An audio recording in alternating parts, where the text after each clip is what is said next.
Let us begin. The night goes long. At last, a worthy challenger comes.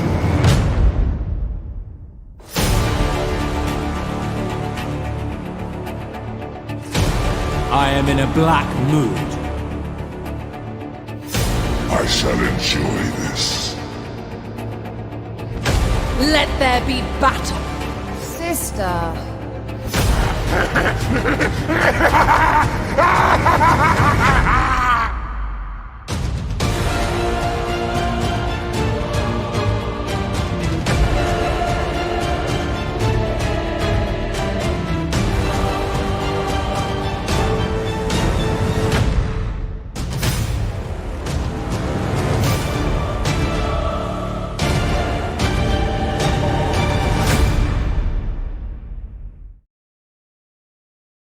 Hello everyone and welcome to the stream. Hope you guys are doing well. Yes, it is time for some Warhammer World Championship. So today we're going to be casting 4 best of 3 matches. So we'll be casting those bad boys, and then from there maybe we'll do some free-for-all, some 1v1s. Of course, you guys know we have those fun traditions to close out our streams. How you guys doing? How you guys doing? Oh yeah. Yeah, this is going to be stuff from the most recent round. So some of these matches are fresh off the press. I believe one of them is from the previous stage. I'm not sure, but more or less all of these are going to be from the most recent stage of the ongoing World Championship. So we're making some pretty good progress. Yeah, Engaging Bear did that trailer. So if you guys haven't seen his channel, let me go ahead and get you guys a link. He does some amazing cinematics for sure. So I'm going to pull that up right now. We'll send it over to you guys. But that is the official trailer for the Warhammer World Championship. Here it is. Yeah, check it out. Trailer channel. Check it out. Make sure to head on over to his channel if you guys haven't seen it. Quite a treat. A lot of great videos for sure. Really showing the beauty of Warhammer cinematics. All aboard the hype train, yes indeed. So the first match of the day is going to be between an old school legend and making a comeback here for the Warhammer World Championship, Onyage, facing off against Kraken, which should be a good one. Very excited to see that series. And of course, after that, we have another set of matches to go. We're going to be here for a couple hours. Are there going to be any more streams today or tomorrow? Probably not. I mean, tomorrow maybe. It depends. I might be taking tomorrow off because we've been streaming almost every day. But nonetheless, there'll be streams all week. Yeah, almost every day. Shout out to your Legendary Lore tournament. I love that content. Yeah, it's really fun. We're almost through the initial stages. Only 3 more left. It's like, man, it's been such a grind. I got to restructure that format for the Legendary Lord Tournament, maybe to have some help casting the 17 group stages, because it just drags on forever, right? So I'm thinking of maybe if I ever do this format again, if people want to see it, maybe getting some other casters to like cast certain groups so we can get through it much quicker. And then also it becomes more inclusive in the community, which is cool. So we'll see. Yeah, Ephraim Val, I'll probably do another Magic the Gathering stream once the new set comes out. Maybe I'll do a couple just to check it out. Hey Carter, how's it going? Welcome. We're here. So we're just kind of hanging out for a couple minutes, guys, letting some folks gather so less people miss the first round, and then we'll be jumping into our first best of 3 between Onyage and Kraken, which should be quite a bit of fun. I believe their first match is Greenskins versus the Sons of Sigmar. One of my favorite matchups in the game, actually. I feel like it's a really fun dynamic matchup. You get heavy cavalry riding down haggard greenskin infantry. What's not to love? One sec, guys. Just got to shut my door here. All right. Power of technology. We did it. So as far as the other matches go, let's go ahead and see what the total tale of the tape is. So we, of course, have that matchup, which we told you about. And then we have Migsa versus Sice Phenomenon, Iron General versus Francis, Onyage versus Kraken, and Blackthorn versus Human Boy. Those are going to be the matches that we'll be having in today's tournament. Any OVN tournaments? Maybe someday down the road. I'm not sure. Yeah. Did I win the whole tournament? Sadly, I was kind of on the road when this tournament started, and I had to go through a move and everything, so I wasn't able to kind of get it. I didn't think I'd be able to get my matches in, but so I'm just going to be casting games throughout the tournament, and obviously when the grand finals do come around, I'll be casting the grand finals for the Warhammer World Championship. So we'll be doing that all here on the channel. Did I win the tournament? No, I definitely would not win this tournament. There's some really serious players here. I'm an okay player. I'm like a mid-level tournament player, but when it comes to facing, the top dogs like Felcon and those guys, I just don't really have much of a chance of winning. I mean, I can win a game in a series of 5 maybe, but they're just better players than me. And, you know, sometimes in life, you just got to accept that, man. Carter K, days off, so no tips, but here you go, man. Really appreciate that. Thank you so much for the $5. Looks like we're about ready to go. Let's jump into this first match and have some fun. So there it is. And boom. Look at that. Technology, man. We're doing it. So here for the forces of the Sons of Sigmar, which are going to be led by Onyage, we do have Huntsman. Huntsman, an interesting choice. In this matchup, you more often see handgunners, but clearly he's got some scheme. So he's got Boris Todbringer, which of course, if you want to go with a big monster lord, but you don't want to have to use Lord of Life, and nets are pretty good against greenskins for sure. They are going to be swarming you, so being able to lock them down is quite nice. So, you know, Boris does open that up, right?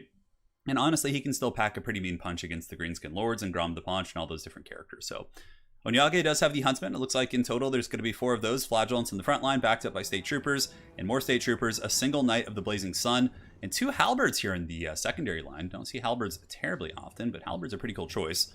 And Toddy with a light caster who only has nets. There's quite literally no more magic in this build. Yeah, just nets of Ammontok. That's it. That is it indeed. And now if we take a look here at the forces of the Greenskins, who are going to be led by the Kraken, swarming very quickly here. He's got Orc Boys, he's got Goblins. Also does have a battle line of Black Orcs, which are fairly meta in this matchup due to their efficiency against Empire Troopers and also how good they are against Empire Cavalry. So you almost always see a couple Black Orcs. In the far side, Spider Riders, you know, very meta as well. We got 4 of those with some Orc Boys, and Azag is also another very meta pick here. You go Azag plus a Night Goblin Shaman. What that allows you to do, let's get some really crazy sniping. You Spirit Leech and then you Vindictive Glare their caster, and this like Light Wizard could die almost instantly. Now the main battle is underway. The Flagellants will of course massacre these goblins. A little bit of a misplay from the Greenskins sending them in so early. Typically you probably want to wait till you get a better surround, because right now this is just free real estate as these angry shirtless fanatics of Sigmar just beat the brakes off these goblins.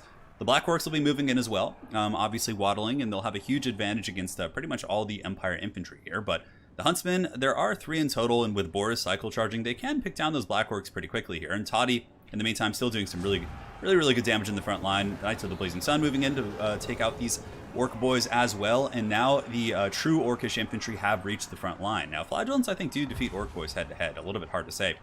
But diving attempts coming in from Azag. Looks like he is going to be going after Toddy with the Spirit Leech and all of his items. He also has the support of Black Orcs, so a little bit of a trap here for the Todd. Will the Toadbringer get away? It looks like he does. He uses the Foe Seeker, despite the Gork will fix it, but that was a nice little jump there by the Greenskins.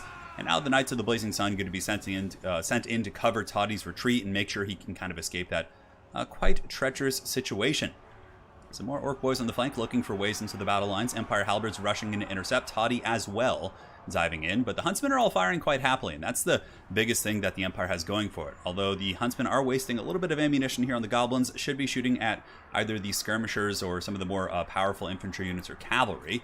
I would imagine they'll be switching targets here in a moment to shoot onto the Forest Goblin Spider Riders. That way they at least get their bonus first large. Over here we do have Azag coming back down. Looks like he does want to jump on the Huntsman here, coming in for the kill, and he'll get some okay damage, but oh, a beautiful net. So Azag overextends, he gets netted. Onyage with a beautiful play there, and now Boris Todbringer are going to be coming in with the Steel Eye Patch, and man oh man, he's going to be giving him the business, and Azag has no way of healing. All this damage is quite permanent for sure, and yeah, though Toddy takes a little bit of damage, Toddy does have healing, he's durable, he does his piece. Knights of the Blazing Sun coming in, and this could be the Death Thrust here, which does end the Greenskins potentially. Their Lord taking that much damage is very, very painful. Though Azag is able to get away, perhaps giving the Greenskins a little bit of a fighting chance as this game does go on. But they do have some tactical reserves. A little bit of an opening back here. I mean, maybe some of these Goblins could try and get on top of those Huntsmen. But yeah, it looks like the Flagellants and the unbreakable fanatics of Sigmar are holding pretty well. The fact that all 4 Huntsmen are pretty good on ammo and still also do have, most of the models intact. Yeah, it looks like this is the only one, and they've only taken 3 models. So yeah, that Huntsman firing squad, very, very scary. Though the Greenskins do get through the front line here, you can see the Orc Boys going to be pushing through. Some Swordsmen trying to intercept them, but Toddy is on the hunt. Foe Seeker does give him 112 speed against 104 for Azag right now, who is slowed down a little bit by the White Cloak of Ulrich, but it looks like Toddy is going to be giving up on that chase there. And all the Huntsmen are able to stabilize. And there's no Greenskins to really punish them in the backfield here. Looks like there are some Orc Boys who could make their way across, maybe try and push down those archers, but what's going to happen to them is they're going to get Last Samurai. And you guys probably are going to see the Last Samurai here for sure. They're going to move in, and they're going to get focused down by 4 Huntsmen. It's going to be a really, really bad engagement for them, and that will be all she wrote there. And I feel like Toddy's pretty dominant in the front line now. Ooh, another net going down in Azag, but I don't know if there's any follow-up here. The Light Wizard a little bit alone and naked here. I wonder if Toddy will come over. Looks like he might want to get back to his battle lines here. -5 leadership. And the Light Wizard, where's he going? Yeah, still getting hunted down by all those Goblin Wolf Riders. Unfortunate stuff indeed. And now Toddy jumping over here, going after the Orc Boar boys, who are now wavering. The back line secure once again for the Empire. We have some more Orc Boars coming in, but Orc Boars don't have crazy good stopping power. They only have like 22 melee attack, so it's not even that much more than the melee defense of the Huntsman. But, you know, they'll get in there. Those Hogs will take down a couple archers, but there are spears moving through to support and take down those Orc Boys. And the balance of power is getting even more and more Sigmarite favored, as the Orc Boars on the far side are pushed off as well. Now, looking at the Greenskins, what do they have left? The Black Orcs are obviously performing pretty well. They've been able to win all of their respective fights, but I feel like there's a lot of separation between the Huntsmen and the Black Orcs. So even if they do eventually get through, they're going to be taking a lot of firepower, and Boris Todbringer is going to be able to drop some serious shots on them in Cycle Charge, and really will be quite disruptive for sure. Now, Toddy is certainly a decent lord. You know, what's really cool about him is he opens up other kind of styles of play. Going Franz without healing is a little bit risky. Franz is pretty much a character that ties you to Lore of Life. If you want to be really competitive in like a tournament setting, obviously if you're just playing on your own, it doesn't really matter. You can make, you know, most things work, but yeah, Franz is very dependent on that. Azag is here, being focused on by the Huntsman. You better be careful. Azag is potentially back on the menu here as he flies up. He's at 335. Huntsmen appear to be trying to rip some volleys here, but Azag will get back up in the sky. Is Toddy nearby to hunt him down? It looks like Toddy is trying to clean up all the mobility, which is smart. Cleaning up the mobility allows your Huntsman to move and kite. Black Orcs only have 29 speed. Huntsmen have 36. So with proper kite, the Black Orcs should never catch you. And they all have about 25% ammunition. So we do have swordsmen and halberds and other state troopers moving in to intercept the Black Orcs. Todbringer back here giving this Night Goblin Shaman the business, man, just giving him the dirty. Little Goblin pops back up, but he probably should have just stayed down. And looks like Toddy is maybe going to finish him. No, he's just going to pull back. Probably knows army losses is imminent. Black Orcs are advancing. Despite their armor, it's still a volume of fire type thing, right? And all of these archers are really going to pepper them down. Here comes Toddy. That eye patch is raging here. And the Black Orcs do get crumped, and with that, army losses should be kicking in any second as the Sigmar Sons, the brave patriots of the Empire, move in to take out the remnants of those fleeing Black Orcs. And that will be game one, going to Onyage in this best of 3 series in the Warhammer World Championship. There you go. Fun match for sure. Pretty cool seeing Huntsman. And if you guys are new to the game, looking to, you know, kind of scope out some builds, I mean, this is a very good place to do it. Most of the replays you will be seeing here, generally speaking, considering we are in kind of the getting to the later stages of the tournament, are really going to be showing, you know, more competitive builds. So if you guys are looking to kind of emulate some of these builds and build upon them, you can see the functionality of them and go from there. So Havoc, thank you so much. Do you think my Beastmen will ever get a DLC before Warhammer 3? Thank you so much for the 50 Canadian. Also love your thumbnails. Hey, I'm glad you like the thumbnails. And Havoc, to answer your question, I do think the Beastmen will get a DLC before Game 3. I would wager it. You know, like they are a Chaos faction, so there is kind of a far-fetched theory that they could get something, you know? But like, why would the Beastmen be the only ones to just not get something? Like, you know, and everyone else does. I know I've heard that Beastmen are like one of the least popular factions in both tabletop as well as this game. So maybe there's like a financial reason why they're not like giving the Beastmen content, just because they don't think it'll like sell as well as the other ones. But I gotta see the Beastmen getting something. Like I feel like it has to happen. Yeah. All right. So here we go. Toddy with 1200. Huntsman must have gotten great value. Yeah, 1100, 1000, 1000, 1000, almost 600 on that last one. Yeah, pretty well split across the whole army. It was a great match for sure. I mean, the firing line was well defended. Some good Sigmarite geometry, a really good catch. Honestly, that catch was probably one of the biggest factors as to why the game went into the favor of the Empire, when they caught the overextending big boy here, Azag, and were able to kind of focus him down. Because then you know, Azag was constantly on the outskirts of the battle instead of being active. Yeah, really interesting. Only one heavy cavalry unit here for Onyage. Usually in that matchup you see like 2 or 3, but yeah, I thought that was kind of cool. Just like a big layer of spears and halberds and things like that, and yeah, that's it. So now we will load to the next match. Firstly, we'll update the scorecard here. 1-0 in this best of 3. And we'll be loading into the next match of the day. Thanks again for joining, guys. Hope you're all doing well. They were unpopular in tabletop because they also got screwed over in rules and models half the time. That makes sense. That makes sense, yeah. Poor Beastmen. Poor Beastmen indeed. All right. So we got the screen blocker while we load up our second replay here. Let's go ahead and do it to it. And a 1, and a 2, and a 3. So game 2 in the series. It's going to be Onyage on Greenskins and Kraken on Lizardmen. Okay, so we get another Greenskin game. No surprises. Greenskins, I think, are one of the best factions out there. Yeah, Chase, you did miss Azag. But you can go back and watch. You can remind on my stream, so there's no stress there. Yeah. Pretty crazy. So we had these neighbors, right? And the neighbors, we have these neighbors nearby, right? And basically, we got to know them. They're an older couple. The man is I think he's like 75, and his wife is like in her early 70s. And one day, you know, we invited them over. This is such a crazy story, right? So this guy's like in his mid 70s, and we invited him over one day for, I think it was like tea or something. And he saw my whole Warhammer setup. He saw like I had like the Turin and stuff like that. He's like, "Oh, you play Warhammer, son?" And I'm like, "Yeah, I play some Warhammer." He's like, "I play the Beastmen." I was like, "Holy shit!" So it turns out that this neighbor had like this guy who's like probably approaching 80 has a fully painted like square based Beastman army from like way back in the day. It was the coolest thing ever. Yeah. Remember the Cygor meta? I do. All right, guys, loading into game 2. Let's party. Let's have some fun. Onyage up 1. This is certainly do or die here for Kraken in the Warhammer World Championship. Now taking a look here at the forces of Onyage, the old school legend. He's got goblins here in the front line, backed up by Morgrups, Magi Marauders, and basic Spider Riders. And of course, classic Greenskin, Skarsnik, Stone Troll, Bob. He's got the Black Orc Big Boss to give immune to psychology to the trolls, I would imagine. Yep. That really allows them to fight the big dinos much more efficiently. AP Gloonies.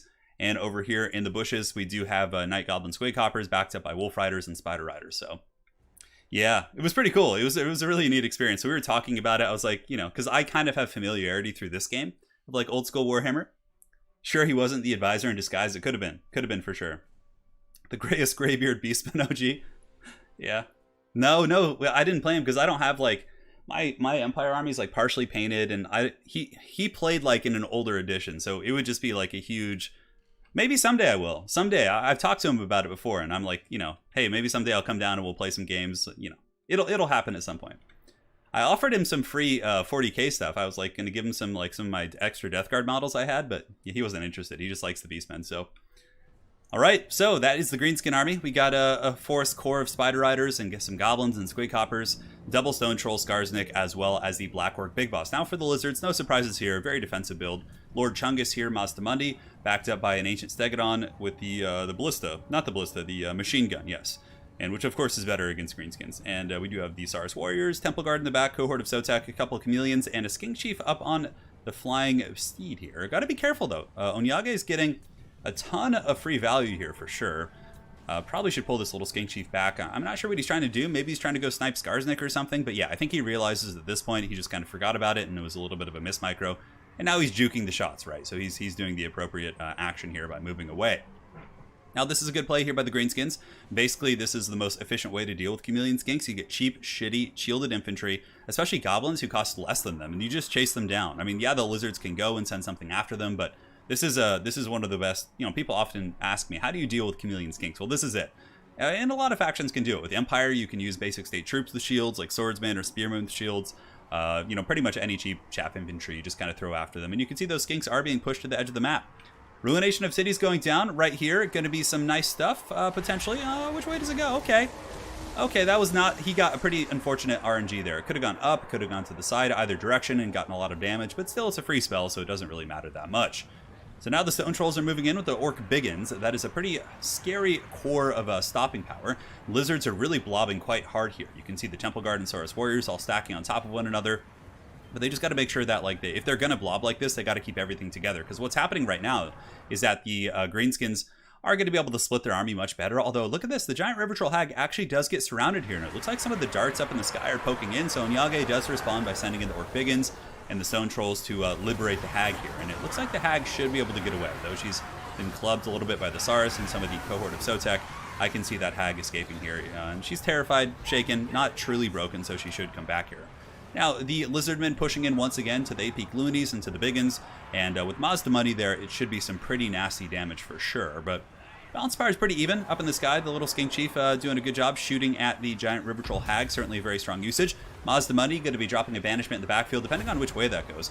Well, that's an okay one. It kind of tickles it. Yeah, okay, and now they're moving into it a little bit more. At the very least, that banishment did kind of force some movement out of these guys, but it looks like they're just able to sit through it, so maybe not the best value in the world. Now, a little bit of a scary situation here for Onyage. Kraken going in for the kill, man. The Ancient Stegodon and Mazdamundi going after Skarsnik, and though Skarsnik is relatively durable by Greenskin standards and does have a high HP pool, two of these anti-infantry characters will kill Skarsnik very, very quickly if they're able to fight him. Fermented Fungi going down. We'll see how quickly Kraken does react. Lizardmen have plenty of tools for dealing with fermented fungi because they have cold-blooded, which does remove that, so maybe at this point he figures it's not worth it, but Skarsnik does get put in the trash can a little bit, and it looks like this is, yeah, still a very even battle. Balance of power not really showing either way, but yeah, losing Skarsnik early would be very painful. However, I think with the Stone Trolls piling in and also the Spider Riders nearby to intercept, maybe they should be able to save Skarsnik. On top of that, we do get the Stone Trolls fully surrounding the Stegodon. It's mithered, and it is being taken to Pound Town, Pound Lands, Pound Stretcher, whatever you guys want to say, and the Troll also is beating it with its sack of meat, which happens to have amazing armor-piercing values. Don't ask me why a sack full of fish and rotting sea creatures or river creatures has good armor-piercing values, whereas some ancient sword of, Wulfric, the Sword of Torgal, does not. But, question for another day. So here we can, perhaps it's the force with which it's swung. But the Ancient Stegodon here, Doom and Darkness, has gone down here from the Greenskins, breaking that beastie. Mazdamundi looking a little bit alone. He does have his Temple Guard as well as the cohort of Zotek and these other units. It's going to be pretty important here for the Lizards to make sure Mazdamundi doesn't get isolated in an open field. Like that other Stegodon getting surrounded by the Stone Trolls, probably can't afford for that to happen again. Now, does Onyage have any tools to chase down the Ancient Stegodon? That's going to be a pretty big factor as well, and it looks like he does. So he's got the Goblin Riders here. The Goblin Riders should be able to hunt down that Ancient Stegodon, chasing it off the battlefield, accruing some very, very solid value in the process. Nice little net there, though, from the Lizards, potentially trying to save it and rally the Stegodon, but I don't think it's going to be enough. Greenskins typically do have a huge mobile advantage in many matchups because they have so many cheap, effective, poison-causing cavalry via the Forest Goblin Spider Riders. And if that Stegodon were to come back, right, that could be a very different game. If that bad boy were to come back here and him and Mazdamundi were to start, punishing the Black Orc Big Boss, suddenly the Trolls lose their ITP, they're getting terror-routed, but now it looks like Onyage really is taking over this game. All these Trolls are immune to Psychology from not only the Wa, but also from the Black Orc Big Boss. And Mazdamundi does not want to be taking this damage, right? 70 melee attack against his 41 melee defense. A banishment attempt going down. There aren't really too many good targets for his banishments there, so I understand him trying to get the Spider Rider archers there, but Onyage isn't going to be doing that. He's going to be getting out of there, and he should be fine. Looks like army losses will be kicking in soon as the Lizards are getting fully surrounded. We got Biggins coming in, we got Spider Riders, and Big Boy Mazdamundi is in the danger zone with negative 126 leadership. And there you have it, guys. The first match of the day here in the Warhammer World Championship will be won by Onyage. And that's that. I should probably mention, this is group stages. So the matches we see today, the players are in different groups. So yeah, just something to know. Yeah, Blunt Force were used against army. That makes sense. The sack of fish is definitely Blunt Force. Okay. Yeah, that makes more sense. Down to Pound Town. Here we go. Yeah, we do. Oh, man. Yeah, the Bob was fighting. He was doing his piece. So Onyage with definitely putting on a pretty good clinic today with a relatively quick 2-0 victory. So 1 second, guys. Let me go ahead and update these scorecards. Also, I got to update the name of the stream. I want to make sure people know it's group stages. Group stages. All right, save. Cool. So that is done. And now let's go ahead and break it down. So yeah, I mean, many elements of this army are pretty meta, right? Although not too many Spider Rider archers. He did bring Mangy Marauders and, had pretty... Pterodons could have given this army some trouble because he only had the 2, anti-air units here. So like 3 or 4 Pterodons flying over could have probably dominated the mobile game and then rock dropped the other threats or sniped characters. Overall, though, the Stone Trolls were huge performers. Almost 2,000 values on these Stone Trolls and 1,659 value on these ones. Yeah, really, really good. Yeah, Goblin Chaff. I mean, Skarsnik is always pretty good against Lizards. He's got the rampaging effect. Granted, the Spider the Bad Moon, one of his more helpful tools there as well. You can give the Stone Trolls anti-large, which is really, really nice. But Lizards can get rid of that with the Cold-Blooded. As far as this army goes, yeah, Thunderous One, this is like kind of an old school build. You see Thunderous One with Mazdamundi and just get those like big terror routes. I guess maybe for Kraken, he just needed to be a little bit more conservative with his big dinos and keep his whole army together. He had some blobbing situations where he split his forces into 2 and it allowed Onyage to get some good wraps. I think that was a little bit of an issue there. Whereas had he kept everything together in a more defensible formation, cold-blooded the rampages instantly, forced the Trolls to fight amongst infantry, I think you get a little bit of a different situation for sure. So, yes. Oh, hey, I'm sorry. I'm sorry, man. It's been a spacey week. It will happen. I promise you. So, there you have it. There you have it, my friends. That is the first series of the day. We're going to be jumping right into the next one and go from there. All right. Thanks again for joining for the Warhammer World Championship. Yes, Onyage just messaged me. He's like, you streaming? I'm like, I just streamed your games. That's pretty funny. He just messaged me right as I say that. Yeah. Yes. He's like, oh, really? Shit. versus Kraken. I'm just chatting with Onyage right now. He's like, you streaming, man? Yeah, it's pretty awesome. Pretty awesome stuff indeed. Hey, Mr. Picot, glad you enjoy the content, man. Glad you enjoy it. So we'll get our next series ready here. Next up, we will do Migsa versus Sice Phenomenon, which should be quite a bit of fun. First match is going to be the Chaos versus the Dwarves. The classic grudge match. One of the many classic grudge matches for the Dwarves. The Dwarves grudge everything. There's Skaven, Greenskins, Chaos, sometimes the Empire, sometimes the Elves. Well, mostly the High Elves for sure. Dark Elves. Yeah, you get how it is. Yeah, so ours are pretty cool units for sure. Nice clan names. Are you saying the clan names aren't very original? They're all just, yeah, that's really funny. Well, I think CC stands for Cycle Charge. Yeah, I'm not sure. All right, so this one is going to be, 1 second here. All right, let me update this. Does Mixa have 2 S's in his name? I can't remember. Is it 2 G's? I think it's 2 G's. I'm going to go ahead and double check in Discord so we get this right. All right. Yeah, no, it's 2 A's at the end. Okay, that's what it is. Mixa versus. I need to get a button for that. Yeah. All right, so looks good. Let's load into this bad boy and get this party started here in just a second. And making sure all the settings are good. There's no internet drama. All right, looks great. So now for our next best of 3 of the day, we have the Warriors of Chaos facing off against the Dwarves. It's going to be Migsa facing off against Sice Phenom. So we do have the Dwarves versus the Warriors of Chaos. Direct stuff. How do Skaven stack up against after the nerfs? They're still really good. Skaven are still top tier. Obviously weaker, a little bit more balanced. Yeah, but you know, most Skaven players are just going to go to their armies and like remove one Skaven slave and then suddenly like, you know, you're fine. So yeah, still very, very strong for sure. Very strong indeed.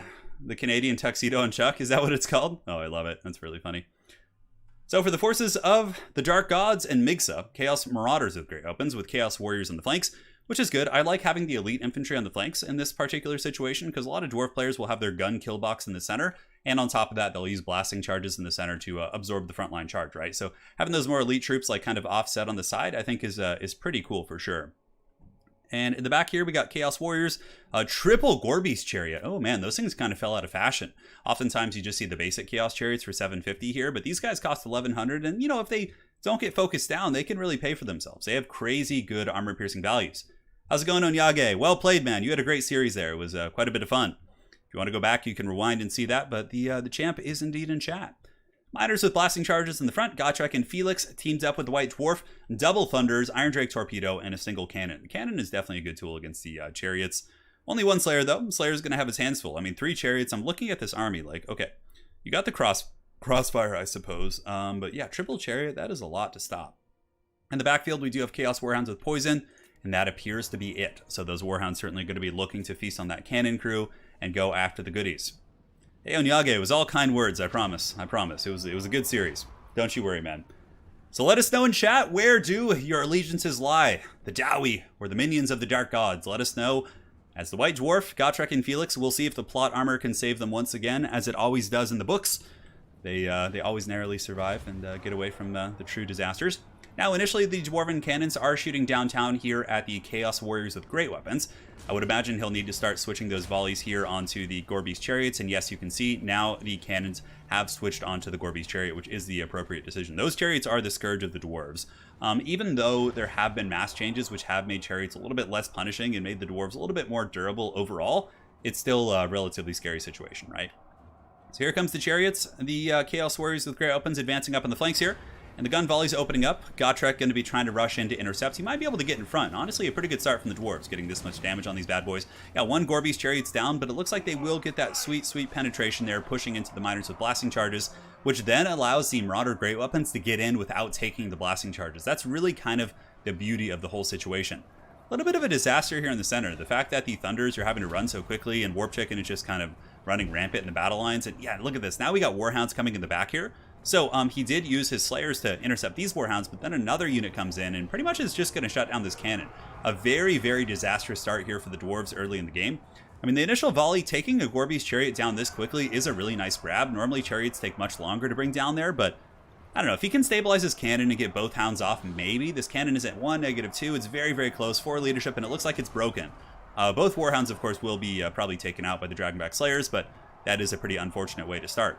Now, Gotrek and Felix have piled in. It looks like they're trying to chase the chicken, which is a classic mistake for sure. Never catch that chicken. It's really tough for the Dwarves to deal with the chicken effectively.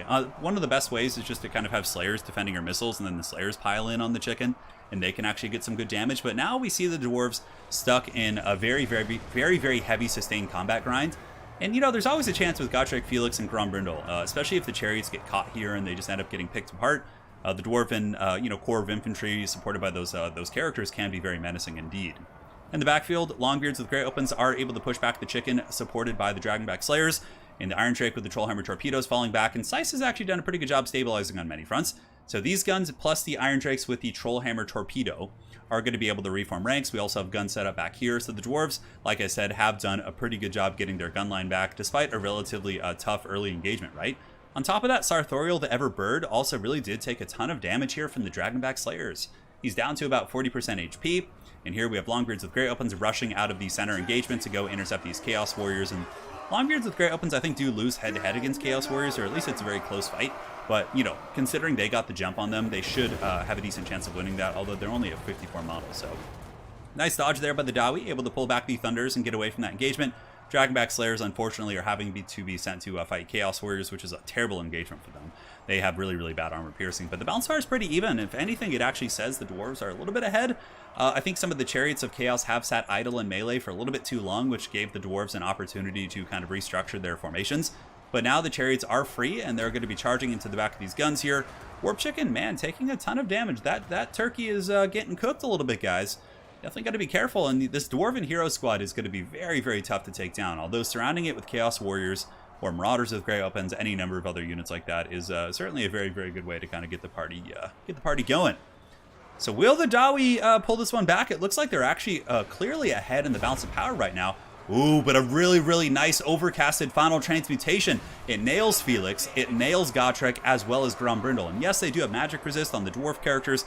Felix does not, and Felix is going to get punished pretty bad, which does pull the balance of power back to the middle, and yeah, man, that's a really, really smart play, because now Felix is pretty much out of the battle, right? The Chaos Marauders should be able to chase him down and keep him off the battlefield all day.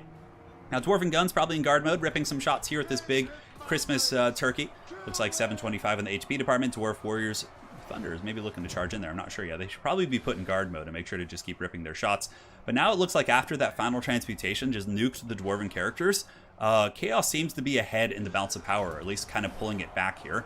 Warp Chicken at 1700 HP. These guard mode Thunders should be able to rip a nice volley right there. And, you know, even if it's just a little bit of damage, I mean, that still did like 400 or 500 damage. Despite his missile resist, people always act like it's not worth it to ever shoot Sartorial. There are times when it's worth it, especially when he's this low.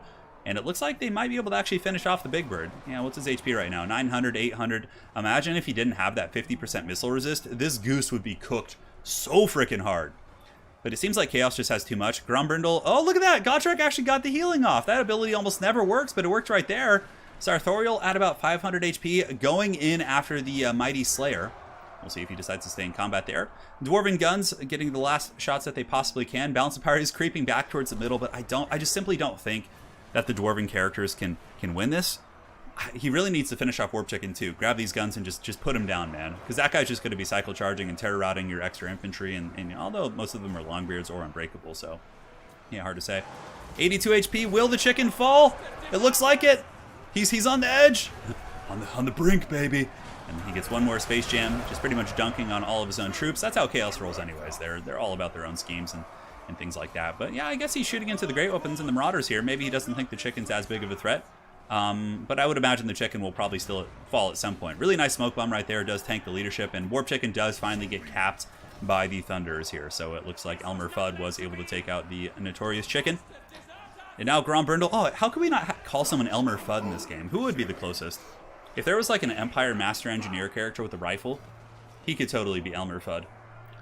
Yeah, man, that's an old school reference. But look at this. The dwarves actually pull ahead on the balance of power. The Chaos leadership is getting very fickle. And the two dwarven guns here are online.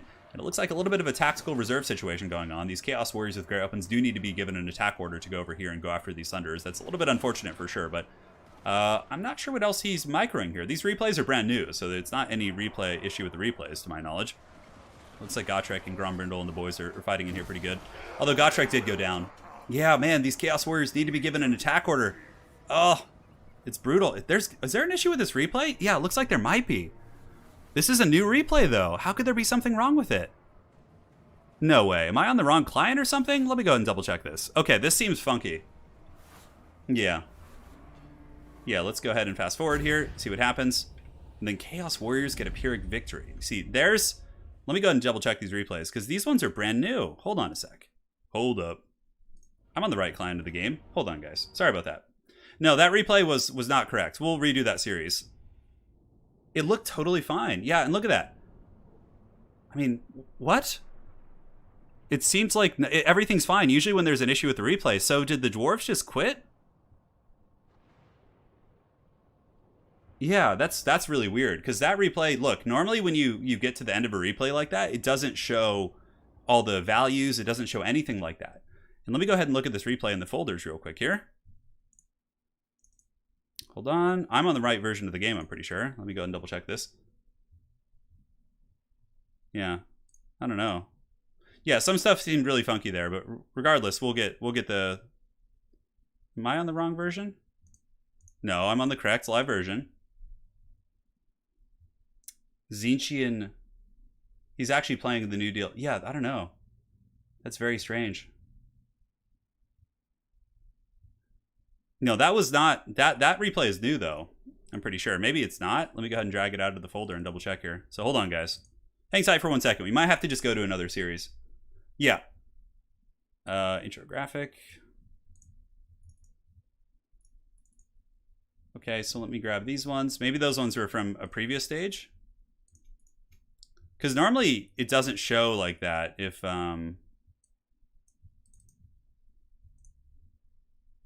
Okay, 1 second. A player lost connection, maybe? You think so? Let me go ahead and double check here. Okay, so I'm looking at those replays. I'm going to go ahead and fast forward through their next game and just see what it looks like. No, this isn't CA's tournament. This is a community tournament, yeah. I had some janky games to do today too, so it might be a Warhammer thing. Yeah. That's really weird. Chess hype. Oh god, no more chess, please. Yeah, no, something was up with that replay for sure. It started to become very obvious towards the end. Yeah, they're very, very strange. It says the game is from a different client version, but that often happens when I get replays from folks in Europe, and that's totally fine. And also, when there's an issue with replays, it doesn't always show the what's it called? Yeah, let's see here. All right, so we're fast forwarding through this. I'm just gonna kind of watch this, and then we'll go from there. No, there was something wrong with that replay there. We might have to just jump to a different series, which is a shame, but it's okay. It's all good in the hood. If both players lost connection, Chaos was favored in the bounce power, this could happen. Oh, okay. So you think there might have been a connection problem? Yeah. That's weird. That's very, very weird. I mean, I'm watching their other replay. It seems like it's totally fine. Yeah, there was a lot of units standing idle, especially that Chaos Warrior unit. That would obviously have been chasing, you know, that was the only unit he had to micro there, so yeah. Yeah, a little bit of a tricky pickle. Just to be safe, though, we might just jump to another series. Which is a shame, because this seems like it'd be a pretty good series here, but... Yeah, alright. Like, this one seems totally fine here. This one seems totally fine. Oh, no. Same shit's happening. Yeah, something's wrong with this series. I don't know what it is. So Frankie, they don't send me the replays. The replays are on like a folder system, so like all content creators can go get them. Yeah, so I just like downloaded them from a folder. All right, so let me go ahead and remove those. We can just jump to a different series. Sorry about that. See, like the ones, yeah, okay. Now I'm like all paranoid about this. I'd expect them to replay the game though instead of, yeah, exactly. Hadri's, exactly. All right, so we had those. Hang with me, my friends. We'll get this going. And we should be fine in just a moment. Now I'm just going to double check these other ones real quick. Corrupted replays then, yeah, could be. Could be. Alright, 1 second, guys. Alright, so we can do this series next. This one seems like it's fine. Then this one's going to be between RTK, Human Boy Yes Yes, and DBD, the Black Thorn. So the first match is going to be Skaven vs Dark Elves. We'll be loading in just a second, and we'll go from there. We will go from there. Shimmer the Matrix. You missed one, more or less one best of three, where we did cast another game, but unfortunately there was an issue with the replay, so, you know, it is what it is. Can't do a whole lot about that. We have been cursed. The cursed Baggins. Alright. That is always the issue with replay streams. You know, you can run into that problem. Human Boy, yes, yes. And then we have Black Thorn on this side. Slow it in. We got to make his name a little bit more size appropriate. All right, looks good. Let's fire it up. So in this match, we have the Human Boy, yes, yes. Of course, very much in character here as the Skaven. He's going to be going in, and it looks like he does have a Master Assassin. So that's a very rare sighting indeed. The Master Assassin, a lot of people don't even know what he does. He does have the Looming Dread, which adds a missile, negative missile resist. It lowers speed and melee defense. Actually, you know, a pretty decent little cheap character. Just kind of overshadowed by many of the other really powerful Skaven lords. So a very missile-heavy build. He's got triple Warplock Jezzail with Teethbreaker Rattling Guns, Master Assassin. Frontline is going to be Storm Vermin. Wow, with Storm Vermin frontline, this guy's a madman. He's a madman. And he does have the Storm Vermin here in the front line. In the backfield, we got Skaven Slaves. We got more Skaven Slaves, and that appears to be it, with a Warlock Engineer as well, with Howling Warpgale and a Plaguecaster with the Rat Summon. Oh my god, look at the Vanguard in the back. So, oh my god, this is so funny. So look at this. Human Boy deploys all of his Wolf Rats in the back corner, expecting like a haggard Dark Rider Vanguard, and then there is a Dark Rider back there who gets just absolutely swarmed by a million of these Wolf Rats. Oh my god, that is so funny. Holy shit, check that out. Check that shit out. So the Wolf Rat's immediately getting good value back there, poor guys. And for the rest of this Druchii army, it's going to be Bleak Swords and Dread Spears with some Corsairs. Actually, no, Bleak Swords with Corsairs. We have a Khanate Assassin. We do have a Rakarth. Oh my god, it's going to be Rakarth! This is a madman. In the group stages of this, not the beginning group stage, a later group stage of this tournament, he's brought the Beastmaster with Whiplash, the Whip of Agony. He's got the Chill of Santar to Manticore Summon. So I don't know who I want to win this. You know, honestly, here we have, you know, Human Boy with a Storm Vermin front line with a Master Assassin. Then we have Rakarth with Chill of Santar. I don't know. Yeah, so the Wolf Rat's feasting on the souls here of the Dark Riders. And these games were not played live. These were played offline. So there's no possible way there could have been any stream sniping, or he could have, like, seen those being deployed in the corner. But a really, really clever prediction here from the Human Boy. Yes, yes, clearly a Human Boy. Definitely not Skaven. So the Warplock Jezzail's shooting downtown into the Bleak Swords and getting some damage. I would imagine they'll be switching into the Blackheart Corsair soon, or onto Rakarth. So many fun targets. Now, Howling Warpgale does go down here into the Harpies, and now the Teethbreaker Rattling Guns are shooting, although they're partially obstructed, and it looks like the Harpies are still getting some damage, so not necessarily the happiest situation, but the Wolf Rats are going to be swarming in, and the Wolf Rats should be able to take down these Harpies here, no problemo. Master Assassin and Skaven Slaves moving in to go after the Harpies, and here comes the Wolf Rats as well, being used as backline peelers. And Rakarth and company are now arriving into the main lines here. So we'll see what he can do. I'm quite curious about the Rakarth pick here. Very, very questionable indeed. He's not really too good against anything in the Skaven army, because this Skaven army doesn't actually have any monsters or Molder monsters. It's very, very strange. And the Storm Vermin will be able to defeat Bleak Swords, but man, oh man, Rakarth getting peppered by a ton of firepower. Rattling Gunners. It looks like Looming Dread was used on Rakarth as well. Look at that, Looming Dread. Rakarth is at 14 speed. He is getting pounded by this firepower, and now the Chill of Santar is coming in, but I think it might be too little too late. Khanate Assassin trying to get in. Howling Warpgale as well, being used on the Feral Manticore up in the sky here. And the Human Boy just getting the brutal gooning here as Rakarth just gets horribly massacred. Oh my god, the Beastmaster The Beast Lord is down to the ground. He is down for the count, and he has got to be very unhappy about that. His debut here in the World Championship on my channel did not go so well. So Balance Power is pulling back in the favor of the Skaven with the dreaded Stormvermin front line, and all of the weapons teams seem to be doing some pretty good damage. Master Assassin just throwing his kind of ninja stars here, but here comes the Chill of Santar plus the Manticore looking for revenge for the Beast Lord. The Beast Lord with probably one of the most anticlimactic games that have been played in quite some time. Quite some time indeed. And here the Wolf Rat pack, he just pretty much runs the Wolf Rats in a pack of 4 and just feasts on whatever he catches. Will the Master Assassin survive this though? That is quite a bit of stopping power. Chill of Santar plus the Manticore, but it looks like he is able to slip away, and the Wolf Rats are going to be sent in to wrap up that Hydra and try and maybe just drag it down. And honestly, that many Wolf Rats, that's a lot of DPS. Despite the healing, the Hydra is taking a lot of damage from this Wolf Rat pack, and man oh man, that is brutal. Look at that. Manticore is gone. Stormvermin front lines are holding. It looks like they are defeating the Blackheart Corsairs in combat. The dreaded Stormvermin meta is upon us. Cue Skarsnik laughing right now. Yeah, Skarsnik laughing for sure is very, very pertinent with Rakarth just getting dunked on so hard there. And the Teethbreakers and the Jezzails and the other weapons teams finishing off the Chill of Santar. The Stormvermin front line actually seems to be doing okay, considering the Dark Elves don't have any AP solutions here for them in the front line. And yeah, they're holding, man. Look at these brave rats of the Under Empire. It's pretty crazy for sure. Yeah, 72 Stormvermin against 21 right there. Rattling Gunners just mowing down the Chill of Santar here as it tries to run away.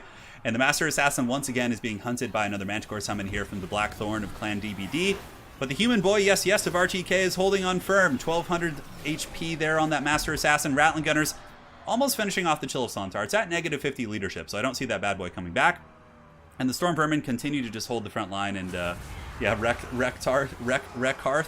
Yeah, he got wrecked. I'm trying to think of a fluid way to say that, but for the most part, it's not coming out. But yeah, Stormvermin, look at him go, man. I'm proud of these little rats. You almost never see them do well. But the Stormvermin, he just like jumps on that guy's head. Shit's getting real crazy. But army losses will be kicking in soon. Rattling Gunners shooting into the Sorceress of Beasts. Master Assassin fighting as well. And yeah, these Rattling Gunners probably going to be able to mow down this K8 Assassin. Oh, look at the looming dread on him too. Oh, Rattling Gunners, why are you stopping? Anyways, that's going to be it. GG. Game's over. So the dreaded Stormvermin front line. Yes. 300. They didn't get crazy value, but they certainly won their engagements, which Skaven almost never does in the front line. Jezzails did fine. Rattling Gunners did fine. The Wolf Rats were probably one of the bigger MVPs here, but overall, both players brought pretty ridiculous builds. But you know what? In the end, the Master Assassin able to defeat 81 value Rakarth, it would appear. And yeah, this army is very risky against Skaven. It's just like Rakarth sucks. I guess Rakarth's okay. I can see against like Throt, maybe, but yeah, there's so many big targets for the Skaven. Typically, you just want to go super wide against Skaven, but yeah, that was a rough one. That was a rough one indeed. So Human Boy up 1-0 here in this this World Championship Series, and now we will load into the next match here and get this party started in just a moment. Pyrrhic, that was a massacre. I'm sure you guys enjoyed seeing the Stormvermin in action, though, right? I certainly did. Yeah, it was a lot of fun. All right, so that was game 1 there. And here we go. All right. Game 2 is going to be Human Boy and the Vampire Counts against Warriors of Chaos. Ooh, how did he get caught in that matchup? Man, Blackthorn, holy shit. This is a build. I haven't watched the second replay yet. Yeah. Oh my god. This is some magic right here. Yeah, Rakarth just isn't very good, unfortunately. Yeah. Or they just don't land. There was like nowhere for Rakarth to really go that game in general. He just like didn't have any good targets. I mean, I guess he could try and goon the Master Assassin with like Whiplash on his Manticore. But yeah. That was pretty cool. So loading into the next game, we got Human Boy against Blackthorn here in game 2 in this best of 3. And it is going to be Vampire Counts for the Human Boy. So up in the sky, he does have the Strigoi Ghoul King backed up by Terrorgeist, Mortis Engine, Zombies, Spears, Corpse Cart Necromancer for Raise Dead. And then we do also have some Blood Knights hiding in the trees as well. So very, very meta for sure. This is certainly a more competitive build than the one that we saw previously. One of the cool things about going Strigoi Ghoul King is, or the Strigoi Vampire Lord, is you can get the Ghoul Summon and then also the Raise Dead, so you get even more summons. But in this case, Strigoi Ghoul King is just there for sniping. And against Chaos, Spirit Leeches can be quite strong for sure. So this is it. Now, what you're all here for is this freaking Chaos army. Look at this shit. Oh my god. So we got Penta Aspiring Champions on the ground, Penta Aspiring Champs, a massive core of Marauder Horsemen, and then an Air Force Gooning Squad. Now, this is one of the few ways Chaos can try and win this matchup. Usually they don't use Aspiring Champions, but basically going for a mass kiting build like this, going for Chaos Sorcerer Lord of Fire, double Exalted Hero, and you go in there and you try and win the Air Force fight, and then you can actually win the matchup as Chaos, using your Air Force and, breath attacks and things like that. So this is a wild-ass build, though. Holy shit, man. Yeah, this guy knows how to live. He knows how to treat himself. He brought Rakarth for us, and now he's here with the Penta Aspiring Champions. And, this isn't like a meme tournament. This is the Warhammer World Championship. Now, it's not like it's like the final stages of the tournament that has, all the best of the best and just cutthroat games going for the prize pool, because the prize pool is already over $3,000 for this tournament, so there is big stakes. But it's still not the first round either. Like, he's gotten to this point, and yeah, this is going to be very interesting. I think the Chaos Dragon is absolutely terrible. But this is such a bad matchup for the Warriors of Chaos that oftentimes you have to devolve into these like really cheesy, weird tactics to try and win this. So don't ask questions, guys. Let's just observe it and enjoy it. Here comes the Aspiring Champions moving into the front line. Going to be going after the zombies. Zombie. Yeah, Aspiring Champions should kill zombies pretty quick, and it's such a shame. They're such a cool-looking unit. Just these big, chunky Chaos Warriors, and not too many spikes on their armor, actually. But yeah, they're able to cut through these guys pretty efficiently. Zombies starting to get buzzsawed down, but I mean, that is a lot. And the Mortis Engine won't be super good against Aspiring Champs since they only have 12 models. Flaming Sword of Ruin being used on the Marauder Horse Masters, which does imbue them with fire damage. And check this out. Now the Horsemen are getting a massive... Oh, look at that! Brutal, brutal stuff! The Claw of Nagash gets breath attacked by the Chaos Sorcerer Lord, and then also the Flaming Sword of Ruin fire coming in. Is that thing gonna live? It looks like an Invocation probably gonna save that. That would have been a huge, huge catch for Chaos there in the beginning, but unfortunately for Chaos, it does get away. On top of that, we do also get a Terrorgeist Breath Attack, and look how quickly just the god-awful Aspiring Champion army is dying. Just like, they're getting wrecked so badly here on the ground. So the Aspiring Champions all chased off. Mortis Engine almost dead. Blood Knights have come out to play, but now they're going to be getting kited most likely by the Marauder Horse Masters, but they do have missile resist. Blood Knights do have the Banner of the Red Keep. A lot of people don't actually even know about this, but if you take a look and show you, the banner, or the Flag of Blood Keep, it gives 22% missile resist when they're not in melee. So if they're like chasing a missile unit, they actually get additional missile resist, whereas when they're in melee, it's a little bit different.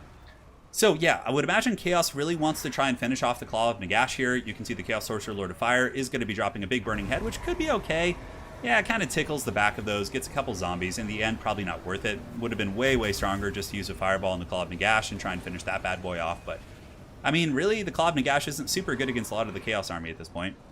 And the double Exalted Heroes, where are they going? It looks like they're trying to chase down a Goose. So 2 Exalted Heroes, they pack a lot of punch. They have 500 weapon strength apiece, so they can certainly do a fair amount of damage here against the Terrorgeist, but they are a little bit overextended into enemy lines. The big Chaos Sorcerer Lord Dragon needs to get here and help. There's Fellbats, there's a fair amount of disruption. We'll see how this Air Force fight goes. In the meantime, the Chaos army here on the ground is just kind of pulling back and kiting and trying to pick off whatever it can, which is smart. They've gotten some good damage here. Oh, look at the breath attack right in the face onto the Strigoi Ghoul King, who does have the Bloodlust, and now brutal attacks coming in from that Chaos Sorcerer Lord right here. Man, oh man, this is actually turning out to be a really scrappy game. I mean, looking at the armies, I immediately thought that the vampires would just kind of stomp this, but taking the Claw of Nagash down that low and actually winning the initial Air Force fight is very strong for sure. I think the Chaos player just wanted to use Burning Head on his own Aspiring Champions just to punish them for their failure. Yeah, I agree with that sentiment, whoever said that in chat. 100% agree. So a couple Aspiring Champions moving back in. I would imagine probably got about 50 value apiece. Let's see what this lone shameful Aspiring Champion got. They should be way stronger, man. They're just so bad. Look at that. 17 value on that Aspiring Champion. Holy shit, that's terrible. Nonetheless, the double Exalted Heroes getting Spirit Leech, chasing down the Terrorgeist. Now, there's really only one way that... I mean, it's going pretty evenly, I would say. But you got to be really careful that when the vampire characters land, if you actually chase them with the Exalted Heroes, they'll follow them onto the ground. And at that point, there's Blood Knights, there's a ton of surrounding tools, basically all sorts of stuff that could just straight up lose you the game. So it's really important for the Chaos player to make sure he doesn't have an accidental landing there on the ground and then just gets karate chopped, right? So now we get a big Air Force fight. Cascading Fire Cloak going down. One Terrorgeist is in critical binding as the 2 Exalted Heroes continue to do their work. Oh no! Oh no, not like this! Oh no! Just what we were talking about! So there was an Aspiring Champion on the ground. There was a single Aspiring Champion. The Terrorgeist attacked the 2 Aspiring Champions. Okay? And then the Exalted Heroes followed them onto the ground. And then suddenly they're surrounded by Blood Knights, by Chaff units, by the Mortis Engine. Oh, that just lost Chaos the game, in which they actually looked like they had an okay chance of winning. They were winning the Air Force duel. Oh, what a blunder. And now the two Exalted Heroes are just being circle beaten by zombies and skeletons and just a million other units. What an absolute disaster. That really, really hurts to see. Because he was doing so well in such a bad matchup, even bringing those Haggard Aspiring Champions, which, I don't know, yeah. What else could Chaos bring to really just be better than that? I mean, I guess you could just bring some, like, Chaos Halberds and put them in the corner. Yeah, probably honestly getting, like, Chaos Halberds, hiding them across the map and attacking with the Air Force or something, and then slowly moving up your Halberds. A nice Burning Head for sure. Almost pulls the Bounce Power back a little bit. And the Mortis Engine is being peppered. I mean, at the very least, these Exalted Heroes are buying time. Dude, the Aspiring Champions not only lost the melee fight horribly, but they also baited their own characters, the Exalted Heroes, into basically meet their demise. So one of the Exalted Heroes looks like it might get away. Bounce Power is kind of creeping back towards the middle because of the Burning Head, which was very nice, and from the breath attacks of the Chaos Sorcerer Lord, but yeah, that was pretty painful for sure. Some more shots coming in from the Marauder Horsemasters going into the Strigoi Ghoul King. Maybe if the Chaos Sorcerer Lord of Fire can finish off that Ghoul King somehow. So one Exalted Hero is broken, 100% going to be running off the edge of the map, and now you can see the Goon Squad of Goon Squads able to finish off the other Exalted Hero. But, you know, at the very least, we got to see some really, really cool dynamic builds here, right? We got to see a Storm Vermin build, we got to see an Aspiring Champion, Chaos Air Force, all of which, you know, almost worked. I mean, to an extent, right? We'll see, though, how this game unfolds. Strigoi Ghoul King pushing in, Blood Knights, yeah, getting a nasty, nasty charge. They're very danger close to the edge of the battlefield, too, so there is a chance that the Marauder Horsemasters might just get forced off. They've earned a couple chevrons. I'm surprised he's not using Fireball to try and finish off that Mortis Engine. I feel like that would be a very, very strong play for sure. So, yeah, Flying Toggle would be an interesting one. Like, being able to land a unit. I think that would actually make a lot of sense. Because it's so dumb sometimes, like, if you just don't want to bring a unit because you're like, oh, they're going to bring an Air Force, so I just can't use this. Like, whereas, like, in reality, like, they totally could land, right? So, up in the sky, we do have a duel. Cascading Fire Killer going down. The Dragon is battling the Strigoi Ghoul King. And, I mean, might be able to get him, actually. A lot of damage going down. But does Chaos have enough left? I mean, even killing Macklemore here, this Strigoi Vampire Lord, or Ghoul King, there's just Blood Knights and a Mortis Engine. There's still a Necromancer here. There's just not a whole lot left for Chaos. And you can see that the Strigoi Ghoul King is going to be landing, which allows him to temporarily escape the wrath of the Chaos Sorcerer Lord, which maybe is looking to get, like, a breath attack or something. It kind of looks like he's posturing up for that. Yeah, it looks like Spirit Leech going down from the Strigoi Ghoul King right there. It's so weird. You almost never see the Strigoi Ghoul King. He's crumbling, though. Firebolt finally used. Nails him right in the face. Negative leadership. And it looks like the Chaos Sorcerer Lord might be able to finish him off. Yep. And there he goes. Chaos Sorcerer Lord this game has been a pretty big G for sure. If we take a look at his value accrued. 4,758 on that bad boy. But, man, Chaos just... I don't know if they have enough, man. 2 Blood Knights. That Mortis Engine is still healthy. Maybe if the Marauder Horsemasters can finish off the Claw of Nagash, and then there could be like a big juicy breath attack on something. Like, also this Chaos Army is very bunched up. Maybe like a big Burning Head could be a difference maker. But the Aspiring Champions, look at this. There's one Aspiring Champion here. Let's go ahead and play a little game. My guess is that he got about 100 value. Let's see. 194. Okay, I was wrong. But, you know, somewhere in the ballpark for sure. Poor Aspiring Champions. So right now, Chaos just going to be unleashing the last of its ammunition, throwing in both players kind of jockeying, obviously, for a little bit of positioning. But that Mortis Engine is going down, it looks like. We will see. Yeah, ammunition running a little bit low. He has some left on one of them, and the Claw of Nagash is so damn low. Blood Knights do bounce over there and intercept that Marauder Horsemaster, finishing them off. Oh, that Dragon! That is a bold strategy, man. He thought about going in there. The Mortis Engine is like... The thing is, if you kill the Mortis Engine, then suddenly you can use the Marauder Horsemasters a little bit more effectively in a blob fight. Yeah. It's hard to say. I know. The Chaos Lord, look at the value on the Chaos Lord, though, man. That is insane. Yeah, this is a wild game, to say the least. So the Horseman coming back in, trying to finish off that Mortis Engine, but you can see some pretty good screening here by Human Boy Yes Yes. The Chaos Sorcerer Lord of Fire, now going to be jumping over. A very risky dive. He goes in, he finishes it off, but now he's going to get just charged by Blood Knights, I would imagine. Yeah, the Marauder Horseman actually being used as a distraction. That was really smooth. So he sent the Marauder Horseman in to break the charge of the Blood Knights. And look at the balance of power pulling back to the middle. Could this be a Chaos comeback? Oh my god. That would be insane. Yeah, Marauder Horsemaster's kiting away. Blood Knights are pretty low. Honestly, if you could get the Blood Knights to overextend here and then rear charge them with the Dragon, while they're like away from all the skeleton chaff, that could actually be a potential victory condition. Blood Knights here, pretty low in HP, only 1,300. There is no Invocation. Invocation was on the Strigoi Ghoul King. Is there a breath attack? Is that what that Chaos Sorcerer Lord is waiting for? It's hard to tell. Ammunition is almost out too. And it looks like the big boy's going in. A little bit risky for sure, considering it's very close to all the support. Now the Blood Knights get a big charge on the Chaos Sorcerer Lord. I think he might be in some trouble. What does the Mortis Engine do? It basically damages all nearby enemies based on the model size of that unit, and it heals all nearby allies. So it's like a constant healing and constant draining effect. It's very, very strong. The Mortis Engine has been a staple of the Vampire Count play for a long, long time, but now the Chaos Sorcerer Lord of Fire is a little bit trapped up. Blood Knights here getting a nice bump and grind. We'll see how long it can hold for. Dude, this might be a record for the Chaos Sorcerer Lord, at least on my streams. He's gotten over 5,000, almost 6,000 value on this Chaos Sorcerer Lord. Now, just imagine if the other gold invested via the Aspiring Champions and, you know, the Exalted Heroes, like, if he didn't have that one mistake with the Exalted Heroes where they dove on the ground, I'm pretty sure that Blackthorn would have won this game, like, handsomely. With the amount of value this dragon has gotten, like, no problem. But now a little bit of cycle charging from the Chaos Sorcerer Lord. I can foresee maybe one more Burning Head here. It's hard to say. The Blood Knights are super damaged, man. 15 right here and only a couple left here, but the Marauder Horseman probably just got to charge in at this point. If there was a big Burning Head, that could maybe pull it back, like right down the pipe here. It would probably kill everything, but he's wavering now. He's at 12 leadership. Let's go ahead and see what the value is, because this is a really, really fun thing. 300 kills, 5,800. Are we going to be getting a 6,000 value Chaos Sorcerer Lord up on the dragon here? Man, yeah, it looks like that's probably going to be it. I mean, he does get the help. Army losses kicking in. There's just so much undead here. Zombies and also the Necromancer and the Skeleton Spears are just so good against all this stuff. And that is going to be game. Wow, what an awesome series. Even though it was a 2-0, Human Boy won it. We got to see some super off-meta builds that kind of inspire some very cool ideas, right? We get to see the Chaos Sorcerer Lord build, which obviously this build had some teeth. Maybe just a little bit safer with the Exalted Heroes and you would have won the game against a hard counter matchup, right? For the Strigoi King, you know, he did okay for sure. And this is like pretty cookie cutter, right? Like Blood Knights, you know, Mortis Engine, Gooses, like against Chaos, as long as you bring a Mortis Engine and a Lord and some chaff, you usually can do pretty well. So, yeah. Did we get the 6K? No, 5.8. 5.8, guys. Wow, what a series. So let's go ahead and update the scorecard here. Let's do it like this. Little something, something like this. And wow, what a match, man. Well played to the Human Boy. Getting the 2-0 victory here in the Warhammer World Championship and the Black Thorn with the dreaded Aspiring Champion rush here. Hey, Wesley, thanks for the donation during the stream. He says, thanks for the quality stream. Hey, anytime, man. It's my pleasure. Love hanging with you guys. VM has been playing this Chaos build for a long time. Okay, so apparently it's a thing. The Aspiring Champion's interesting. I feel like... So for this many Aspiring Champions, let's see. You could get... So what is that? They're like 500 something a piece. You could get like 2 Chaos Warrior Halberds, which I feel like would just be better. I mean, is the reason you bring the Aspiring Champions maybe to kill ghostly units because they do magic damage, so if they go like Cairn Wraiths? Yeah, I'm trying to think of that. 5 uninspiring champions and 2 salty heroes, yeah.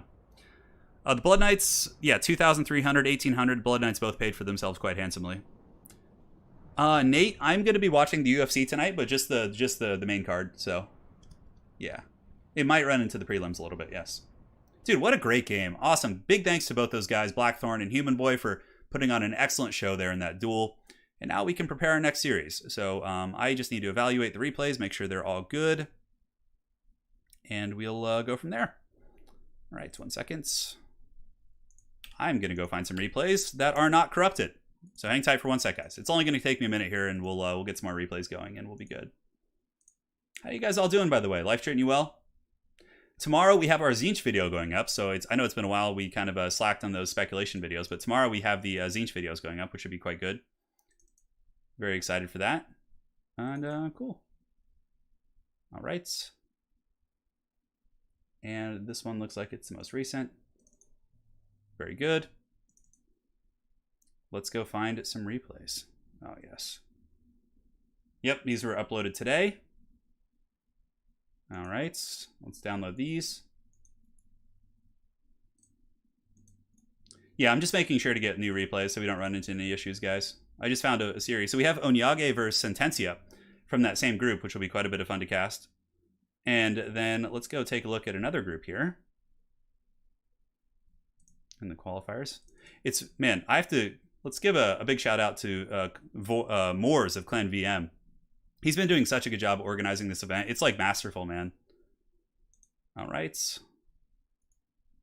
Let's download these bad boys. All right, I got 2 more best of 3s for us.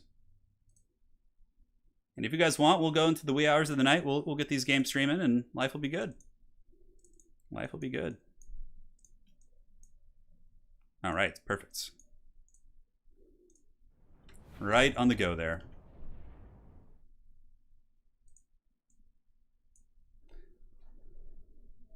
If you pre-order Warhammer 3 on your website, will you get the pre-order faction? I'm sure you, because it gives you LiveSo, so it gives you a stream key, and then from there you can. I'm pretty sure it'll give you everything you need. Yeah, I'm not 100% sure though.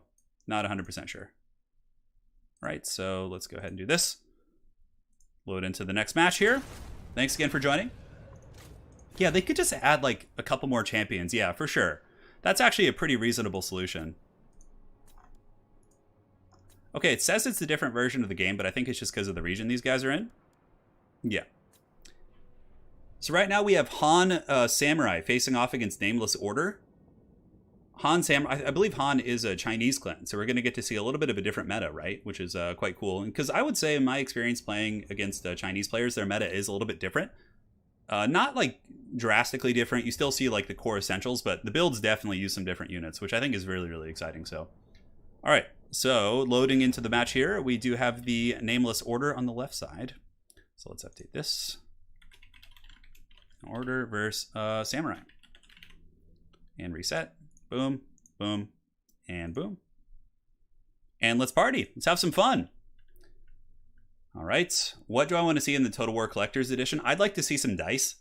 Like to kind of like throw back to the tabletop. Like if we could get like dice themed for like the different Chaos Gods, that'd be super cool. Like I'd use them in my board games, in my tabletop games, and all that kind of good stuff. So yeah.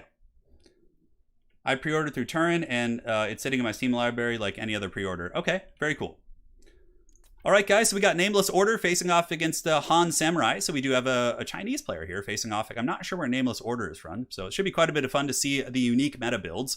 And now for Bretonnia, this is a matchup that is very, very common. I would say that this matchup probably is a little bit Bretonnia favored. The Fey Double Paladin is very nasty. You got Men-at-Arms, Peasant Bowman, and Double Field Trebuchet in the back. I would imagine Questing Knights. Yeah, it's going to be 2 Questing Knights here, 2 on the other side, and then we do have the Defenders of Fleur de Lis. So if we look here at the forces of the Empire, who are going to be led by Han Samurai, he's got a steam tank, which is very, very meta. Not meta, metal is what I meant to say. The steam tank in this matchup is, yeah, it's kind of an old school thing. I haven't seen it in quite some time.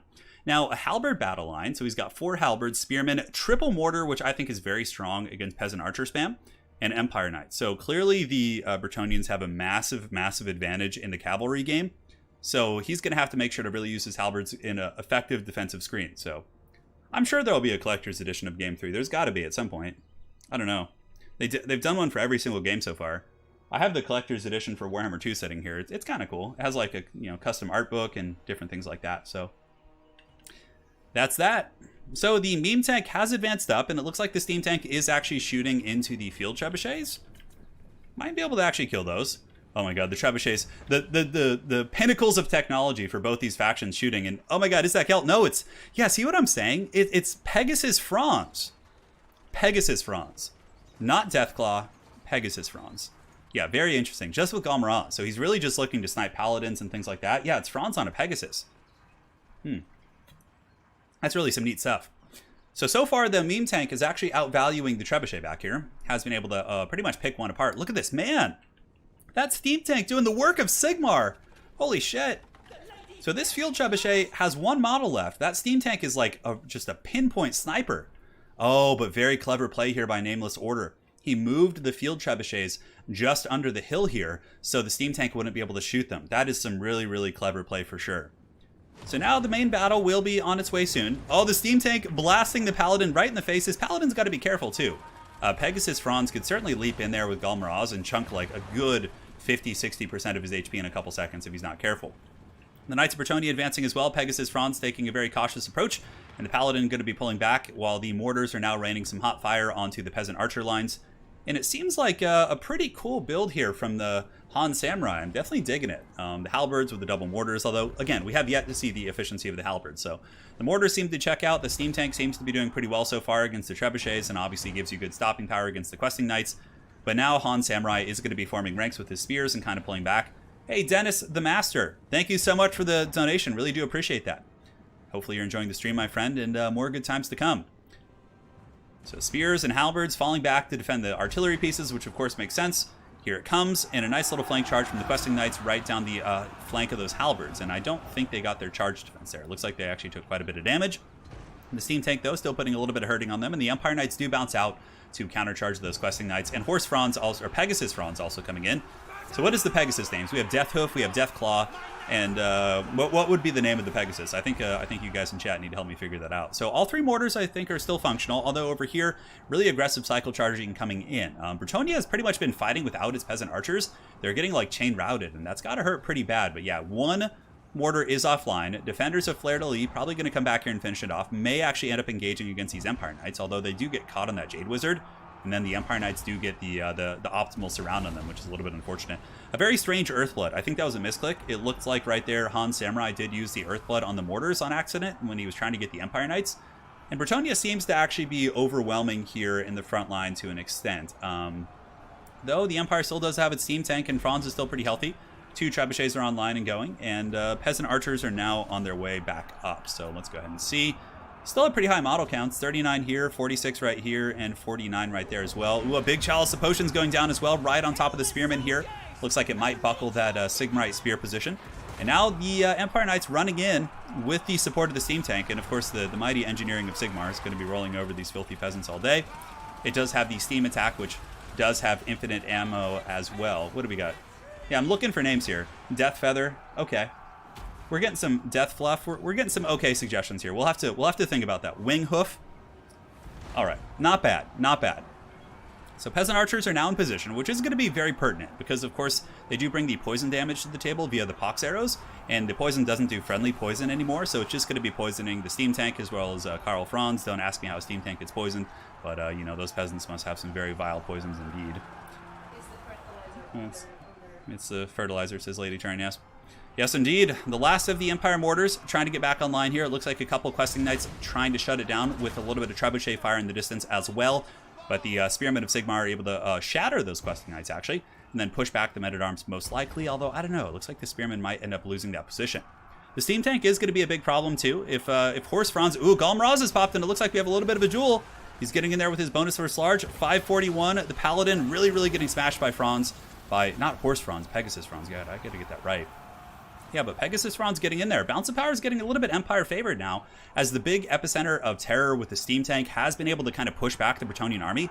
And on top of that, Karl Franz was able to really manhandle that Paladin there. And now it looks like he's hungry, man. Franz is thirsty. He's getting in there. He's going to go after the Enchantress, and Galmraz isn't active anymore, but of course he still is going to hit very hard with his 470. And you can see the Paladin's trying to make its way through to protect the Enchantress. However, the Empire does have a ton of halberds here. Those halberds all doing steady anti-large damage here against the Paladin, as well as the Enchantress, who is actually trying to escape this engagement, leaving the Paladin to face Franz alone. Franz has gotten the regrowth and should be able to take down this Paladin no problem. So yeah, the steam tank really causing a ton of disruption over here. Look at that, yeah, causing terror routes and pushing the questing knights. Looking at this Bretonnian army, like if Franz, as long as Franz isn't like blundered and thrown away in some silly engagement, I don't see too many ways that Bretonnia can deal with the steam tank there. So, you know, Lady Turin has left the scene. Pascal Werner, thanks so much for becoming a member, man. Welcome to the Dukes of Haggard. Greatly appreciate that, my friend. And thanks again for sticking around here on Old Stream. So Franz now going fisticuffs with the Paladin, who appears to have been healed. The other Paladin has retreated from the scene. And now we do have a blob fight, which of course is good for the Enchantress, but with the steam tank causing terror here, the amount of halberds, stand your ground buff, and Franz really making quick work of the Paladin units. Yeah, you can see him getting in there once again. It seems like the Empire probably is going to be taking this game, and Han Samurai will maybe go up 1-0 here. In the backfield too, some Empire Knights have broken through the battle lines, which is huge, because if Han Samurai does see this, and he grabs his Empire Knights and goes and kills these 2 trebuchets right here, that's going to be just value city for him. That would just be a beautiful play. And it looks like he does see that, obviously showing that he has very good presence of mind here. He's very aware of what's going on, and things are doing well. Rickard, thank you for the 300 SEK. Thank you so much. It's my birthday today, and Turin stream is the perfect way to finish the great day. Cheers and thank you. Hey, man. Guys, let's wish a round of applause and happy birthday to Rickard Askaroth. Let's say happy birthday to him, everyone. Thanks again for being a supporter here on the channel, and hopefully you're enjoying this glorious stream in which we really have been seeing here in the Warhammer World Championship that the meta is different. We're getting players from all over the globe, and the builds are working. I would not have expected that Empire build to work. I would assume the halberds would get countered by the peasant archers, but the mortars countered the archers. The steam tank terror routed the front line and helped deal with the cavalry, and Pegasus Franz was actually a big player. That was really cool. Hey, Turin, haven't tuned in in a while. You're the master of my late night watch list at the moment. Hey, John Jones, the great UFC fighter. I got you, man. Thank you. And no, it's not my birthday. No, don't get this started. It's not my birthday. Vampires can seduce a steam tank also. That's true. Yes. That was a really, really cool game, man. I really enjoyed that. So Karl Franz, only 1,700 value, but he killed more or less 2 paladins, which was good. The mortars obviously cleaned out the peasant archers. The steam tank got good value. It was just a really, really strange game in terms of this build. Like, I would not have thought this Empire build would work, but it did. And this was clearly a good Bretonnian build. Perhaps, you know, he just got the better engagements, but overall, yeah, because questing knights are usually so dominant there. I feel like if the questing knights had just been more careful, I think that's a big part of it. I think Nameless Order had his questing knights really get caught in bad engagements. Whereas if they had just taken more open engagements against the Empire Knights, the back line would have been crumbled and the mortars would have been dead like instantly. So, Megasis. Oh, Karl Franz on his Megasis. Oh, yeah, dude, that's really good. No, my birthday's in July. Rickard, thank you so much. No, no, stop it. No. Oh, man. Thank you so much, guys. Really appreciate it. So now we update the scoreboard. Han Samurai up 1-0 in this best of 3 as we load into the next match here. Enjoyed the Chuck Norris. Embrace the Chuck Norris. Embrace him. All right, so next game we have Greenskins versus Warriors of Chaos. This is interesting. This is a matchup that's considered to be pretty Greenskin favored. But, you know, stranger things have happened, man. Was there a reason for him to go on the Pegasus? It's just to be cheaper, really. Goliath, yeah. Because, like, you know, Deathclaw obviously has a lot more stopping power, but the Pegasus is just a cheaper option. So, Pegadeath. Oh, Pegadeath is so good. Megasis. Fully erect Megasis charge. Dude, you guys are killing it right now with the names. Dennis the Master, happy birthday, Rickard, and Turin, of course. Thank you so much, Dennis, for your donation. Yeah, yeah. Let's hear it. All right, guys, we load into the next battle. Pegmar Pagons. Oh my god, this is just getting out of control. On my 50th birthday. Oh, Jesus. All right, guys, game 2 between Nameless Order and Han Samurai. Let's party. Let's do it. So here we do have the Nameless Order on the Horde of the Greenskins. Grom the Paunch, Giant Rib Patrol Hag, Blackworks, a million Spider Riders, and Wolf Rider Archers. You guys get it. This is like super cookie cutter Greenskin meta, right? Of course, mixing in Blackworks is very strong in this matchup because Greenskin Skirmishers usually beat Chaos Skirmishers. Greenskin Infantry beats Chaos Infantry unless they go Chosen. You guys get the picture, right? Yeah. It's pretty fun. Any plans for my birthday? Well, considering my birthday is in July, I don't have any plans quite yet, but they will evolve in time, so. All right, guys. So for the Chaos Army, it's going to be Marauders, Mirror Guard, a couple Halberds in the back. Very interesting choice. Probably against the Trolls, I guess. Chaos Sorcerer, Lord of Fire with Burning Head, a Gorby's Chariot, Warp Chicken, and that appears to be it. So this is a pretty big game here for the Nameless Order. If Han Samurai and the Warriors of Chaos do win this, Han Samurai will be getting the win here in this group stage. And the way group stages work, it's like, you know, they play the other members of their particular group, and the individuals with the best records basically advance, right? So if they do lose a best of 3, it doesn't mean they're like out of the tournament, but it is obviously a pretty important factor, right? So we will see how it goes. Chaos Warriors advancing. Greenskins getting some, you know, decent skirmishing. They poked the Warp Chicken a little bit. He actually took what appears to be a couple hundred damage. Looks like a Spirit Leech coming down from the Hag as well, and the Gorby's Chariot, certainly a good choice. The Gorby's Chariot here is one of the tools that probably is most effective against the Blackworks and the Goblins and different things like that. So we'll see how that plays out. But so far, so good. Chaos Marauders. Chaos Marauder Great Weapons all pushing forward. Greenskins trying their best to just skirmish and poke off those Marauder Horsemasters, and they seem to be doing a pretty good job of doing that. Grom the Punch just kind of circling about in the trees, raising his big old axe, just letting his belly flop about as he does so. Look at this majestic man. And that was like me last night after... Man, I was such a creature last night. I just like drank like just a fat beer and just was like eating a loaf of bread. Oh my god, I was such a sausage. Good times for sure. Anyways, on the flank, Greenskins trying to poke. They're getting a little bit of damage, but honestly, the skirmish phase hasn't been terribly impactful for either player. Doesn't seem like anybody's getting a huge leg up on the other one. But really, it's going to be interesting to see how the Greenskin battle line performs. They should do well, actually. He does have double Fanatics. Fanatics, if used correctly, can really wreck the infantry super hardcore. And also the Stone Trolls going in, doing a little bit of Stone Troll cycle charging. Something you don't see terribly often, but a very cool tactic.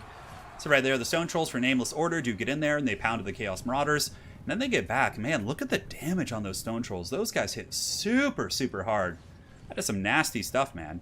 And now Chaos Marauders are pushing out. I mean, if the Greenskins can keep kind of decentralizing the Chaos Army and forcing them to overextend in different directions, this could be very, very strong. I would imagine Stone Trolls might even pile in and take out these Marauders right now, or maybe they're just going to fall back to the safety of this army. On the flank, we do get Orc Boarboy Biggins, these Wild Hogs, maybe looking to attack the Marauders. I think they had an attack order elsewhere and got kind of caught on these Marauders here. A little bit hard to tell. But now the Gorby's Chariot of Chaos is going to be hitting the front line. No, it pulls back at the last second. Very, very cautious play. Very, very cautious play indeed from both of these players in the Warhammer World Championship.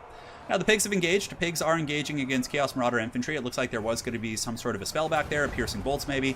No, that was going to be some Warp Chicken Searing Doom, and it does actually end up hitting some Orc Boys on accident, which is quite funny. Black Orcs absolutely massacring these Chaos Marauders, but not before the Chaos Marauders do take down a couple Black Orcs as well. You can see they do, of course, have the good AP value, and their weapon strength is 30, so it's not insignificant, but the Black Orcs will win that fight quite decisively. A Burning Head attempt going down from the Warriors of Chaos. Looks like it was canceled there from the Chaos Sorcerer Lord of Fire. Grom the Paunch, the Stone Trolls, as well as the Black Orcs, absolutely dominating the frontline fights. And again, this is usually what you see in this matchup. The most success I've actually had in this matchup is using a Hell Cannon from the perspective of Chaos and just blasting the Black Orcs and playing a very kite-heavy game and not taking square engagements. It's very, very tricky indeed. So, Piercing Bolts going down once again, raining some hot fire onto the Chaos Marauders there. And the Mirror Guard, they're still going. Mirror Guard, of course, do have pretty damn good leadership, and they're also immune to psychology. Fanatics being loosed. Let's see if it gets into any of the boys. It looks like it is. Those Fanatics really, really tearing through the Chaos Infantry. At least the Marauders, yeah, a couple of them really take quite a bit of HP damage, so let's take a big macro look at the battlefield. So right now you can see Warriors of Chaos rotating around their skirmishers, trying to rotate away from the Greenskin skirmishers while also screening the Greenskin skirmishers using the Halberds, which is a very, very strong play. Balance of Fire is pretty even at this point, and the fact that the Chaos Skirmishers are safe and sound means that they are peppering down the Stone Trolls, and if they can break the Stone Trolls here and then chase said Trolls off with Marauder Horsemen, that would actually be an incredibly strong play, so we'll see if you can kind of bring that to fruition. In the middle, Chaos is holding. They do have their Chaos Halberds, and also Warp Chickens going with the Chaos Sorcerer Lord of Fire. Looks like there was some sort of spell going down here. Oh, actually, Aspect of the Dread Knight from the River Troll Hag to give some terror, and immune to terror also here onto the Fanatics. It's a pretty close battle, honestly. Yeah, I would say so. Although Greenskin Skirmishers, still pretty numerous, could cause some serious problems for the Marauder Horsemen. The fact that all the Spider Riders do poison really makes it quite tricky indeed. Grom the Paunch is also a really, really big issue as you do kind of progress towards the late game here, but so far, Trolls are still holding on. He used the Aspect of the Dread Knight on the Trolls. Some of you guys may wonder why. It does make them cause terror, but more importantly, casting Aspect of the Dread Knight buffs leadership and also does give the unit terror itself, which therefore makes it immune to terror. So it's a very, very powerful tactic for sure if you're worried about your Trolls and other units kind of having fickle leadership and buckling off. But the Greenskins are slowly pulling ahead here. It's like the Chaos Infantry is just getting outvalued. The Black Orcs, though they have been swarmed by multiple units, are still fighting here into the later stages of the game. The Trolls are also regenerating, and the Trolls are going to have no problem dealing with Warp Chicken. I mean, here we still have 9 of 12 Trolls, right? And a fair amount of room for the healing cap. So if those Trolls aren't chased off, and those bad boys do come back, it's going to be a big problem, to say the least. So here comes the Giant River Troll Hag. Looks like a Searing Doom maybe going to be coming in from the Big Chicken. The KFC man, yep, Searing Doom coming down, bombarding, but a bit of friendly fire damage. So it does hit a bunch of the Chaos Infantry there. But Warp Chicken's going to have to make some plays. Balance of Fire is kind of creeping back towards the middle as Grom the Paunch does get surrounded in Halberds, which is really unfortunate. Aspect of the Dread Knight, Lucky Banner used, really trying to keep Grom the Paunch in the fight with his 104 melee attack. Holy shit, but man, if there was a final transmutation right here from Warp Chicken, this entire Greenskin army would just get buckled right now. But he obviously doesn't have that. He has 2 casters via the Sartorial plus the Fire Sorcerer. And now Sartorial's coming over here to try and get on those goblins, but Balance Fire's pretty even, but even in an even situation like this, the Greenskins do have regeneration, like I said, right? So these Trolls are all going to be accruing value over time. they're like a good old stock investment right there. And Grom the Paunch is going to be healing as well. Burning Head going down kind of tickles the pickle of some Greenskin troops there as the Gorby's Chariot does run into the Black Orcs, who are afflicted by Plague of Rust. And Warp Chicken coming in with that big old Zeech body slam. Looks like the Black Orcs will be broken there. But Grom the Paunch is healing. I think it's too much. Like, the Marauder Horsemen are running a little bit bare bones on ammo, and there's no final transmutation. If there was a big fat erect one, oh my god, that would just be sheer brutality if it just kind of nailed this entire blob here. That would probably just win Chaos the game outright, even in this situation, in which they're behind, because the final transmutation would break everything. And then the Marauder Horsemen could probably just chase most of the army off. Although Spider Riders could be used to screen. There is some counterplay there, but you never know. Now, Spider Riders look to be taking this engagement, jumping onto the Marauder Horsemen. They do get the proper engagement. They apply poison, lowering the speed down to 69. That's what she said. And on top of that, the Stone Trolls are able to catch up and start taking some of these guys to the club. And yeah, it's looking like this is going to be a victory for Greenskins here, which would actually tie up the series 1-1 with Nameless Order and the Samurai here. So certainly a pretty hot series. Looks like we're going to be going to Game 3 as the Warriors of Chaos are starting to lose their grip here. But, you know, I have to say, very well played to Han Samurai. That's a very tough matchup. In my experience, it's probably a 70-30 matchup for Greenskins. They're heavily favored there, I would say. As someone who mains Chaos and knows a little bit about Greenskins, I do feel like that's a very, very heavily favored matchup for the Greenskins. And it was a good proper fight. I'm trying to think if there's any ways the Warriors of Chaos could come back. I mean, they do have some infantry left. If Grom the Paunch were like kind of thrown to the dogs, if he just fought Warp Chicken in one-on-one combat for a period of time, but we have the River Troll Hag still online. The Spider Riders are really out trading the Marauder Horsemasters in melee, and no, I never miss it. If there's the blessed number, I'm gonna get it. I'm gonna get it. Will YouTube ever get Twitch emotes? Yes, they do have them, but basically, if you're a channel member, you have access to my custom emotes. But aside from that, like YouTube just has like haggard emotes that looks like they were drawn by wee lads, by kindergartners. I don't know, something like that. So the Greenskins pulling ahead in this game here as the Marauder Horsemen are rode down. 84 goblins pushing triumphantly here as Warp Chicken does kite back. We'll do a little bit of fast forwarding, as it seems like Chaos is mainly just going to be kind of grinding to the bitter end with Warp Chicken. Chaos Sorcerer Lord gets run over by Grom the Paunch, who's happily avoiding the chicken. And at that point, the Chaos player will be withdrawing, and Game 2 will be going to the Nameless Order in this best-of-3 showdown in the Warhammer World Championship group stages. Yeah, there's the emotes. You guys can see them. We got him. We got him, man. Yeah, YouTube's certainly a little bit behind on the streaming game in terms of like functionality and integrations and things like that, but I just really like streaming on YouTube. I don't know why. I guess I'm just like an old man who doesn't like to change in his ways. 1-1 in that series, my friends. Grom the Paunch, you know, a menace as always. You know, Black Orcs, usually you see 3 Black Orcs in this matchup, but, you know, I did like the inclusion of the cheap Chaos Marauders just to try and chip down the Black Orcs over time. Stone Trolls are monsters, as always. And yeah, it's hard, right? Because Greenskins win the skirmish game. They win the infantry game in terms of overall value. So with Chaos, you kind of have to come up with creative solutions to win that fight. Yeah. Yeah. It's a tricky one. It's a tricky one indeed. Yeah, just look at all the haggard YouTube. The haggard YouTube emotes, yeah. It's always a little bit of a disappointment, isn't it? So going into Game 3, guys. Game 3 is upon us. The Chuck Norris hot dog guns are ready to launch us into the third game. Ulf still here. Hey, how's it going, man? The rubber match, which is going to be Han Samurai on Skaven and Nameless Order on Vampire Counts. Okay, very cool. Now, this is nerfed Skaven. So this is post changes against Vampire Counts. I used to think this matchup was very Vampire Count favored. Then I played some games against some really good Skaven players and kind of saw some cool tech they had to win this matchup. I still think maybe Vampires have a slight edge, but not to say that Skaven can't win it by any stretch of the imagination. Yes. Ant-Man, how's it going? It is a late night party here on the Turin channel. We're loading into Game 3 in this glorious best-of-3 showdown between Nameless Order and Samurai of Han Clan. And just give me a quick moment, guys. I'm going to grab some water and we'll get this party started.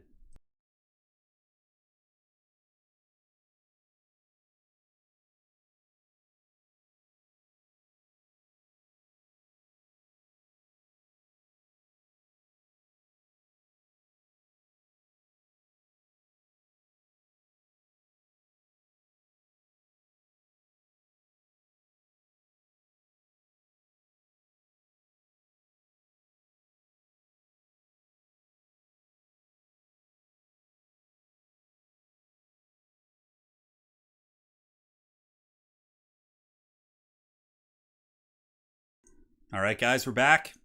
Let's do it. Game 3. Who is going to be the victor? We will see. Also, guys, quick topic before we get started. So, Lady Turn and I are getting a new TV soon, like a big mega TV for the living room, and I wanted to just binge watch like haggard 80s like action movies that like are like kind of fantasy. You know how like the 80s had that like subgenre of like 80s fantasy with like the Beastmaster and like Conan and like all those type of movies? If you guys have any suggestions for such movies, drop them in chat now because I want to go on a binge watching spree of those. I'll come back and check them after the stream because I can see the chat after the fact. So, yeah, that's that. That is that. So if we take a look here at the forces of the Vampire Counts, are going to be led by the Nameless Order. He's got zombies in the front, backed up here by skeletons, a double White King with Scabsgraith, and on top of that, we do have Heinrich Kemmler, who's very, very good here. Krell is quite useful. We got a Black Coach, we got Blood Knights and Black Knights on the flanks, a very, very wide army ready to slam jam Space Jam. Yep, yeah, all right. Highlander, I've seen the Highlander series. I've seen all those. Yeah, I've seen all those. So for the Skaven, an interesting force as well here for Han Samurai. He's got Skaven Slave Spears. He does also have double Globadiers. We got Council Guard Stormvermin. We have an Assassin with Rat Ogres as well. A Grey Seer of Plague. And that looks like it is going to be the Lord. I can't remember. The Grey Seer of Plague. Yeah, he's got the... let's check this out. Yeah, he's got the Wall of Unholy Sound. Yeah, so... Yeah, the Grey Seers do not have the Mortis Engine effect. It actually has to be on the Plague Priest, which has to be on the Plague Furnace. So a lot of people actually just assume they have it, but it does not. Yeah, okay, this is perfect. I'm seeing a lot of good recommendations. Big Trouble in Little China, that's a great one for sure. That's a big... Yeah, that's good. So we got a Warlock Engineer. We have Ikid Zap Cannon and some Spears at the back. So yeah, a lot of Globadier action, including the Avalanche Mortars, which is very interesting. I'm curious what the Avalanche Mortars will target. I guess Crypt Ghouls, Blood Knights. Avalanche Mortars are something I used to use against Bretonnia to kill the heavy cavalry as well as like their infantry and like Battle Pilgrims and things like that. So yeah, I'm quite curious to see how the Avalanche Mortars will do in this fight and what kind of damage they are going to be able to get done. Yeah, Big Trouble in Little China is a great one. I love Predator. I've seen that. I've seen a lot. I'm looking for more of the niche ones. Yeah, I've seen Dragonheart. Yeah, that movie. That's the one that has like Sean Connery as the dragon, right? Labyrinth. Yeah, Labyrinth. Labyrinth is a creepy one, dude. Dude, I love Escape from LA. Yeah, Kurt Russell. Lady Turin and I watched Escape from LA and Escape from New York recently. We watched those just a couple months ago. Deathstalker is very sword and sorcery. Yeah, sword and sorcery is kind of what I'm looking for. Watch Willow. Okay. Dolph Lundgren's He-Man. Oh yeah, see that's what I'm talking about. Give me those Haggard suggestions. We're all about that. I've seen Excalibur. It's a good one. So, perfect discussion while the battle does approach. Let's actually talk about some tactics now. So Globadiers will be very good at killing, a number of the skeletons and zombies, and oftentimes vampires do kind of blob up there, but it's also very risky to go weapons teams heavy against vampire counts because of how good their summons are in your backline and how wide they can wrap you with their Black Knights and their Crypt Ghouls and these different units. Oh man, you guys are just giving me so many good suggestions. I love this. Thank you so much, guys. Thank you. Ikid Zap Cannon, Black Coach, probably the prudent choice to shoot. Heinrich Kemmler on his horse, also not a bad target. If he decides to sit for a second like this and just kind of, contemplate his fate, sniping Heinrich Kemmler on the horse would probably be a very, very smart call. So we'll see. We'll see what ends up happening here. They're not quite in range yet, so we'll do a little bit of fast forwarding while the players posture in. Skaven obviously taking a very defensive position here, close to the back of the map, but far enough away that it's not an issue, right? There's plenty of room for the vampires to get around the back. It's also a bit of a double-edged sword, because if the Skaven army does route back here, they're a little bit closer to the edge of the battlefield, and that could be a bit of a problem. So even in fast forward, you guys can see, there's a lot of positioning, and the vampires want to make sure they have that full proper surround. That's certainly very important to them. Never-ending Story. Yep, Valnir, seen that one. That one kind of gave me nightmares as a kid when the wolf. I was like really scared of him when I was a child, like a young child. Yeah, I remember that. Yeah, the original Clash of the Titans. Yeah, with the owl. Oh man. Yeah, these are good times. So 1-1 here in this series. This is a pretty big one, right? We're in the later stages of the Ye Old World Championship here. So this is certainly an impactful game here. Warp Lightning Cannon shooting downtown. Looks like they're going to be going after the Crypt Ghouls. A little bit of a misplay for sure. You want to be shooting the Black Coach or Heinrich Kemmler or any of these other targets here. There's a lot to work with there. But I would imagine maybe the Crypt Ghouls were the only thing in range in that moment, and that's why he decided to shoot them. Rado, I haven't seen Fire and Ice. Thank you for that suggestion. It's one that's been on my radar, but I can come back to this point on the stream and see all the chat and suggestions, so I'm going to come back with my little notepad and we'll binge them out, man. So Avalanche Mortars going into the Crypt Ghouls here. Could get some damage. It looks like the Crypt Ghouls were able to juke it. Really good play there by Nameless Order. Able to pull back those Crypt Ghouls and avoid that firepower. And now the Rat Ogres are eyeing that Vargulf quite hungrily as the Avalanche Mortars now fall back. And certainly a little bit concerning they haven't gotten too much damage yet. In the backfield, the Fellbats are sent in, but the Warp Storm Scroll is used. And, instantly Skaven do get a fair amount of value there in that trade. And yes, now the Warp Lightning Cannons have switched on Heinrich Kemmler. They switched on to the Black Coach. That is the appropriate choice right there. Very, very good stuff. So here comes the Mortar Fire going into the Königstein Stalkers. Getting some really, really nasty damage, actually. Yeah, I love Avalanche Mortars. I know they're really expensive, but those guys pack a serious punch. Avalanche Mortars, I've actually seen them be used pretty cool in a 2v2 game where basically you have Vampire Coast as your ally and you give them extra powder. so the Avalanche Mortars can just like keep nuking things the entire game. Warplane and Cannon still shooting into the Black Coach. It looks like they might have accidentally friendly fired their Grey Seer right there as he kind of moved by, but the Grey Seer looking like he wants to get into the frontline fight, maybe drop down some summons here. We'll see. Avalanche Mortars raining fire onto the Skeleton Warriors in the front, and pretty much one-shots that Skeleton, man. That is really, really nasty. Check that out. So here on the flank, Black Knights looking to pull up in the front, and now they're probably going to charge in here. So they'll come up and through the front, maybe weave through the seam, but you can see here that Han Samurai is very, very quick to react. He gets the Rat Ogres in position, and the Ogres and the Globes should be able to crush those Black Knights, but not before the Mortars actually take a fair amount of damage. Now here on the weak side, Clan Rat Spears engaging against Crypt Ghouls. It looks like the Poison Wing Globes do get a little bit of a miss attack order and are forced in, and now the Black Coach, the Black Coach is going to be ramming through these guys and just doing so much damage. It looks like there's going to be some witchcraft. Oh, look at that dreaded 13 spell. That was so money. Does a bunch of damage to the Black Knights, also surrounds the cavalry, and now the Storm Vermin Halberds are surrounding these two cav units. That was a beautiful play there by Han Samurai, which is pretty much sealing the doom of a Blood Knight unit and potentially these Black Knights. That was just such good play right there. Now back in the backfield here, Rat Ogres are pounding on the Crypt Ghouls, but also a very good response here by the Nameless Order. He is able to get his Black Knights and probably will be shutting down this, 1,500 gold unit. The Avalanche Mortars are not cheap. There's also going to be a Black Coach on top of the Ikid Zap Zap Cannon. The Skaven need to find a way to get some defenses back here because, man, oh man, they're going to be losing way too much value for free. But that dreaded 13 spell was a really, really nice play. The Blood Knights got heavily damaged. The Black Knights probably got killed outright. And now the Grey Seer Plague coming in with the remainders of the Pit Fighters of Helm's Deep, trying to salvage the Ikid Zap Zap Cannon. Somehow, some way, he is able to save those Avalanche Mortars, but only for them to be rode down by the remnants of the Blood Knights here. These Knights of Red Keep getting in there and really, really doing some nasty damage for sure. So, brutal stuff indeed. Balance of power is pretty even. I think Vampire Count's pulling ahead ever so slightly as they are able to shut down the Avalanche Mortars and the Ikid Zap Zap Cannon in one play, despite that really nice intercept with the dreaded 13 spell. It seems like the Vampires are getting a lot of good engagements, and just like I said, having that many weapons teams, it's really, really incredibly hard to defend. The Globadiers, I feel like you could cut the Globadiers and maybe just like, oh man, there's like some guy doing like a donut out in front of my house right now, which is just getting absolutely crazy. But the Grey Seer Plague fighting his best with the Pit Fighters, also summoning another unit of Storm Vermin here in the middle to try and fight back against the Blood Knights and the Black Coach. But the problem is there's nothing really here to defend at this point, right? The Storm Vermin basically are just going to be fighting skeleton summons and chaff units to the point where they basically disappear. And I think the Vampires have enough mobility, and yeah, Crypt Ghouls chasing off Rat Ogres, and are there any other cav units? I mean, some Globes are coming back here, and all it takes is a couple of Globadiers to really, really get some good damage. Yeah, hitting those Crypt Ghouls, both Crypt Ghouls, and also Krell is on the battlefield affecting the balance of power. Krell has a super long summon duration though, so Krell will be disappearing soonish. But both players have some, summon assets, and a bit of an issue for the Skaven is the fact that they don't have any Mortis Engine effects, so they're not going to be able to just like grind as efficiently as they often could. Oh, actually, that's not true. We have the Warlock Engineer with the Warp Shard Armor. Okay. So, God, I hate that button so much. Yeah, so he's got the Warp Shard Armor. Look at this. Like, every time I go away, it's like trying to warn me about something when I'm trying to show you. Oh, God. But there is a Mortis Engine effect for this Skaven. So, yeah, I take that back. He certainly could potentially bump and grind here pretty well. Globadiers into the back here. Storm Vermin summons will be disappearing relatively soon. Won't be lasting a whole lot longer, and it looks like they have faded to dust. And now all we have is the Council Guard and the Grey Seer here. But it looks like the Vampire Counts with the double White Kings and Krell, they're just going to be circle beating this assassin here. Yeah, you can see the two White Kings are embroiled in combat. Krell is over here with his big pimp axe, and he has great armor piercing, and he's going to be able to beat down. Look at this. Oh, do you guys ever notice like there's still a little Skaven inside these things here? They're just chilling, despite the crews kind of running away. They're going strong.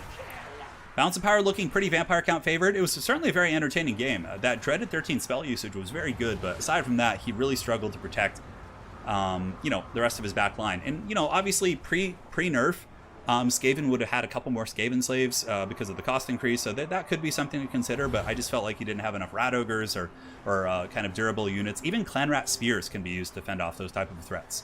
But in this case, yeah, he just didn't have them, and now he's really paying the price. As the Vampires are now playing their game, right?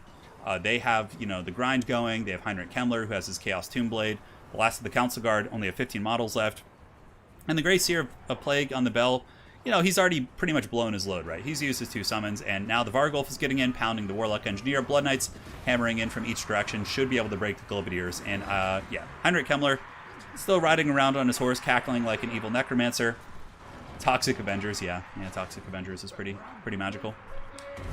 Yeah, I remember that. All right, guys. that appears to be it. GG, well played to the Nameless Order. He will be advancing in the Warhammer World Championship. Or not necessarily advancing, but he's gotten a win in his group stage, which leads him potentially to advancing against a very strong opponent. So let's go ahead and look at some of the value on these bad boys. Yeah, certainly probably pretty spread out. Obviously the Black Coach and the Blood Knights got 2,000 and 1,300 for the Coach. Yeah, it was just a good proper swarm. Good cavalry play. Despite getting caught with the dreaded 13 spell, he was still able to get good value and shut down the globes. And yeah, when you spend 1,500 gold on this mortar unit only to get 482, you know things aren't going to go well. Little globes ended up doing okay. Some of them came back and were able to like nuke some crypt ghouls and things like that. I feel like it was just one too many things, right? Maybe you cut like avalanche mortars in this case and just get like 2 more rat ogres, and then you can actually, or a rat ogre and some clan rat spears, then you can actually defend what you have. Or like you cut the globadiers and then just get the avalanche mortar and just get like more defense, right? Like it was just a little bit too much to protect in my opinion. Yeah. All right. So updating these scorecards here, and we have another series coming to you guys. It's going to be another series with Onyage. Of course, we saw him playing earlier, and now we're going to have another one, and we'll go from there. We will go from there. So let's get the intro graphic. Chuck Norris hot dog guns ready to go. YouTube is like really, really strict about putting, you know, certain things in your thumbnails. So basically, we just decided to put hot dogs over his guns there just to play it safe. Yeah. Because like if you like, yeah, they're really, really strict about that stuff, and you don't see it if you don't like get warned about it. It's just like you just notice those videos tend to do worse because obviously YouTube like flags it for a certain reason, doesn't tell you about it, and you know you pay the troll toll. All right, so let's see here. Let's fire this bad boy up, and yeah. All right, so now we have a series between Onyage and Sentencia of Clan BBB. Should be quite a bit of fun. All right. Sentencia. And if any of you guys are playing the World Championship and you'd like me to cast your games on stream, you just go ahead and send them to me. There's a lot of folders to look through, so it's kind of tricky for me to find everything, but you guys can just send me the replays if you think it was a really good competitive series, and I will happily cast those bad boys. Yeah. So you let me know. All right, very good. So loading in now. We got Greenskins versus Lizardmen once again. Should be quite a bit of fun. Yeah, I really like that movie. Event Horizon is a good one. I remember being quite scared of that when I was a kid as well. Event Horizon could be like a prequel to Warhammer 40k, right? Yeah, I feel like it could. It kind of has that element of like deep space exploration, going into the warp, you know, all that kind of good stuff, so. Yeah, Chuck Norris has got some mean roundhouse kicks for sure. Some mean ones. All right, let me make sure we're not... Yep, we're paused. It's going to take a 1-minute break here to sip on some water, and we'll get started with the next match here in just a hot second.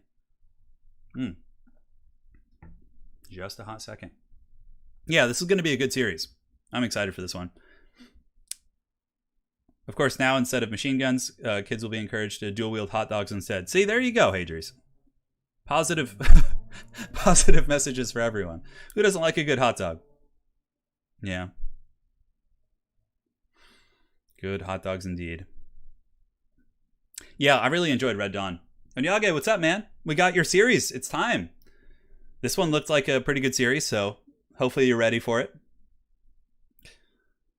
We gotta give you some shine, man. The dogs are good, yeah. So we had to take Wookiee to the vet because he ate some, like, we just ordered some dog food from, you know, Pedigree, and we fed it to him, and then it was brand new dog food, and he got kind of sick from it, right? So for the past couple days he was suffering, but he's finally doing better now. We've been boiling him some like plain chicken. The vets gave him some medicine, like some anti-nausea and antibacterial stuff. So Wookiee's doing better now, yeah. We were really concerned about him though, for sure. Really, really concerned. Yeah. Yeah.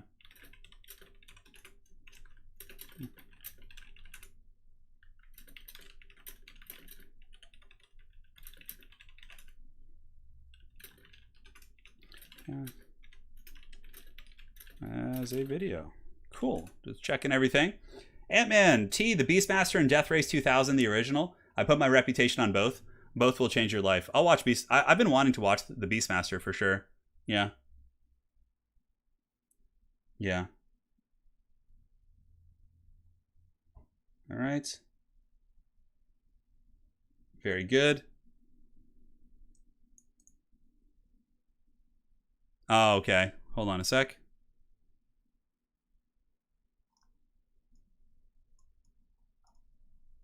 I'm craving hot dogs now, thanks. Yeah, I know. We have a hot dog place near our house that's pretty solid. Yeah. Onyage was messaging me, telling me that he was having some pretty serious lag during some of these games here, so there might be some funky plays. We'll see, guys. We'll see. Just stretching out the old man arms, getting ready for the next match.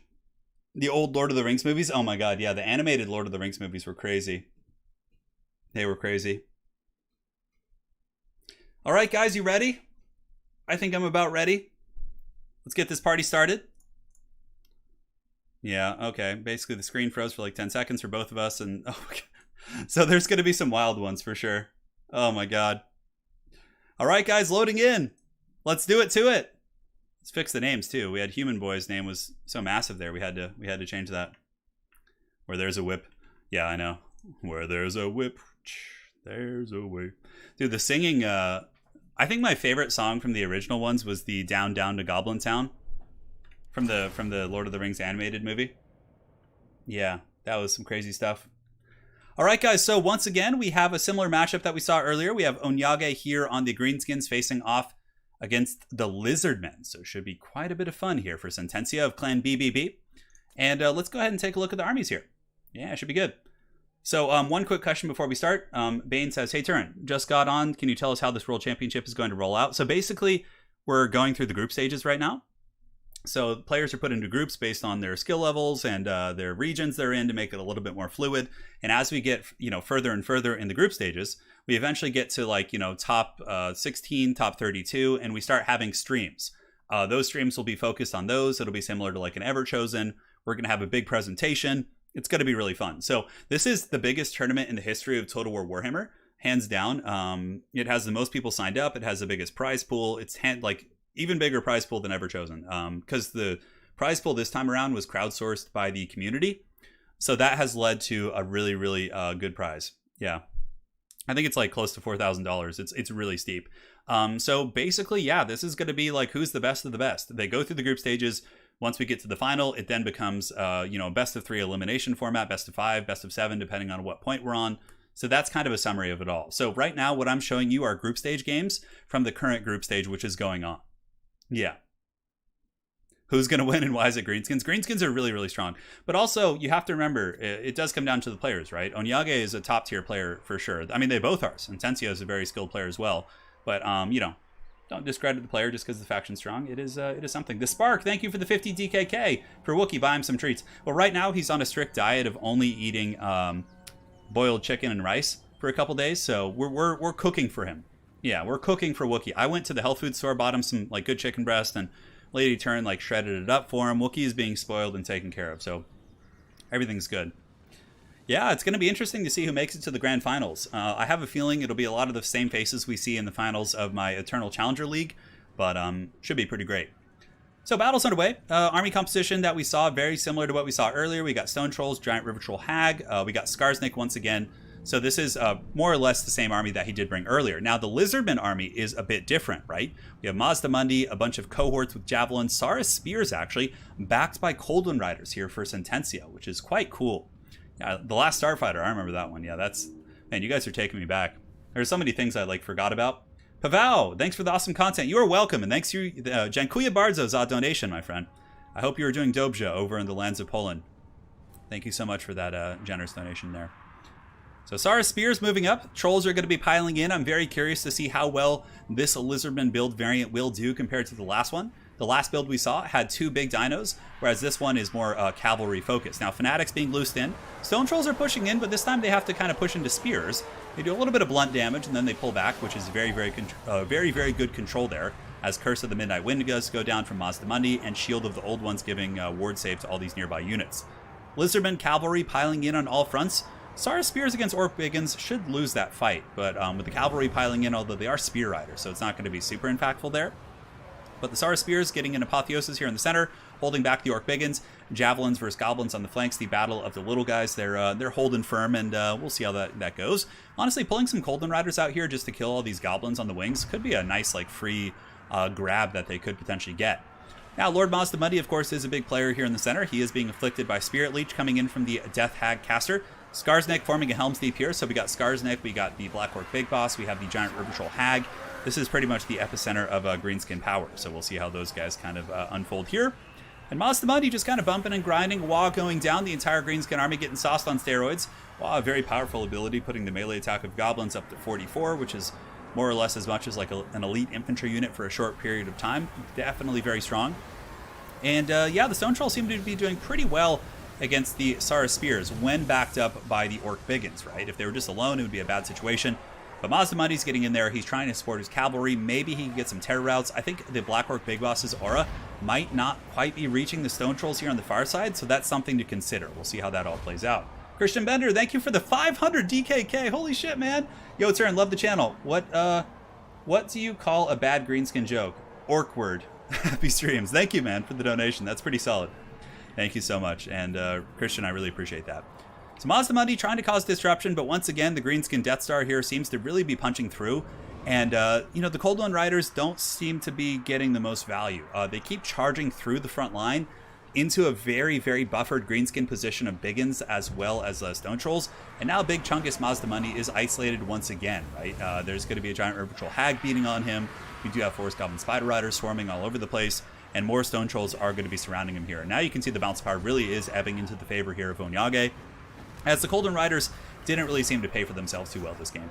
Fermented Fungi going down, putting his melee defense to 8, very strong. And plus, since he's the only one with a Cold Blood here, he can't use it on himself. I believe he cannot when he is rampaged. So he's just going to have to eat that one like a champ. And the Biggins and the Stone Trolls able to really, really just dominate the frontline engagement, showing that the Greenskins are hands down one of the strongest factions in the game, but also being piloted by a very top-tier player here in Onyage. So Lord Mazdamundi, he's doing his thing up on his steed, but that probably will be it, as Skarsnik is now in with his prison shank, his Prada purse, and he's going to be beating Mazdamundi over the head with that thing. Lizardmen do have a ton of cavalry and rampaging units coming back, but I just don't see them getting through the amount of Biggins and AP Loonies and, you know, the Stone Trolls, who, though they are breaking, they still have 12 models here. These ones still have 7, so they'll be able to come back and do their thing. Huey Evans, keeping Warhammer alive since 1992. Love your work, Turin. Hey, thank you, man. Appreciate that. We're going strong. You're going strong indeed. Hadrius has an idea. Turin narrates a game, and the players have to recreate it from the voice recording. Holy shit, that would be difficult. That would be very difficult. Although, I don't know. Yeah. That would be interesting. So Mazdamundi, Apotheosis on himself. The last of his Sara Spears are holding, but it looks like this one is a bit of a foregone conclusion. A little cute ruination of cities going down there, but Skarsnik, the Black Orc Big Boss, and the Stone Trolls are all more or less perfect health.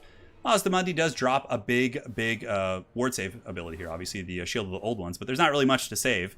And Mazdamundi really just kind of delaying the inevitable with his tankiness, and the Greenskins do claim the victory there. All right.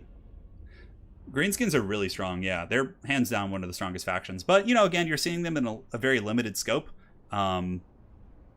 Skarsnik is used here. Grom the Paunch is used sometimes. Azag is used sometimes. They have a lot of viable lord choices. But the build, we've seen this build twice today, and it's very strong, right? Again, but pretty substantial inefficiencies with the Coldland Riders. Like, they all got sub 500 value except one of them. So I think that was the weak link.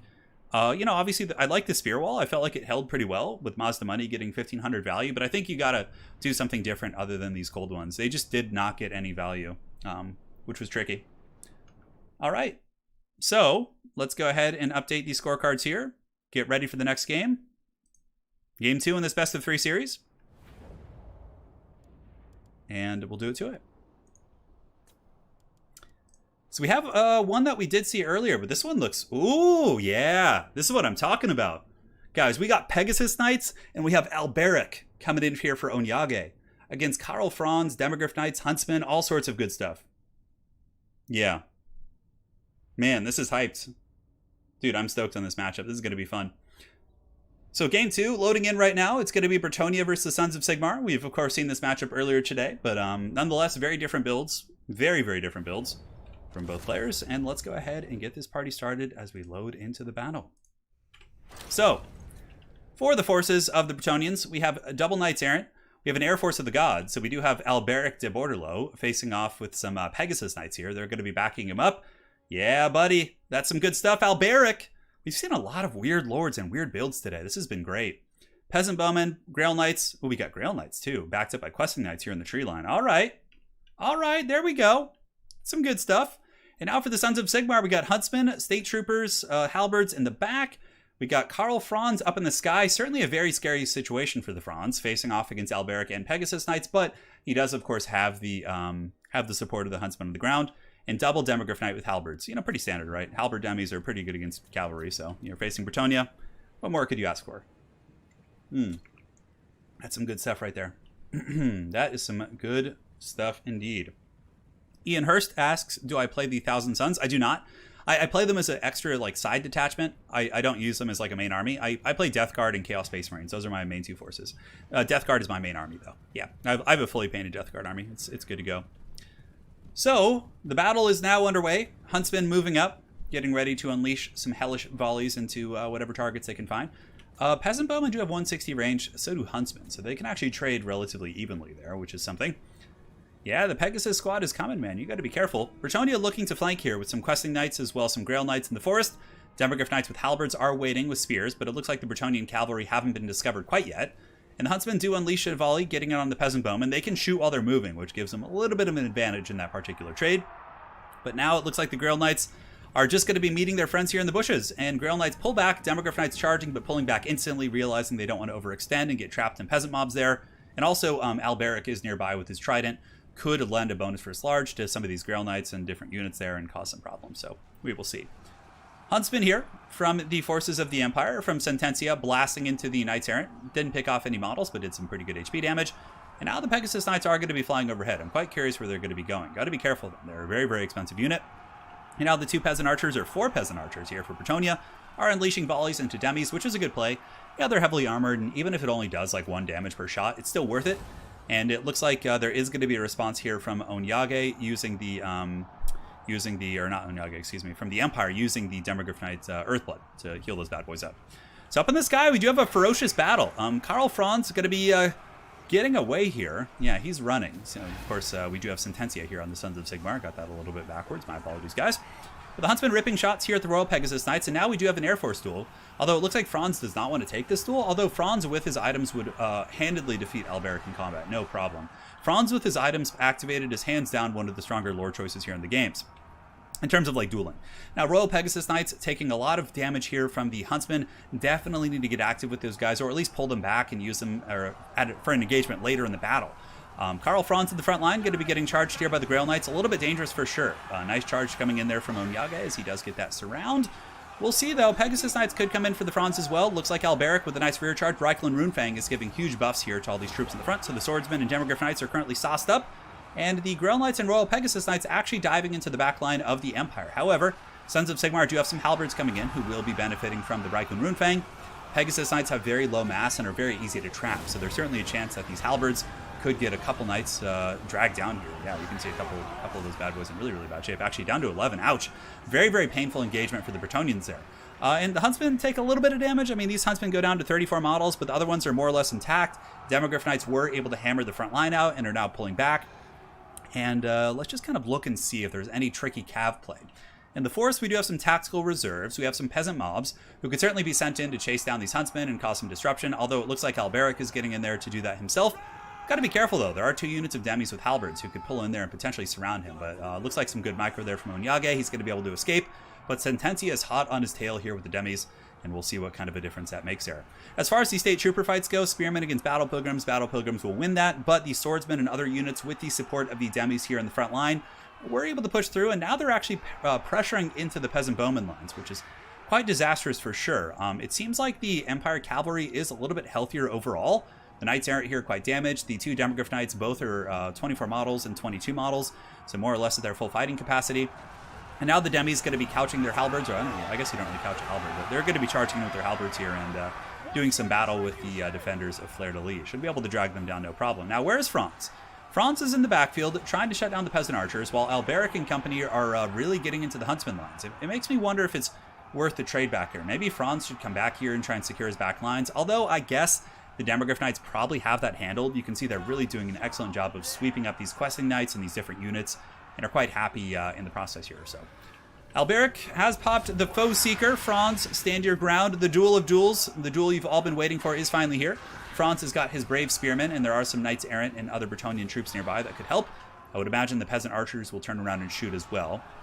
Cause quite a bit of disruption, but it looks like Sentencia and the Sons of Sigmar are kind of pulling ahead in this game. Franz doesn't appear to have any items off cooldown, but that regrowth is going to be very nice. But Alberic, it's a really beautiful shot on him here. And Franz is going to be pulling back. Oh no, but the Grail Knights are coming in for the pin. Here comes the Grail Knights. Oh, but Franz somehow just matrixes those hoes and gets right through that formation and escapes. Man, if those Grail Knights had actually pinned in Franz there and Alberic had been able to kill him with Grail Knights, oh man, that could have been a big play. But somehow he just like weaved the scene like a freaking movie scene and was able to get out of that engagement range right there. But there are demis coming, I guess, so it wouldn't have been that bad. Trident Manon going down. Looks like it's going to splash some of the Spearmen with some water. And yeah, they don't like being splashed, apparently. Demogryph Knights fighting the remnants of the Grail Knights. Demi should win that fight quite decisively there, especially with Franz nearby. And is the Air Force duel going to be happening? We will see. The Empire facing off against Bretonnia. Now, normally this matchup, in my experience, is pretty Bretonnian favored. Usually you see the Fanchantress and Double Paladin, and the Empire really does struggle to deal with it. But, you know, in today's stream, obviously, we've seen some different circumstances. But typically that is a matchup that you usually do see Bretonnia, you know, win more often. But Demi's now moving into the backfield. Empire, as far as what they have back here, it looks like some of their Huntsmen are being rode down, but I don't think it really matters too much. Yeah, some Huntsmen have actually rallied in the trees here, and they're coming back and shooting at the Questing Knights. And yeah, Franz and company are basically just rolling around with their demis and just hammering the Bretonnian forces here in the backfield. And, you know, that's pretty much just going to spell doom, right? Like, every Peasant Bowman unit is just going to be methodically hunted down by these guys. And here comes the Demi Halberds moving in once again. Franz is almost back to full health, but he is at his healing cap. He's received two regrowths. I believe one of them is overcasted too, which have put him to his healing cap. So, what do you say on introducing a mechanic like poison resist on some units? I think it'd be fine. Yeah, I think it'd be fine. Like making them impervious to it, that could kind of make sense for units. You'd have to look at it from a balancing perspective across the board. But yeah, from like a lore perspective, it makes sense. Like, why would a skeleton be poisoned by a peasant archer? It's kind of like stupid in that respect, but yeah, I totally see the direction you're going here. So, all right, so Alberic and company here, trying to clean up what they can. They do get some swordsmen who appear to be broken and terrified. Empire does have some halberds and some spearmen and some different units here still fighting the good fight. But this is certainly a do-or-die situation here for Sentencia. He really needs to win this game. He currently is ahead, but obviously Alberic is still very healthy, and there could be circumstances in which the Demogryph Knights do get caught in a weird engagement. But here, Franz going after the damsel. Good play, get rid of the healing. Alberic doesn't have self-healing, but Alberic might want to get out of here pretty quick. Yeah, it looks like he's punching around the Jade Wizard. Both players kind of trading their healers here, but yeah, Alberic is very quick. He's got 110 speed. He's actually faster than most Griffins. Most people don't know, but he does have the dreaded Spirit of the Tempest, which gives him 10% speed, and Foe Seeker. So he's very quick. He can actually outrun a lot of those other kind of flying duelist lords. Franz able to shatter the Damsel of Life, so no more healing for Alberic. Looking around, the Empire's Demogryph Knight core still pretty healthy. Looks like Alberic does go in and actually is able to punt the Jade Wizard, but now we'll be taking a little bit of a charge here. Takes quite a bit of damage, although he should get away with his speed. He's really quick, especially with Foe Seeker. His speed is currently 134. The demis are hot on his tail, kind of poking him in the back. We'll see. Yeah, is Alberic going to get away? Probably so. I mean, if he goes through the trees, he could like loop through and like the demis will kind of get stuck on the trees. There's a number of ways for him to escape there, and it looks like he will be taking off into the sky in just a moment. So the last bastion of real Bretonnian strength outside of Alberic is these peasant archers back here, and it looks like Franz will be able to kind of send him off to the Shadow Realm. Demis do get lured into some peasant archer fire here as well. A very, very scrappy game, to say the least. A beautiful match between these two players. But Demogryph Knights with halberds now getting charged by Alberic. And, yeah, see, this is good. This is the kind of stuff you need to get back in the game here. Just like these little picks like this, while they're poisoned and slowed and are having some problems for sure. State Troopers, Swordsman. 30 speed against 33 on the Peasant Bowman. Both of them are not the swiftest of lads. But the Swordsman should be able to chase them off. And now Franz looks like he wants to go in to battle Alberic. Alberic taking a couple halberd shots here from these demis, and it looks like he does get staggered, and Franz might be able to catch up. Depending on if he has Foe Seeker off cooldown, that will be the dictating factor. But peasant mobs are being sent in. The brave pitchforks and hoes of Bretonnia being brought to bear against the mighty, mighty Demogryph Knights of the Empire. The lore in Demogryph Knights is actually pretty cool. They're like these, they live in the forest near the Empire, and like basically the knights have to go like try and tame them, and a lot of the knights actually get killed by the demis, but the ones who are like deemed worthy and are able to tame the demis get to like you know, take them as a companion to go to battle, and pretty cool stuff. Franz landing on the ground, going after the peasants, not wanting to fight Alberic this game. We've seen a very, very conservative Franz here. And now Alberic once again getting another good charge, but the demis are nearby, so they should probably charge in there. We probably have some Earthbloods here for the Empire. Outside of that, I don't think there's much magic left. Probably 1 or 2 Earthbloods. So the other demis are able to chase the peasants off. Now there's just 1 peasant archer, 1 peasant mob, and that's pretty much it. Franz does have Reikland Runefang pops. I'm surprised he's not just turning and fighting here. Yeah, I'm surprised. Onyage, you're saying you were Bretonnians? Yeah. Wait, what? You were the Bretonnians here? How do I have it backwards? Yeah, you were the Bretonnians. Yeah, I've had it right. Reading chat got me all confused, but yes, correct. So, if Sentencia in the Empire wins this, it'll be 1-1 in the series, and we'll be going to Game 3. And it looks like that is going to be the case. Game 3! Onyage saying there was massive lag mid-game. Yeah. That's pretty unfortunate. It was still a very entertaining, scrappy battle. Don't worry, my friend. And now we'll be going to the next match. Alberic did pretty good with the 3,000 value. It's kind of cool, like how fast he is. He's pretty good for the hit and runs. I still am more of a fan of Lewin, but it was still really neat seeing him. Pegasus Knights kind of got shot down, which was unfortunate, but there you have it, my friends. Game 3. Let's do it to it. So now we go to the intro graphic and load into the third and final match here in the series. Yes. So the third match between these two fine gentlemen is going to be the Empire versus the Greenskins. So will the Greenskins continue their reign of terror, in which they win every single game they appear in on my stream today? We will see. What are your predictions, guys? We have Onyage with Boris Todbringer on the Sons of Sigmar facing off against the Greenskins, led by a Goblin Great Shaman, probably on a spider, and Sentencia of Clan BBB. Let us know who you guys think is going to win. Yeah, the Huntsmen have been really good today. We've learned a lot. Yeah, we've learned a lot about the Huntsmen. So one sec, guys. Just going to have a sip of water here so I can actually speak this next game, and we'll be good to go. Yeah, that's some good stuff right there. Thanks again for all the donations, guys. Really appreciate that. Yeah, Onyage, don't spoil your own game. Don't do it. Predictions, though. Greenskins. Do they win? Do they continue their reign of terror? Or will the Sons of Sigmar be the ones to bring them down? X-Bros on Ice predicting a Greenskin victory here in chat. We will see. Of course, it's another Greenskin game. When folks want to win, they pick Greenskins. yeah, for sure. I mean, this is a high stakes tournament. Granted, I don't pick Greenskins. I don't really play them much anymore, but they're a really strong faction. It's 1-1 right now in the series. Sentencia did win that second game with his Empire, and now we have Empire versus Greenskins. I mean, Toddy's. You think Toddy's going to win, Kevin? Certainly a viable pick. All right, loading in. Let's get this party started. A big one here in the group stage. We obviously saw Onyage did win his best of 3 earlier on the stream, and now he is here facing off against a mighty foe in Sentencia, and they are 1-1 here in this series. So if we take a look at the Empire army, it's going to be Flagellants, Halberds in the secondary, Swordsmen in the front. More Huntsmen, really. We're seeing a lot of Huntsmen play today. They're going to be 4 in total. Knights of the Blazing Sun, Boris Todbringer, as well as a Light Wizard with nets. So yeah, we saw him use this build earlier to pretty good effect. And basically, yeah, just net down the flying monsters and beasts and blast them with your Huntsmen, which I think is quite cool. There you have it. And now for the Greenskins, a much different build. Knowing that this map can be abused like this, basically you get the Goblin Rock Lobbers, you hide them behind the hill, and you can just use this as cover. It's very, very strong. So the Rock Lobbers, I've seen this with Hell Cannons, I've seen this with Mortars from Vampire Coast. There's a lot of really powerful tactics you can use here. So Goblins and Nasty Skulkers are moving forward. We do have the Goblin Great Shaman as well as the Arachnarok Queen. So double Big Spider, which is very good against Empire Heavy Cav, good against Volkmar, pretty decent against Boris, but against that many Huntsmen, it could be a little bit of an issue. We will see indeed. We will see indeed, my friends. So here comes the Greenskins. Rock Lobbers should be firing now. I would imagine they'll probably shoot at either Halberds or Sigmar's Sons or Flagellants. They're all pretty viable choices. You could shoot at the Knights of the Blazing Sun too, but it looks like they're being pulled back at this point. So Toddy flying overhead, his eye patch quite furious. So the Greenskins are being played by Sentencia, and the Empire is being played by Onyage here in this game. You can always tell by looking at the flags. So the Greenskins have the red flags. They are the red player, which is on the right side. Sentencia's name is on the right, and Onyage is on the left. He has the traditional flags, and he is playing the Empire. So you can tell that. You can tell that indeed. I know, we're missing the Pillar of Bone, the dreaded Pillar of Bone. Where is it when you need it? It's not here. It's not here.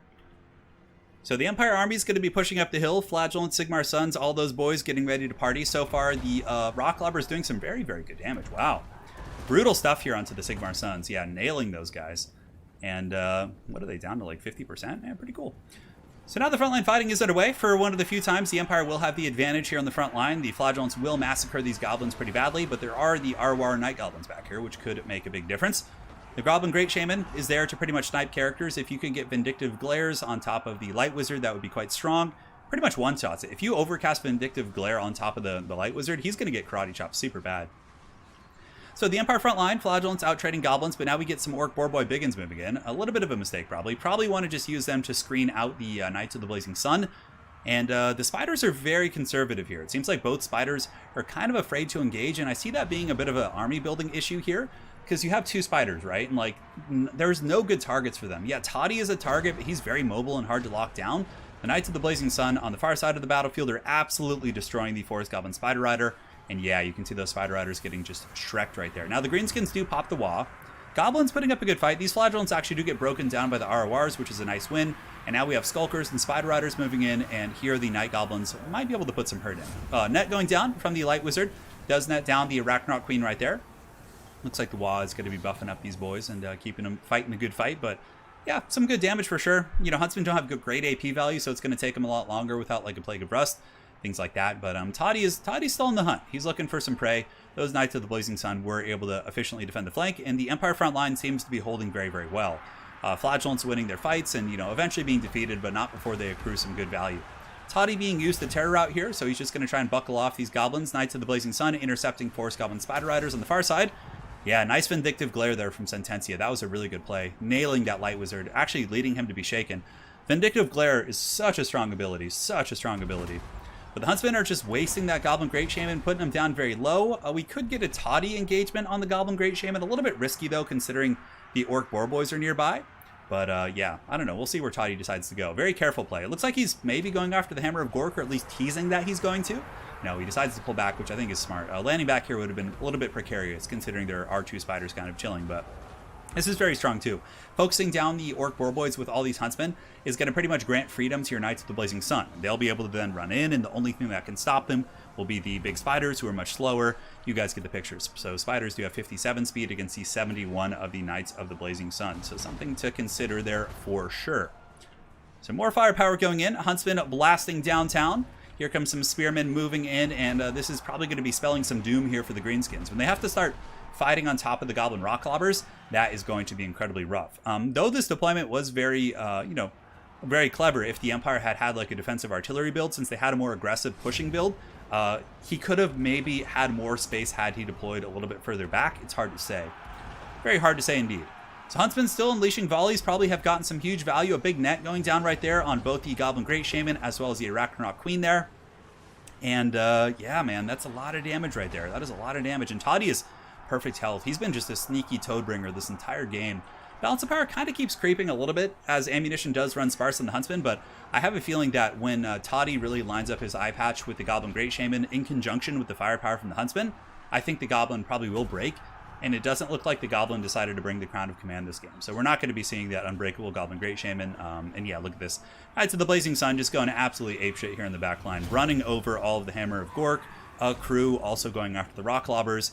There's State Troopers in here, and now Toddy's coming in to crush the weak, and he is going to be just destroying this Goblin Great Shaman. That probably is GG at that point, but fear not, guys. Though the series is over, we're going to be doing another best of 3. We're going to be, you know, casting some extra games today, and once we do the next best of 3 from this group stage, we will go ahead and do, you know, some 1v1s and some FFAs and some community games at the very end to just kind of iron things out.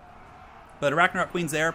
Knights of the Blazing Sun going to just massacre these goblins, just riding them down for Sigmar, or whoever the hell they worship. I don't think they worship Sigmar. They're like a different cult. But anyways, you know, still for humanity. Knights of the Blazing Sun getting some big damage. Can chase down the Goblin Great Shaman. Army losses kicking in here in a hot moment, as the only thing left fighting is the Arachnoid Queen, which is stuck in halberds and spears. And that is going to be a 2-1 victory. So the Sons of Sigmar ending the reign of the Greenskins here on the stream. Doing their work. And there you go.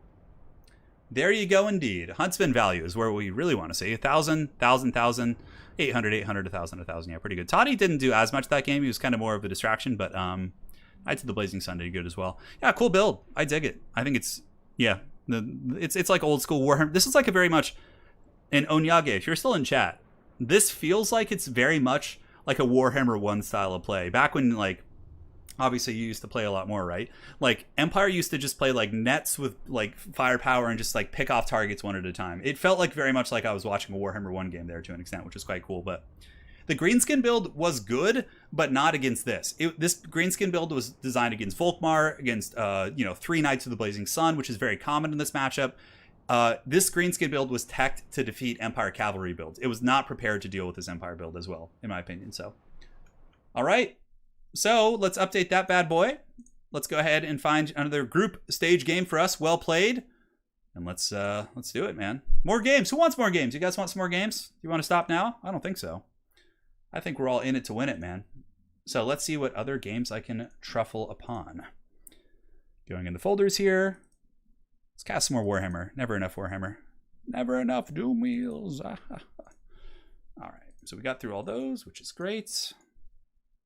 Now it's time for some more. Got to look through all these folders and see which groups have finished. Yes, give them to me, precious. Give me all the replays. Yes, more Warhammer. More. Let there be more. All right, so that looks like a fun series for sure. Okay, those replays not quite named correctly, so I'm not sure about those. All right, these ones look good. So let's download. Looks like they're from yesterday, which is good, which means they're going to be up to date. All right. So this is a series between Alfredinho, who we've seen perform very well in ECL, facing off against Riffle Shuffle. Might be playing under a different name. I don't recognize that name, but certainly to have gotten this to this point in the group stages is an accomplishment. So we're going to see what happens here in the series. Alfredinho versus Riffle Shuffle. More group games. Give us more. You want to see some dwarves? Well, let's go ahead and see what this matchup or this group has. Let's see what the matchups are. All right, there we go. Footlords only. Yeah, Footlords only tournament would be fun for sure. You can do all that kind of stuff. We got some Lizardmen today. We did. Okay. Riffle Shuffle must be yeah, maybe from Korea or China, based on what I'm seeing in the game names. Yeah, hard to tell here. Okay. Let's load in. Have you seen the 40K Astartes chapter, Space Sharks? Yeah, I've seen it. Okay. Okay. I'm just checking the matchups in this series to see if we can get some stuff we haven't seen today, because obviously, like, you guys have probably seen enough of certain things. So I'm trying to find a matchup that has like some different factions. Who have we not seen? We've not seen Tomb Kings today. We've not seen I don't think we've seen we haven't seen. I feel like Vampire Coast really fell out of favor in the tournament scene. Really fell out of favor here. Okay. You think Riffle Shuffle is Russian? Okay. Yeah, seems like a strong player. So just bear with me for a minute, guys. I'm just looking for a best of... I'm getting a couple best of threes downloaded, so I can try and find some different matchups for you guys. All right. Then we can load this. See what they played here. No, I don't mind if there's greenskins. Okay. There is a game here that has a little something. Okay. So yeah. You guys will see. Just bear with me. All right? Just bear with me. Yeah, but there is some magic to be had here. There is some magic. Yeah, I haven't seen any. I've looked at a lot of replays from this, and I have not seen I have not seen the dreaded Vampire Coast. People just don't play them, I guess. I don't know. Hey guys, so guess what the first matchup is in this series? Greenskins versus Bretonnia. Oh man. Well, it's all good because somewhere in the depths of this series there is an interesting matchup. The Dread Saurian, yes. So guys, we got Riffle Shuffle facing off against Alfredinho. Let's go ahead and see who is who. Looks like that's the case. So Riffle Shuffle versus Alfredinho. Has Alfredinho qualified for my ECL this season yet? Let's go and double check. Hold on. Yeah, he has. So this graphic right here is for my ECL current season. So we have Falcon, Alfredinho, Imperator, and Ice Power Total War. So obviously he's a top tier player here, and we'll see how he goes. Yeah, should be fun. All right, local recording, wrong one. Here we go. Let's update this to the new players. Look at that. Power of technology, baby. All right. So for the forces here, Bretonnia, who are going to be led by Riffle Shuffle. He's got peasant mobs backed by the Holy Wardens, a battle line of Knights of the Realm, peasant archers in the back, spearmen, and questing knights as well.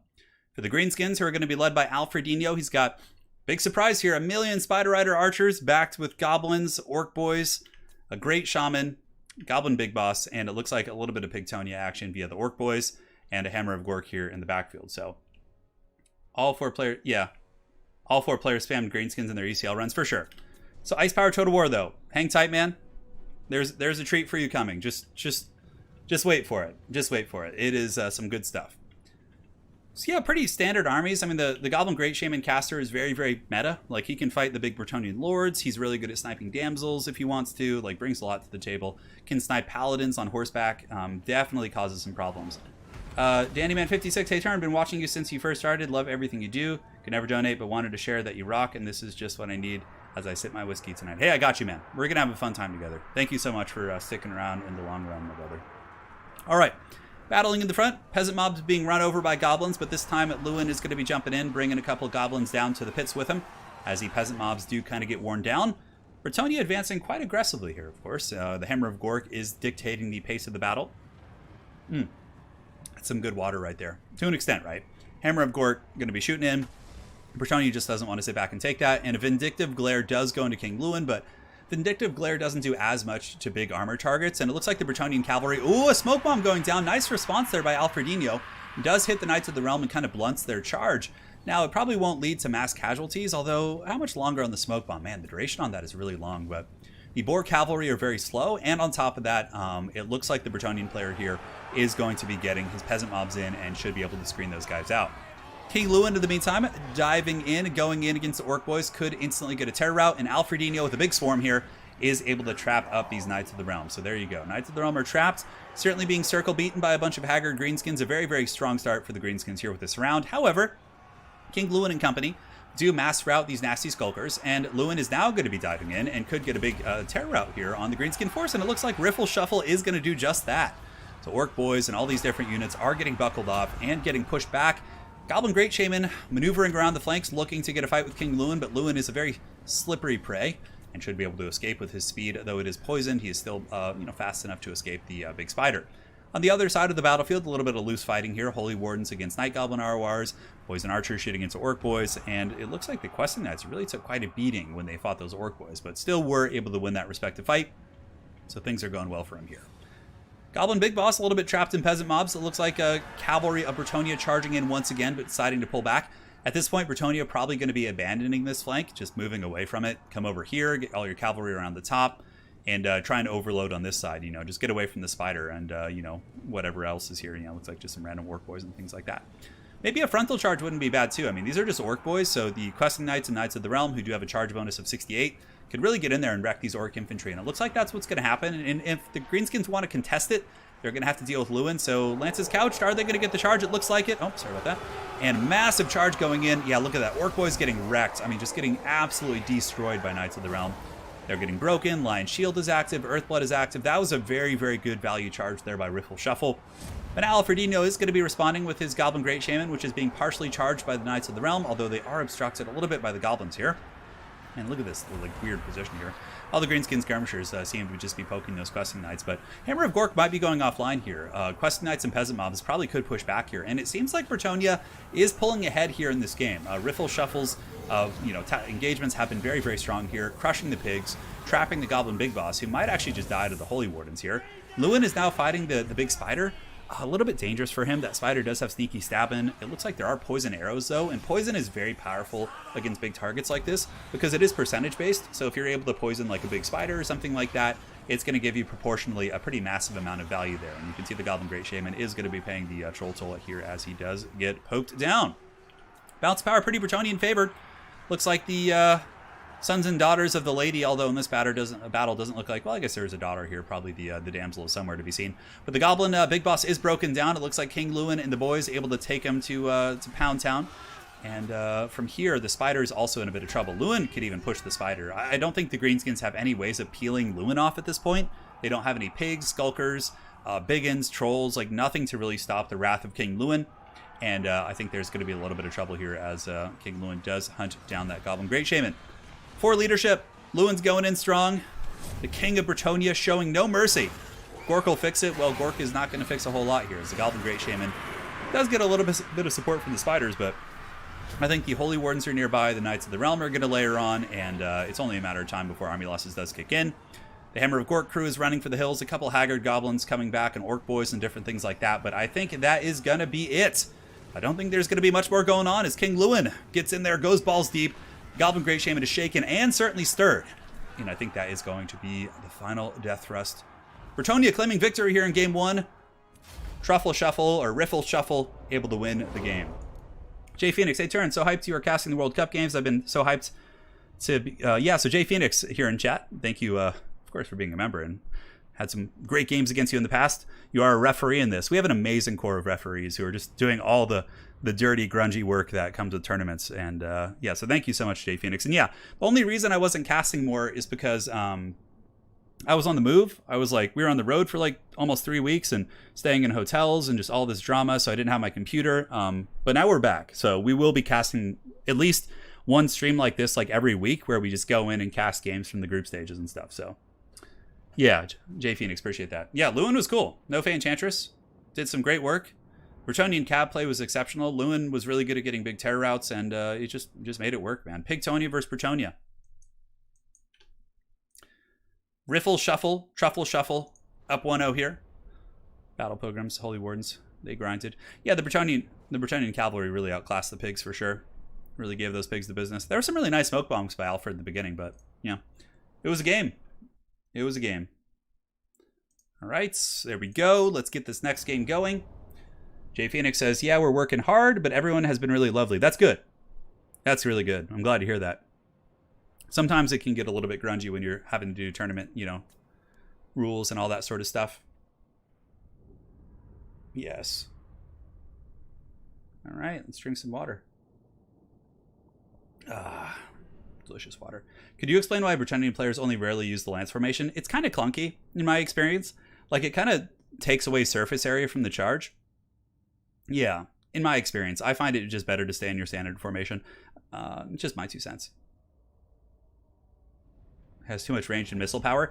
Ranged and missile power is more of a thing in campaign, because in campaign, if you guys have obviously watched legendary campaigns, if you want to play it efficiently and don't want to struggle, you pretty much just spam ranged units, magic, and monsters. Like, you don't even bother with infantry because, like, it's just, yeah. But in multiplayer, it's very different. Like, cav charges, infantry can really decide fights. It's a whole different beast for sure. Yeah, multiplayer is very different in that regard. Hadri says, glad I wasn't the only one who immediately thought of the Truffle Shuffle. I know. How could you not, man? All right, I'm going to grab some more water. Voice is a little bit dry today. Sorry about that. And we'll get going here in the next game in just a moment.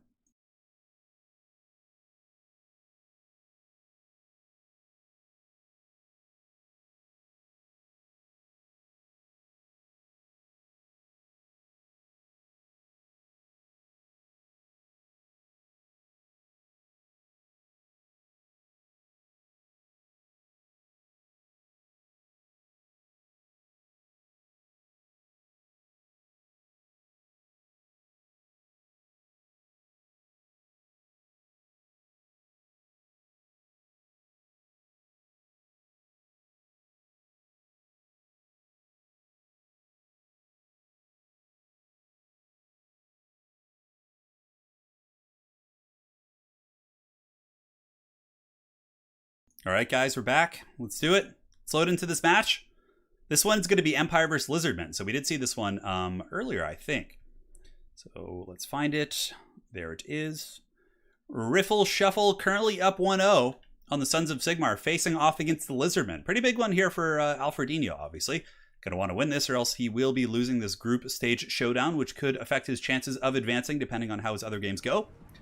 Now for the forces of Sigmar, we got State Troopers in the front, backed up by Free Company Militia and Halberds, Demis with Halberds, Royal Altdorf Griffites, a single Great Cannon, which is a little bit tricky on this map, to be honest. Karl Franz, and 2 Outriders in the back as well. Now for the forces of Alfred, a massive amount of Chameleon Skinks, hands down the most annoying unit in the entire game, which is pretty great. And looks like, yeah, Saurus in the front, cohort of Sotek, double Solar Engine here. Solar Engines too are going to struggle a little bit with the line of sight, although they can kind of waddle a little bit more efficiently with their 40 speed compared to the 20 speed of the Great Cannon here. So we will see how it goes. But that's really it. It's a Mazda Mundi build with double Solar Engine. That's kind of the main focus of this build. The Skinks are just going to be there to try and control Karl Franz and the mobility and just be annoying. And yeah, Skinks are just so irritating to play against. My goodness. Just, yeah, there's no greenskins in this game, I know. Dude, Ice Power Total War, you are not going to believe. Oh man, I got a surprise for you. Not in this series, but in another series we're going to be casting. Yeah. So Skinks in the front line, moving in, going after the Free Company Militia. Getting a little bit of work in, but the Free Company Militia aren't slouches in melee. They can certainly hold their own here. Karl Franz flying overhead, perhaps looking to go in after some of the big Bastillodons, but you got to watch out for the Skinks. The Skinks can drop some serious shots here. Ryan G, our Grail Guardians capped at 2 units per banner rules. No, I think you can have 3. Yeah, I'm pretty sure you can have 3, Ryan. Yeah. So Saurus Warriors do get into combat here. Oh, look at this. Oh, a big net. Oh, what's going to happen here? Oh, look at the net coming in from Alfred. So he gets a big net on the Outriders. Shield of the Old Ones going down. Is there going to be some sort of follow-up here? Don't blue ball us like this. Where's the banishment? Where's the ruination? Oh, there it is. Oh, and the ruination of cities does so much damage. Outriders get absolutely leveled. And the Sigmar Sons get taken down to half health. Nasty, nasty stuff. Oh my goodness. Oh my goodness. Brutal stuff right there. Check that out. Outriders getting absolutely destroyed. Now here, Karl Franz on the flank and his cavalry are fighting Saurus, but you have to remember they're dealing with chameleons the entire time. They're being just blasted right there. And yeah, this is some wild stuff, man. That ruination was a thing of beauty. And now we have a Franz versus Lord Mazda Mundi duel. Foe Seeker coming in, Demogryph Knights. This is actually a really good engagement here for the Empire and for Truffle Shuffle. I mean, Riffle Shuffle. I'm so sorry, man. If you're watching this, I'm sorry. It's just so similar that my brain just goes to that. Yeah, and look at this. Lord Mazda Mundi getting canned here. It looks like it might be a decisive punishment here from the Empire. I mean, killing Mazda Mundi this quick. Oh man, that's rough, because now the Demogryph Knight blob can just move and go after the Solar Engines. And will Mazda Mundi be stabilized? I mean, there are a ton of Chameleon Skinks. Maybe they can save him, but that is rough. And if Alfredinho does lose this on his Lizardmen, that is going to be the series, and it will be wrapped up here. So we will see. We will see. In the backfield, the Great Cannon's still in line. State Troopers trying to hold back Saurus, but they're not going to be able to hold for that much longer. It looks like the 2 Solar Engines awkwardly just kind of waiting about here in the middle, trying to get shots where they can, but not able to hit too much, although they do hit that Great Cannon there, doing some very, very solid work. And will Lord Mazda Mundi come back? Will Lord Mazda Mundi come back? That is the question. Chameleon Skinks are doing great work, just kind of poking Franz, dragging down his HP, but this is actually a little bit dangerous. Mazda is very close to coming back, and if the Mazda Mundi does come back, he could probably turn and kill this Jade Wizard, or at least put a pretty serious punishment here on this guy. So we'll see how that unfolds. Demogryph Knights looping around just like we predicted. Now that, Mazda Mundi's kind of out of the picture, there's a lot more freedom for these demis to go hunting. And the cohort of Sotek is coming to defend here for Alfredinho as well, which I think is very, very strong. So Royal Altdorf Griffites getting ready to move in. And yeah, Solar Engine a little bit of trouble here. 4,200 HP. Griffites are going to hit very, very hard. And let's see what kind of DPS we do get. Although a little bit of an awkward engagement is that Solar Engine does run back. Nice play. He gets the Solar Engines back to the infantry support. Demogryph Knight Halberds now getting a little bit surrounded. And look at this, guys. The Chameleons. Holy shit. The Chameleon Skinks got so much damage on Karl Franz. How did that frickin' happen? Man, he just got the business given to him. And now, like, all the Demogryphs are kind of like trapped in the cohort of Sotek, and the Chameleons are just wreaking massive havoc here on the battlefield. And the cannon crew had to fall back because the Saurus Warriors pushed past and the cannon's offline. So suddenly it looks like Alfredinho may be able to come back here in this game. Hard to say. Hard to say. Yeah, Franz getting blasted by the Solar Engines. Oh my goodness. The Lizardmen appear to be on the cusp of a comeback. I honestly thought that game was 100% over.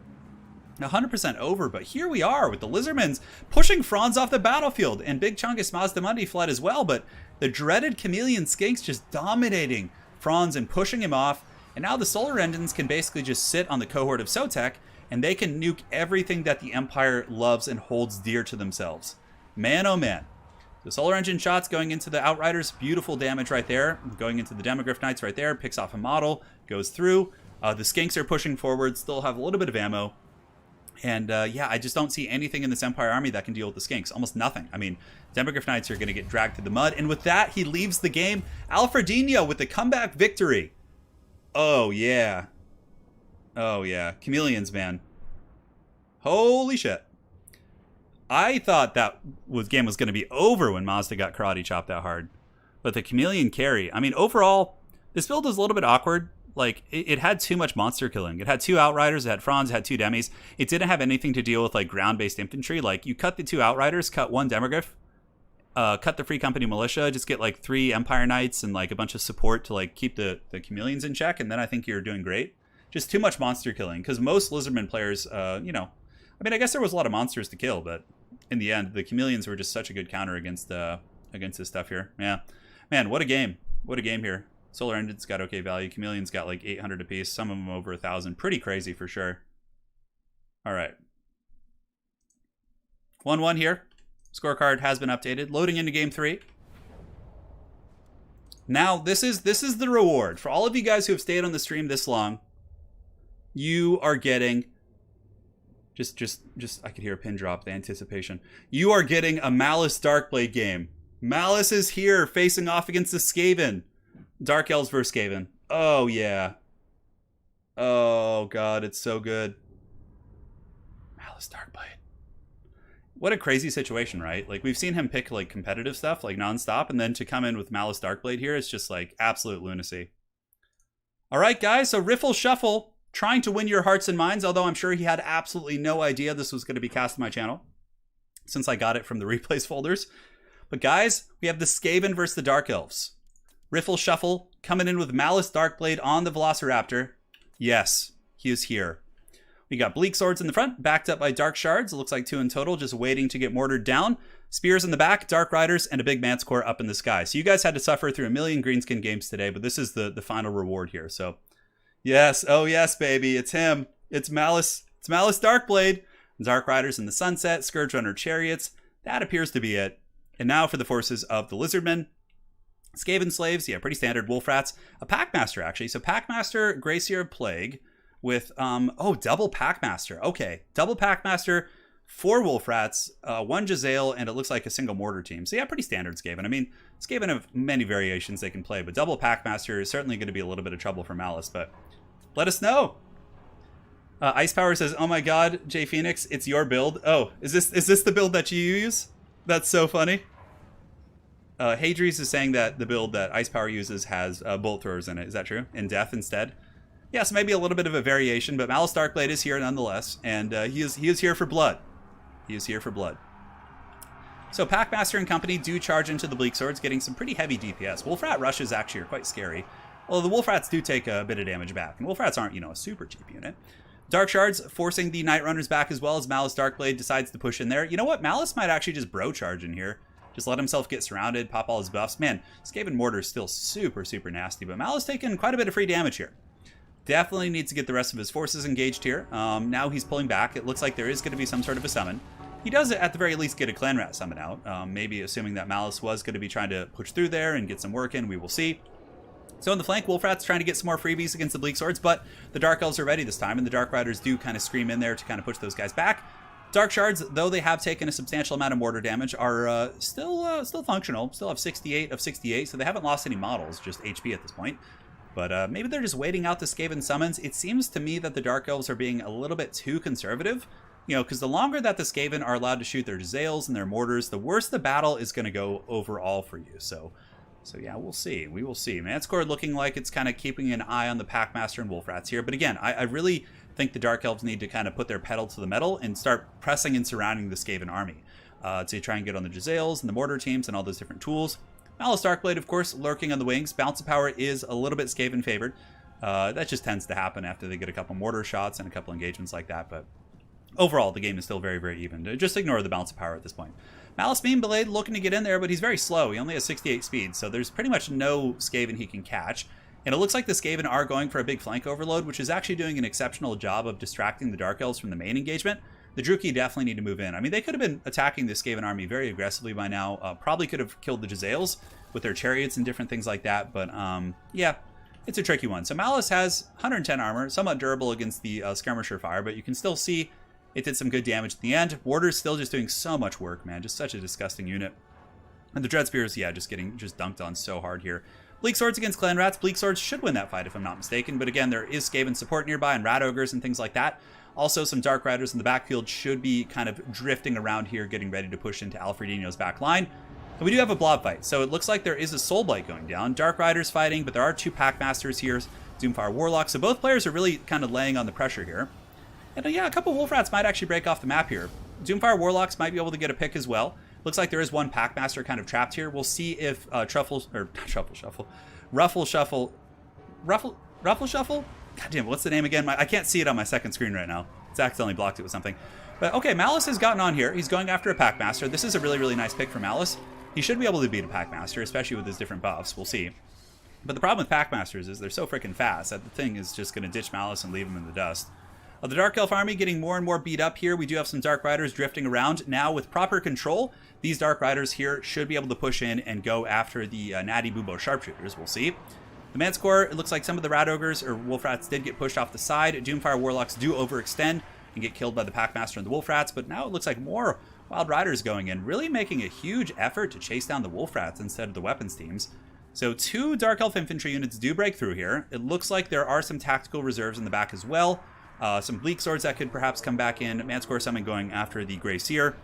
And okay, Malice and the Manticore might be able to get a good jump here on this Packmaster. A little 1-2 punch. Yep, Malice gets a nice charge. Got a charge bonus of 81 on his Velociraptor. And suddenly, the Demon's Curse is active, which is going to be very effective at getting rid of Skaven Slaves, whose base leadership is very low, right? So any more pressure. Wow, look at Malice going balls deep, killing this Packmaster super quick, and actually breaks him in a matter of seconds. See, those are the plays that the Dark Elves need here, but even more importantly, they need to shut down those mortars before they do more damage here. Shuffle. Don't. You guys are all just typing. It's Riffle Shuffle. Thank you. I'm so sorry. Oh, man. Yeah, I don't know why. My brain just can't get rid of the Truffle Shuffle thing.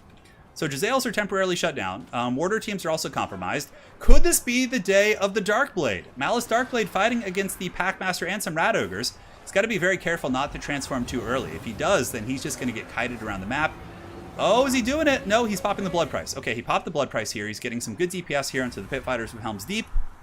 Hell's Deep, whatever the hell you want to call it. Those Dread Spears in the back, the tactical reserves definitely need to be moved up, but the fact that he has gotten sustainable infantry on top of both weapon teams is quite big. Malice, pretty low though, but he really has to make sure he doesn't use that transformation too early. But those Rat Ogres might force it out. You don't want to do it too late either, because then basically you just don't get to use the transformation. I feel like if Malice dies, he should just transform. Okay, he's got to use it now. He's got to use it. Malice using the transformation. Here it comes. Zarkan has been summoned, and now he's going to be battling against the Pit Fighters, popping all of his abilities right away. And now you can see the bounce power does creep back into the favor of the Druchii here, but it's a temporary inflation as Zarkan will start to fall over time. Look at that, guys. Malice is doing it. Jay Phoenix, that is 100% fine. Go for it. Please do. So Manticore Summon is active. The Grey Seer of Plague cackling about, but will Malice be able to claim his prize? The Dark Elves are actually pulling ahead in this game overall. Holy shit, this is crazy. Are we going to get a Malice Mean Blade win against a top tier opponent in the biggest tournament in Total War Warhammer history? That would be some shit right there. Okay, Malice getting in there, going after the Grey Seer. This is smart, because the Grey Seer can't outrun him. So if he just stays on top of the Grey Seer, at least he is going to be able to accrue some value. Looks like the tactical reserves have been noticed for now. He needs to keep something on those Jezzails there. A little bit of a mistake. Malice kind of just chewing on some random stuff here, but he needs to get engaged on something. He can't be sitting here idle. Looks like Malice is trying to get around and do some work now. The dreaded 13 spell is activated, though. Look at that. Storm Vermin are summoned. That is actually really strong, because now he can stand the Grey Seer on top of the summoned halberds and stay away from Malice. Ooh, very, very strong. Very, very strong. Jezzail's back online. Mortars are on the run. The Dark Elves have to do everything in their power to stay on top of these weapons teams. If those weapons teams get back online, that probably will be GG. Malice getting a little bit trapped up here against the Night Runners and some of these summons, but we'll see if the Meme Blade himself can actually get some proper engagements. Packmasters fighting against infantry here, mainly bleak swords. Scourge Hunter Chariot does get back here to shut down the weapons teams, but it needs to kind of drift over here and get on top of the mortars. If those mortars come back, that's probably game. It'll kill these Dread Spears. It'll kill so many of the different assets here. And of course, I'm getting in there, but it looks like it's pretty close to disappearing here in just a moment. Although it does get a couple nice attack animations. And Malice and Zarkan do actually get on top of the Packmaster. The Reaper of Souls activated, which will heal him and kind of counter some of the degeneration that Malice is having going on here. Oh, but the Packmaster's able to get away. Malice is really, really trying. But look at this, guys. Big problem. Skaven have gotten their weapon teams back. There's a Wild Manticore on the other side of the map chasing off Rat Ogres, and the Dread Spears are now on their way in. But with two Packmasters constantly healing and Zarkan just getting weaker and weaker, I really feel like Zarkan should just not degenerate. I feel like that sucks. Like, he would actually be a cool, viable lord if he didn't degenerate. Like, and I don't think it would be OP. Like, I really don't. I feel like they should just make it so he doesn't, like, go down over time. I really dislike that. Because he's so cool in theory. Like, so cool. But, like, just the fact that he can't, it's just so disappointing. So now the Jezzails are shooting him. Going to be battling the Packmaster. The hopes and dreams of the Dark Elf army, which looked promising there for a while, are slowly ebbing as Malice Darkblade starts to get sniped by the Jezzails. Owen Kelly, thanks for all the content. You're welcome. You're welcome, brother. And here it comes, Malice Darkblade hunting down the Grey Seer. 344. Ooh, really, really... oh, no, actually, it didn't quite hit him. From the ground level, it looked really good, but Malice has got 200 HP, maybe a Reaper of Souls, but he's going to be going down here. The Packmasters will easily be able to finish him off, so... We tried so hard, but in the end, it didn't even matter. And with that, Alfredinho does win the series, and the hopes and dreams of all of you memers out there crushed as Malice Darkblade is smitten upon the Chaos Wastes. Yeah, he's fallen. Yep. That was a cool game, man. That was cool. It almost looked like Malice was going to pull it out. The Malice value is bugged. How's it going, Dov? Hope you're doing well, man.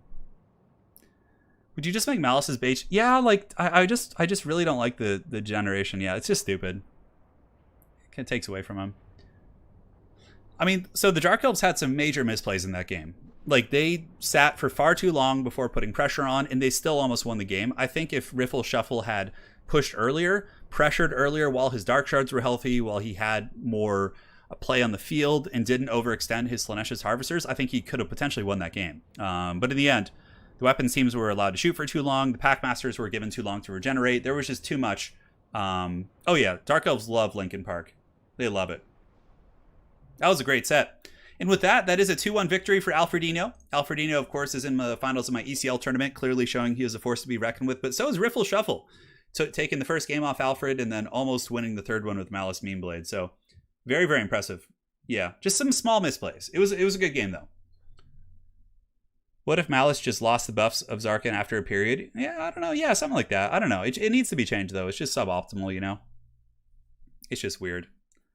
All right, guys. So how many best of threes did we do today? I think 5. We went through 5 best of threes from the World Championship.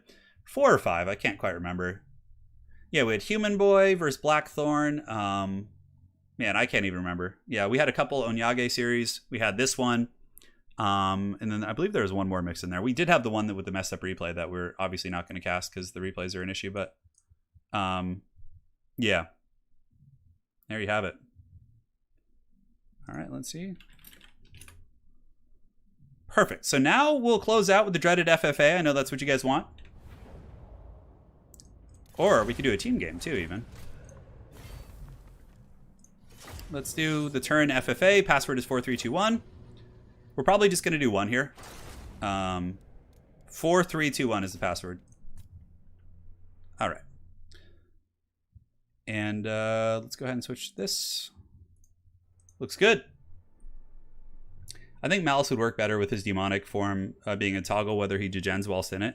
Yeah, so you're saying you could like switch to it and then switch back? Like after like with like a 30-second cooldown or something? That'd be very cool, actually. Yeah, there's a lot of ways to implement it.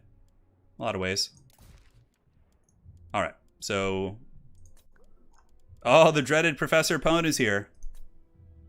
All right, so we'll do Troll Country. We'll do a small one to close it out. Thanks again for joining today, guys. It's been a lot of fun. Now it's time to just kind of blow off some steam and play. You guys want a green skin only one? Oh yeah, you want some more? You guys want more green skins? Hello there. Yes. Falcon always gets in here. So does Pone. Yeah, they're really quick. To Biggin? Biggin and FFA is really bad. Is that what you guys want? Greenskins? No, I doubt it. Okay. Well. We got Falcon on. I was about to pick Chaos. I was about to pick some Chaos, actually. We'll go Wood Elves here. I want to bring a good army. But try something strange. Yeah, why have we not seen any Wood Elves also? Wood Elves are very strong. Alright, let's get the Wookiee to block. All hail the mighty. I think Pone wanted to get Wood Elves. Yeah, I think he's unhappy about that. I wish I had some way to give extra powder to like my Wood Elf characters. 4-way greenskins with only some goblins. Oh man. Alright, you guys are getting a little out of control now. Pay the Zote toll. Alright, that looks fine. Get you going here. Alright. Excellent. And excellent. The meme build is coming to fruition. Yep, we got a lot of stuff. And we can get you guys. Ooh, that's expensive. Man, oh man. Man, oh man. Then what else do we want? Witcher Heart Guard would be cool here. I wish I hadn't been, because the fact that we had to go through that move, like I didn't think I'd be able to play in the World Championship. I really wish I did. The games look so much fun. Can somebody explain why Exalted Champions have Vanguard? I have no idea. Maybe they're just like more angry, so they like start off closer to their opponents. Yeah. I don't know. Unicaps? Yeah, Unicaps, sure. Fine. I turn on Unicaps, done. If you don't put on Unicaps, people just bring like 30 of the same unit, and it's just like an absolute meme. Yeah. God damn, these units are expensive. Who could have a really scary Air Force? Ice Power is like, oh. That's really funny. Ice Power's all sad about it. I'm sorry, Ice. No 11 Ravens Herald? That's right. That's right. None of that bullshit. 11 Ravens Heralds. Oh my god. Why you gotta do this to us, man? So close to having a good unit here. Okay, we got some lizard people. The Firebark Elders. Oh, that's what our build was missing. Of course. Of course it was. Alright, I'm ready. Let's party. No, I was gonna play in the World Championship, but then my wife and I were going through a move, so we were moving to another city that was relatively far away. So I figured I wouldn't be able to play my matches, you know, because I'd be on the road and wouldn't have my computer set up, which was the case. So yeah, I just wasn't able to. It just didn't time out well. Yeah. The last March of the Ents. Harpy spam could be a problem for sure, but the thing is, the Wood Elf, if I go Wood Elf Air Force, they're faster than Harpy, so I can just kite them and not care. So, you know, it is what it is. Yeah, we're having fun. Bloated Corpses only. Yeah, we have the Bloated Corpses, the Bloated Corpse Olympics coming up soon. I've just been kind of getting my bearings again. I got to talk to some guys about the Bloated Corpse Olympics. Basically, it's just going to be like a series of challenges with bloated corpses where you have to like snipe them or like dodge them. You know, all that kind of good stuff. Yeah. All right. Perfect. Looks fine. No trouble there. All right. Thunder Barge, yeah. Thunder Barges will probably be haggard. I feel like a Thunder Barge would be more of like a campaign unit overall. All right, we're loading into the match. The Wookiee can be unsummoned now. And we can do it to it. Sorry if there's a little background noise. You guys probably can't even hear it. Let us go. Yeah, we're gonna... Dav, we should work on that together, man. I'm coming up with some fun ideas if you have any good ideas. We'll do like a series of challenges. You know, like bloat challenges. I don't know. Like, I figured that one of the ones would be the running of the bloats. So you have one where the bloats have to like make it across like a field, and like somebody's trying to manually shoot them with a cannon. Yeah, there's all sorts of ideas. All right, so we got our Air Force. We have the Eagle character, And then we have like a Zote, Shriek, and Death Star to just survive. You know, I'm used to being vanguarded on and rushed by multiple players. So I'm trying to have a build that is kind of durable against that. Yeah. Hey, take care, Chase. Get some dinner, man. Treat yourself. Yeah, so the running of the bloats is one that for sure is good. So, like, one player controls 4 bloats and the other one controls, like, Empire Great Cannon, but they have to do it manually. And, yeah, I have some really fun ideas. Alright, I think we're good to go. Let's put the pressure on them. So, here we got Dark Elves. Dark Elves could be someone to fight. I don't know, we'll see the armies in a second. I'm just trying I'm trying to survive a rush by multiple players. Basically. Is the jam. Bloat missile defense with footlords. Yeah, you could do like a tower defense. You'd have to make a custom map for that, like a bloat tower defense. Yeah, that'd be really interesting. We could spawn a whole new league of games. Remember how like tower defense and like Defense of the Ancients like spawned like a whole genre? We could do that. Hey, look at that. No vanguards on me. That's weird. All right, so let's go check out. Oh, he's going with the Shaggard build. Oh, the Shaggard build. Yes, dude. Yes. All right, so let's move away. Chaos is obviously an army we'd like to fight, based on what I see here. Marauder Horsemen a little bit annoying, but we can outrange them, so should be fine. Wow, big Air Force from the Dark Elves too, and Pone's gonna get sandwiched. Oh, looks like the Shaggard build is gonna get sandwiched here. Maybe, I don't know, it's hard to say. This is a lot of points, right? Like, if I could just get the sisters to start shooting at like the Summoners of Rage, for example, that's prime time. Prime time, man. All right. Blast into you guys. Shoot here. Yeah, sisters will get some damage. Yeah, I'm picking off some models here and there. All right, it's fine, fine.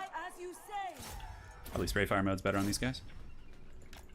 A little bit of poke and stroke. Yeah, Pone is sandwiching the Shaggoth build. The Shaggard build is great. I love it. It's so much fun. Yep, big fighting over there. We got to go get in on that. We can't let them have all the fun.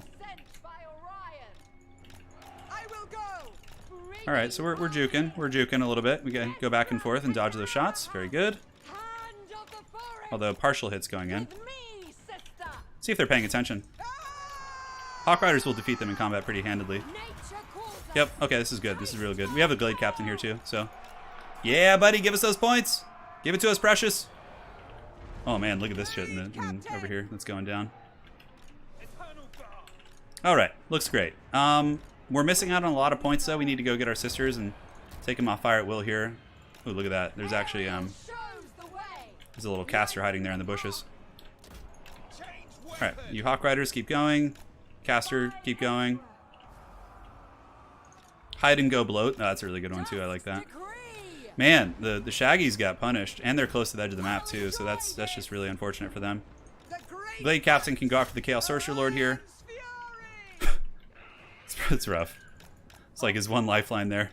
It's like, oh, at least I have a caster in the back of the map. Yeah, the spells. My character should be able to defeat the Chaos Sorcerer. Although with Colette coming, we better get out of here.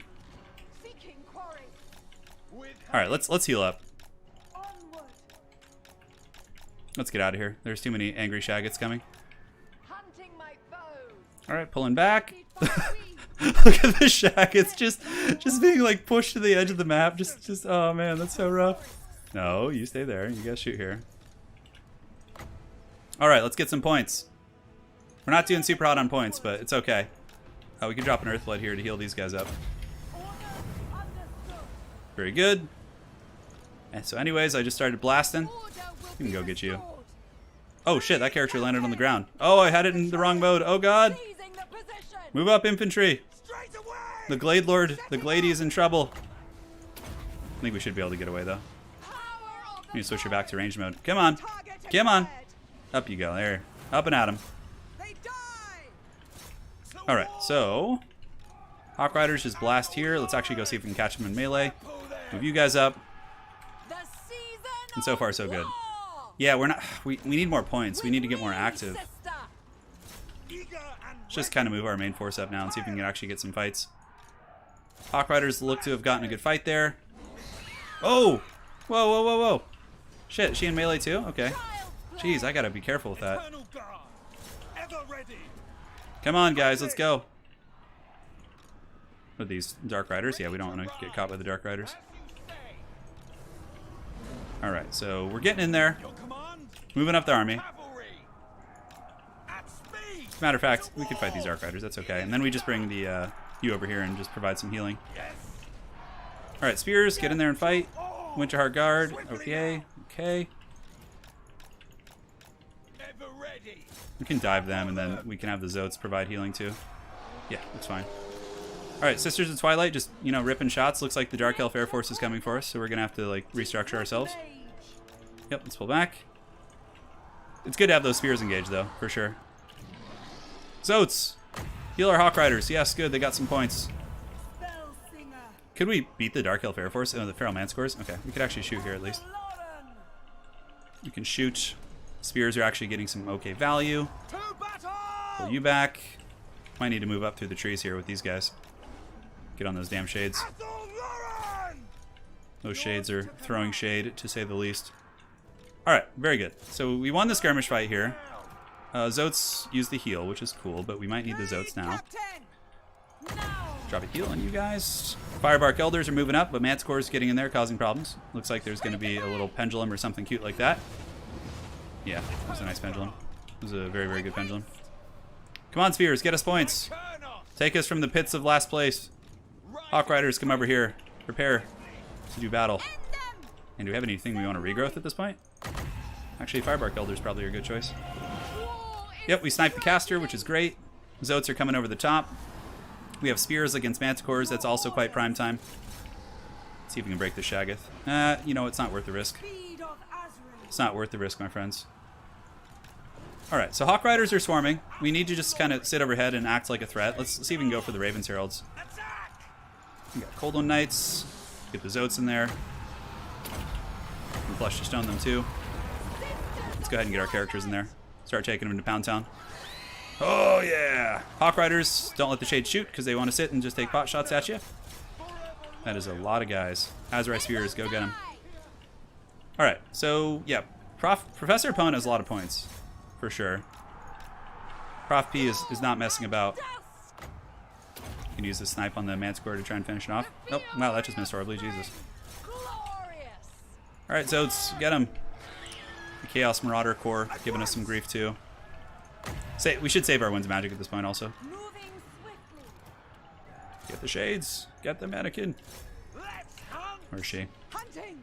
You go after the Ravens Heralds with her. I think she's faster. No, they're 105 and she's 110. Okay, yeah, I should be able to catch them.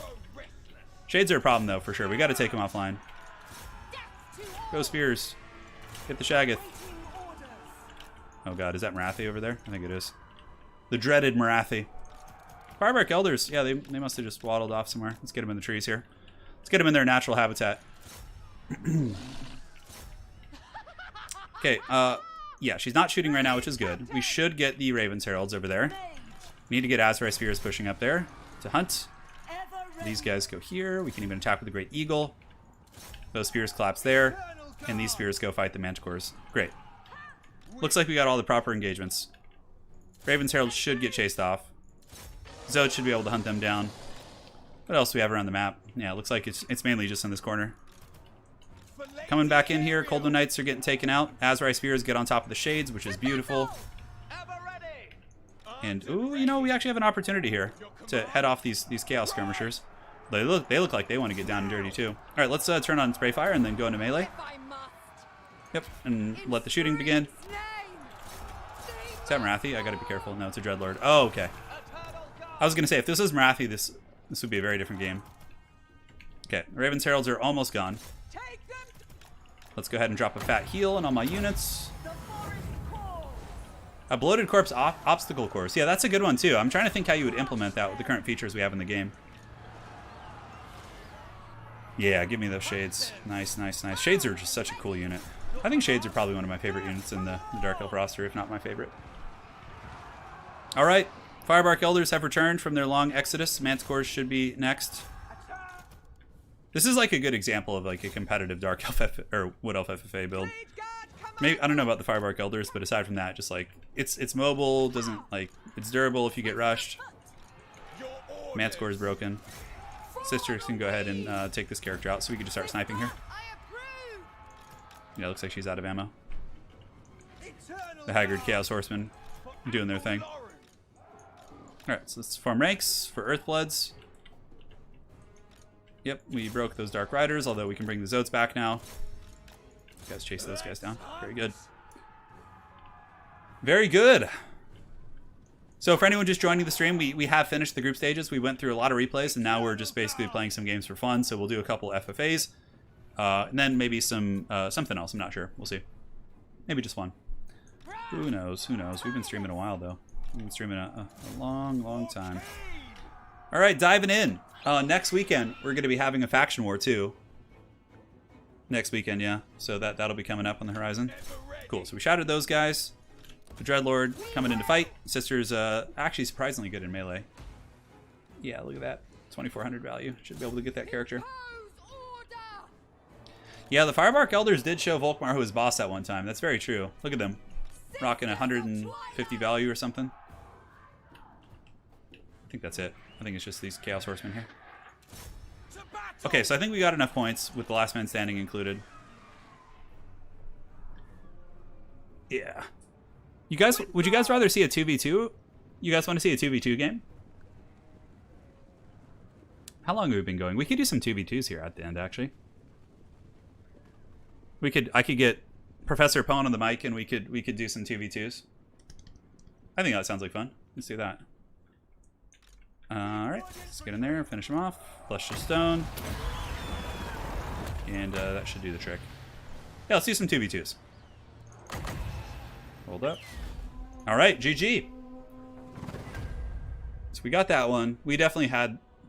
Ice Power's army was pretty good too. I mean, he had Raven's Herald and a Dreadlord though, which was pretty suboptimal. So he was memeing more than me, right? Yeah. 4v4s are just too laggy. Yeah, 4v4s are just lagfest, unfortunately. 25, Hawk Riders did great. Zotes did pretty good. Like, everything in the army performed except the Firebark Elders. But they were tanky, so they did their part. Ice Power had the coolest army, though. Shades and, you know, freaking... Shades are actually really good in FFA, but the Dreadlord... Dreadlord actually got 2100. Holy shit. Prof P. 3,600 Dread Saurian. Holy shit. Yeah. Poor Falcon. Falcon's army was awesome, but he just got swarmed. He didn't have much of a chance there. Alright, so... GG, well played. Alright, one sec.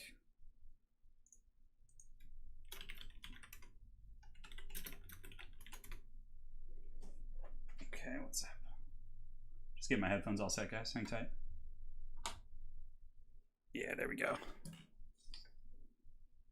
There we go, indeed.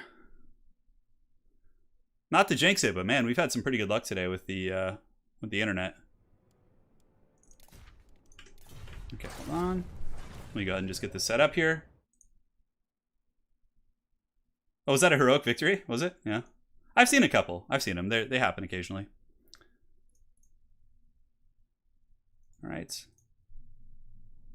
All right, guys. Pone's joining me. What up?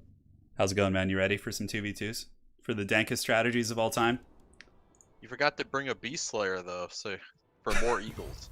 Yeah, I stole your eagle build, huh? All right, turn 2v2. So, yeah, whoever wants to join first, they'll be facing Pone and I in a 2v2. And the password will be 4321. And let's do it. Let's do it, man. 4v4 is too laggy. Like, I've watched it on other people's streams, and it's just like, it's just a slideshow. 2v2 is already pushing it. All right, cool. All right, Pone. Oh, I'm coming to you. Yeah, we're good. All right, come forth, challengers. Don't stream snipe us though, because we have to talk about tactics. We have to scheme. Super strats. We got Lambie. Okay.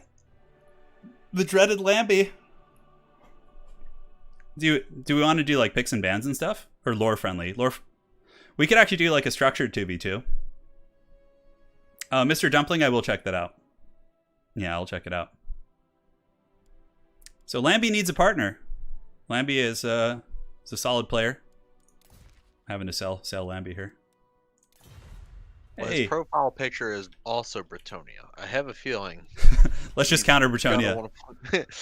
Let's counter Bretonia and we'll be good to go. So we're playing double Lizardman. Double dwarves. Double dwarves is so toxic. Yeah. It can be. Because it's just like, oh my god, it's just so much armor. And although if they hard counter you too, I mean, it can be ugly. So how come nobody? Oh, there you go. Okay, we got Steve Rogers here. We got Captain America. So what do you feel like playing, Pone? Doesn't matter to me. I'll play whatever. Let's do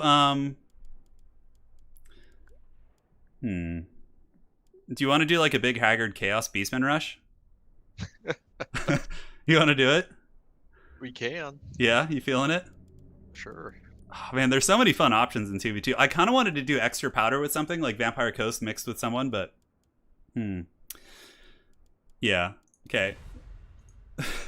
Yeah, Steve Rogers is like, I'm happy to push chaff across the map for you, Lambie. So, okay, so who would... Yeah, let's do Empire Beastmen. Or Norska Beastmen. That's fun, too. So, I'll go Beastmen. Okay. Sure. Okay, we're set for our factions. So, we're doing the 2 Beastmen factions, basically. So, you against Bretonia, I could just bring, like, shit infantry. Or do you want to go infantry? I think we need Malagor, the Dark Omen, to cometh. Look at him. Chest. And all his Cygor summoning greatness. I'm gonna go Malagor with Traderkin. I'm not gonna go like summoning Malagor. Yeah. I'm gonna go Traderkin with Viletide. It's gonna be fun. And this allows me to get double Gorbel, which, you know, means I can protect him. That one's pretty good, actually. Yes, we have a thematic showdown. We have Empire. Oh man, we could do. Do we want to do like a siege battle? No, let's play a normal game first. Nope. Let's do a siege battle next game. That'd be kind of fun, actually. I don't think I've ever remembered that. That was me kissing Lady Turin, not Professor Pone, by the way. Yeah, right. Everyone in chat hears a kissing noise, and they're like, "What's Pone and Turin really strategizing there?" Of course. I mean, Pawn is pretending to mac after me, but in reality, it's you. Oh no! And it's been always you. No, hear that? That's right. two Beastmen factions. All right, they're probably ready, and all I have picked. So let me see what your army looks like. So let's have you go infantry. Okay. So you just get like Marauders and Berserkers and like, you know, just whatever. And then I will bring some Ungor Raiders for the secondary. The Cav game is going to be hard to contest, but I guess I could just get like some Minotaurs with like flank support. I really want to get a Cygor. Maybe I should... Yeah. You guys want a siege battle? Okay, we'll do a siege next. I got to get the stream blocker up. Okay. Pone, take a look at this and let me know your thoughts. What do you think, bro? I think it's pretty OP looking so far. Yeah, you think it's good? Okay, very good. Okay, so then get a couple of these guys. This is so shit, dude. Oh my god. Malagor just has all these like terrible ass abilities. All right, let me see your army. Holy shit, dude, this is so bad. No, the blocker is there on purpose. Oh man. Okay. All right, Pone. I'm ready, dude. Your army looks good. Like your army's like solid. Ready. All right, it's time. Let us waste no more. Oh, I feel like if I'm doing this, I have to bring that other spell. Okay. Oh, man, I'm so close. There we go. All right. Hopefully Steve Rogers and Lambie are ready for this. You think it's for... You guys think it's for spawn? No, this is... Oh, that's right. They can't see what you brought. No, I have a screen blocker up right now. Right. So this isn't Pone and I's finest moment, but I think you're going to enjoy this. Why you mad? It's just game. Why you mad? It's just game. That's one of my favorite quotes ever. That's from that hockey player. I forget his name. Why you mad? It's just game. We'll do a siege battle next. Crying Lamb. Yeah, I'll probably watch the fight tonight. Yeah. I think Stipe is going to win. I was wrong about my prediction last week, though, so I don't know. Is Rocky fighting tonight? Is Rocky fighting? Yeah, he's fighting Apollo Creed for the 100th time. Or Clubber Lang. He's fighting Clubber Lang, Ivan Drago, and Apollo all in one ring. Oh wow. Royal Rumble. Well, at least Apollo's dead, so that should be a pretty easy Well, you never know, man. bit to help him out there. Well, there's Clubber and he could Ivan. survive. You never know. Although I haven't seen the new ones, I don't know what ill fate became of Ivan Drago. That his son fights. He's just training his son, basically. Yeah. Oh, okay. Okay. Is he like, you will break him? Yeah. You will break him this time. All right, set up that front line, bro. Guys, you thought it was double Cygor? It's triple Cygor plus Cygor summons, baby. We're coming in with the Savage Dominion. Oh, man. Check that out. Dude, nobody expects the Beastmen artillery. Look at that. All right. Here it comes. Professor Pone setting up the front line. The Cygor is preparing for battle. Malagor is here also.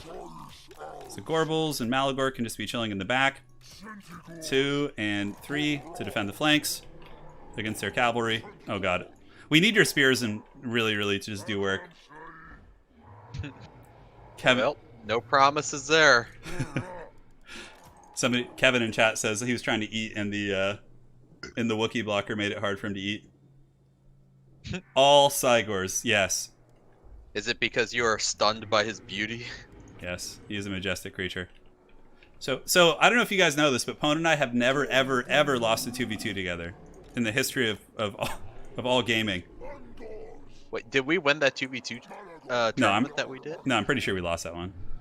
Yeah, but that's the only loss. That's the only one. We did. I think we got to the finals though, didn't we? That was a one. That was like. I remember we like baited everybody into the Undead Tomb King. Yeah, and then we kited them. Yeah. Yeah. So there was a 2v2 tournament back in 2017. A long time ago. It was. I remember it was you and me versus. We won the first match, and then in the second match we won as well, and we beat Gobbo King and I think Janna on occasion were a team back then. Dude, this is some old school shit. Feels like another life, you know? It's crazy. But then we lost in the finals versus I don't remember who. Yeah. But we were the team Walking Haggard. Yeah, we were the Walking Haggard, and we had like the Walking Dead and like all this stuff. Oh, I think they're ready. I think they're waiting for us. Let the bum rush begin. Dude, the opposite. We have the Cygors. They're gonna have to. Oh my god, there's steam tanks. All right, move up a tiny bit so I can start throwing boulders at like actually good targets. So we're gonna have to advance because they have steam tanks, and I can't kill a steam tank with my. All right, so raiders go up here. Raiders go up here. What do I even throw at? Are you saying attack? Kinda, but not like all out. Just like so my Cygors can get in range. I'm just throwing boulders at peasant archers. So you're saying endure. Yeah, because I think my Cygors will outvalue them. The Empire endures. It does. Okay, they got some pistoliers. Probably got to get my little raiders out there to shoot at them.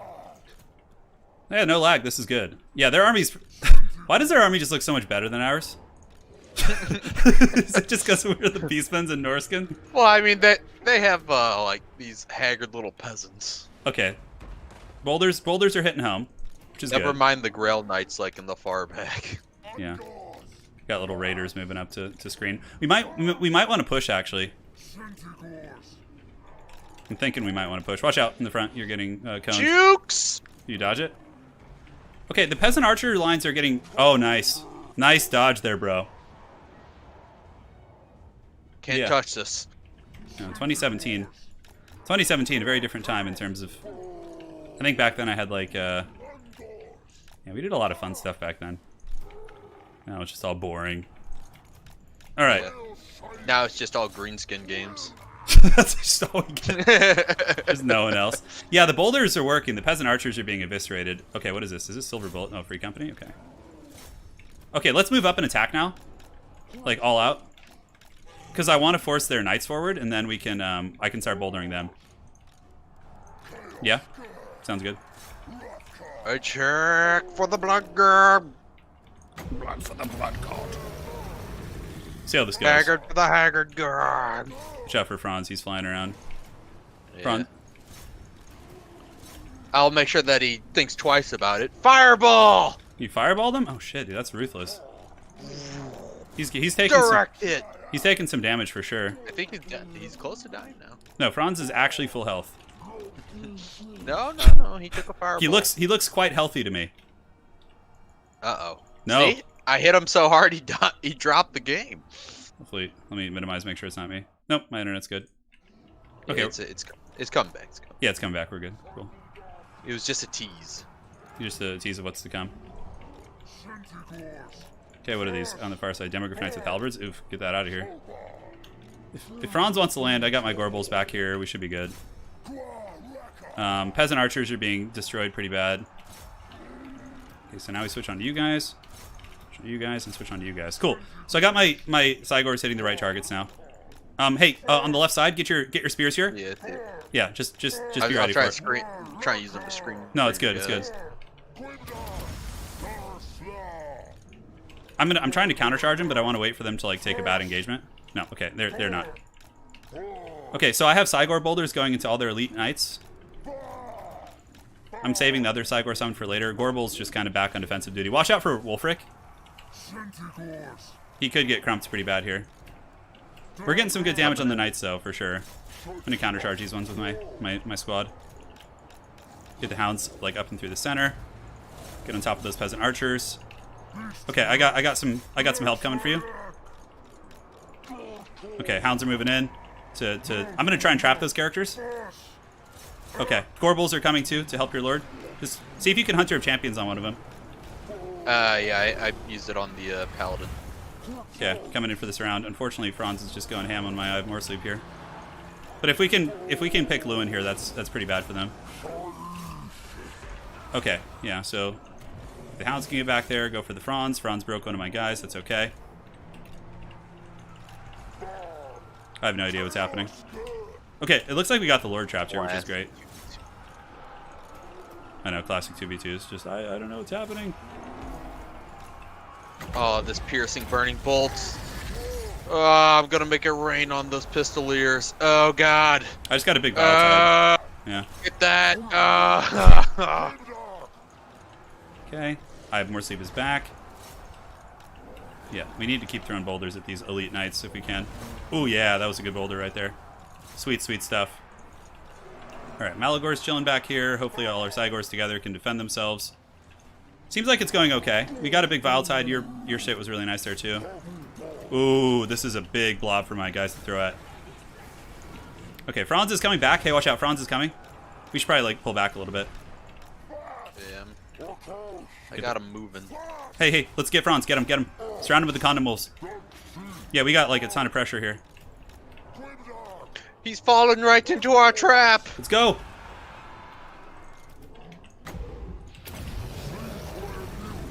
Oh yeah, dude, give us that Franz. I have another Cygor coming here in a second. I just love the random yelling beastmen. Just Arrgh! Okay, Franz got Gorbold, although Wolfric's pretty close to dying too.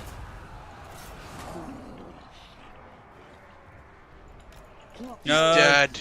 Yes, good job. And all it costed me was a Hunter of Champions. Could you grab these condom wolves in the back and move them over like this over here? I think wait, where do you want that to move? As far as I can tell, you just drew a giant penis there. You got to move it to the tip, bro. Where else do you think it's gonna go? You just trying to go down the shaft there. Yes. It's the only way the condom wolves will understand the order. Alright, let's move over here. Oh, that was so fun. Alright, I'm going for the steam tank with my Gorbals. Oh, paladins are kind of... Yeah, bring some of those condom wolves there. Alright. Hurricane Conduit. The Cygor boulders are so ridiculous. Oh my god. Gorbals, of course, getting punted. Let's see if we can do what we can do here. I think we got this one. Yeah, that was actually a really close game. Wolfric's alive? Where is he? Way in the back. He's still going strong, huh? Chilling like a villain. Yeah, well, he's a villain, technically. Well, that, from my perspective, the Jedi are evil. Alright. Oh, God. You know, one of my... Did you ever watch, like, StarCraft esports? I used to watch Husky. Husky, yeah. Some Bronze League heroes, if you want to call that. Yeah, I remember that. So way back in the days of when StarCraft esports were like the biggest thing on Twitch, those were the golden days. I'm just like a boomer over here. Basically, there was a... I'm sure a lot of you guys remember Day9. Not Day9, excuse me. In Control. In Control, yeah. So he used to, like, when he would be on, like, professional StarCraft commentary desks, he would, like... He was a pro player. He was a Protoss player for Evil Geniuses. But he would actually draw, like, full-on dicks. Like on huge professional commentary stages. It was so funny. Oh, God, those were the days. Yes. Now we just... GG, well played. That was a scrappy game. That was a scrappy-ass game. Dreaded steam tank. Yeah. Michael Creed, hey man. We're missing the Heroes 3. We got to get back to that. Thanks again for the membership, man. Undefeated. We're like undefeated in the same way that like Dr. Disrespect is undefeated, right? It's like the just the two-time back-to-back.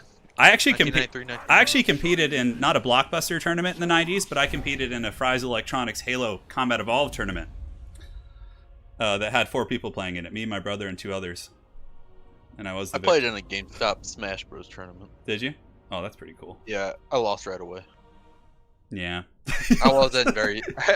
There's some people who go way harder than that game than I, especially way back then. So look through your army pwn and tell me who got the craziest value. Oof. Gorbel 25, other Gorbel 1800. Cygors did good too. Wolfric got 27. Yeah. Pirza, the World Championship has already started. We casted a bunch of rounds from it. It's ongoing right now. So I'm sure by the time, the middle of April, like we'll be at the grand finals. It's like an ongoing stage process. Yeah. Boss Savagery got 34. Yeah. The Steam Tank, the dreaded Steam Tank got 1800. That's pretty good. Well played to Lambie and Steve Rogers. It was a great game. Yeah. GG, lads. GG, guys. Let's get 2 more players in here. Yeah, just to give more folks a chance to play. We could do you want to do like a small Royal Rumble? We could do like... What do you mean by that? Like Pillar of Bone 2v2. Oh, sure. Although I think it's kind of fun mixing in some artillery. Let's go, Prague. Well played, guys. Well played. It was a solid scrap. So if anybody wants to form an alliance and come face us, you can join now. We should have 2 spots opening. See you later, Lambie. You can face the undefeated team. Undefeated since 2017. Just because we haven't played since then. All right. I don't know if anybody in chat saw, but me and Turin stuck on to Eric Carthage's stream a while ago, and he had to lay the smack down there. Yeah. Tor of Rest? Okay, wait. Dude, we're doing the Tor of Rest siege, bro.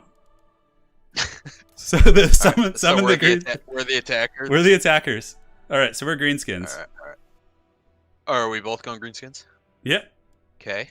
Well, you can go like a sub faction if you want. We're doing recreating the Tor of Rest siege. We have Please Forgive Me and okay, you 2 are high elves. We're greenskins. You guys want more green? At least this is fun greenskins. This is different. the dreaded siege, dude. How do you even siege against players? Yeah. Okay, I'll go this. Do you want to go sub faction? You want to? Do you want to bring the savage? Kind of what?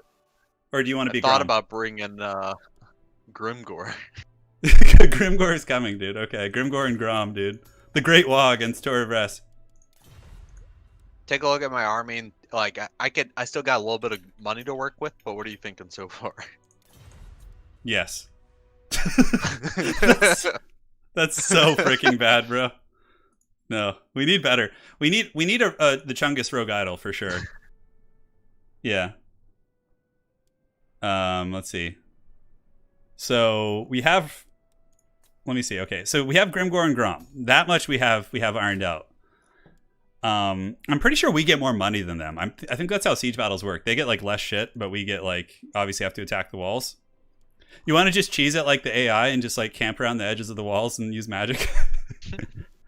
No, I don't think so. So you bring the black orcs. Just get like a battle line of black orcs into the sunset. Okay. I need to pick my. We'll put on large armies might lag super bad. Yeah, we could do it. It'd be fun. Whatever. It seems like testing.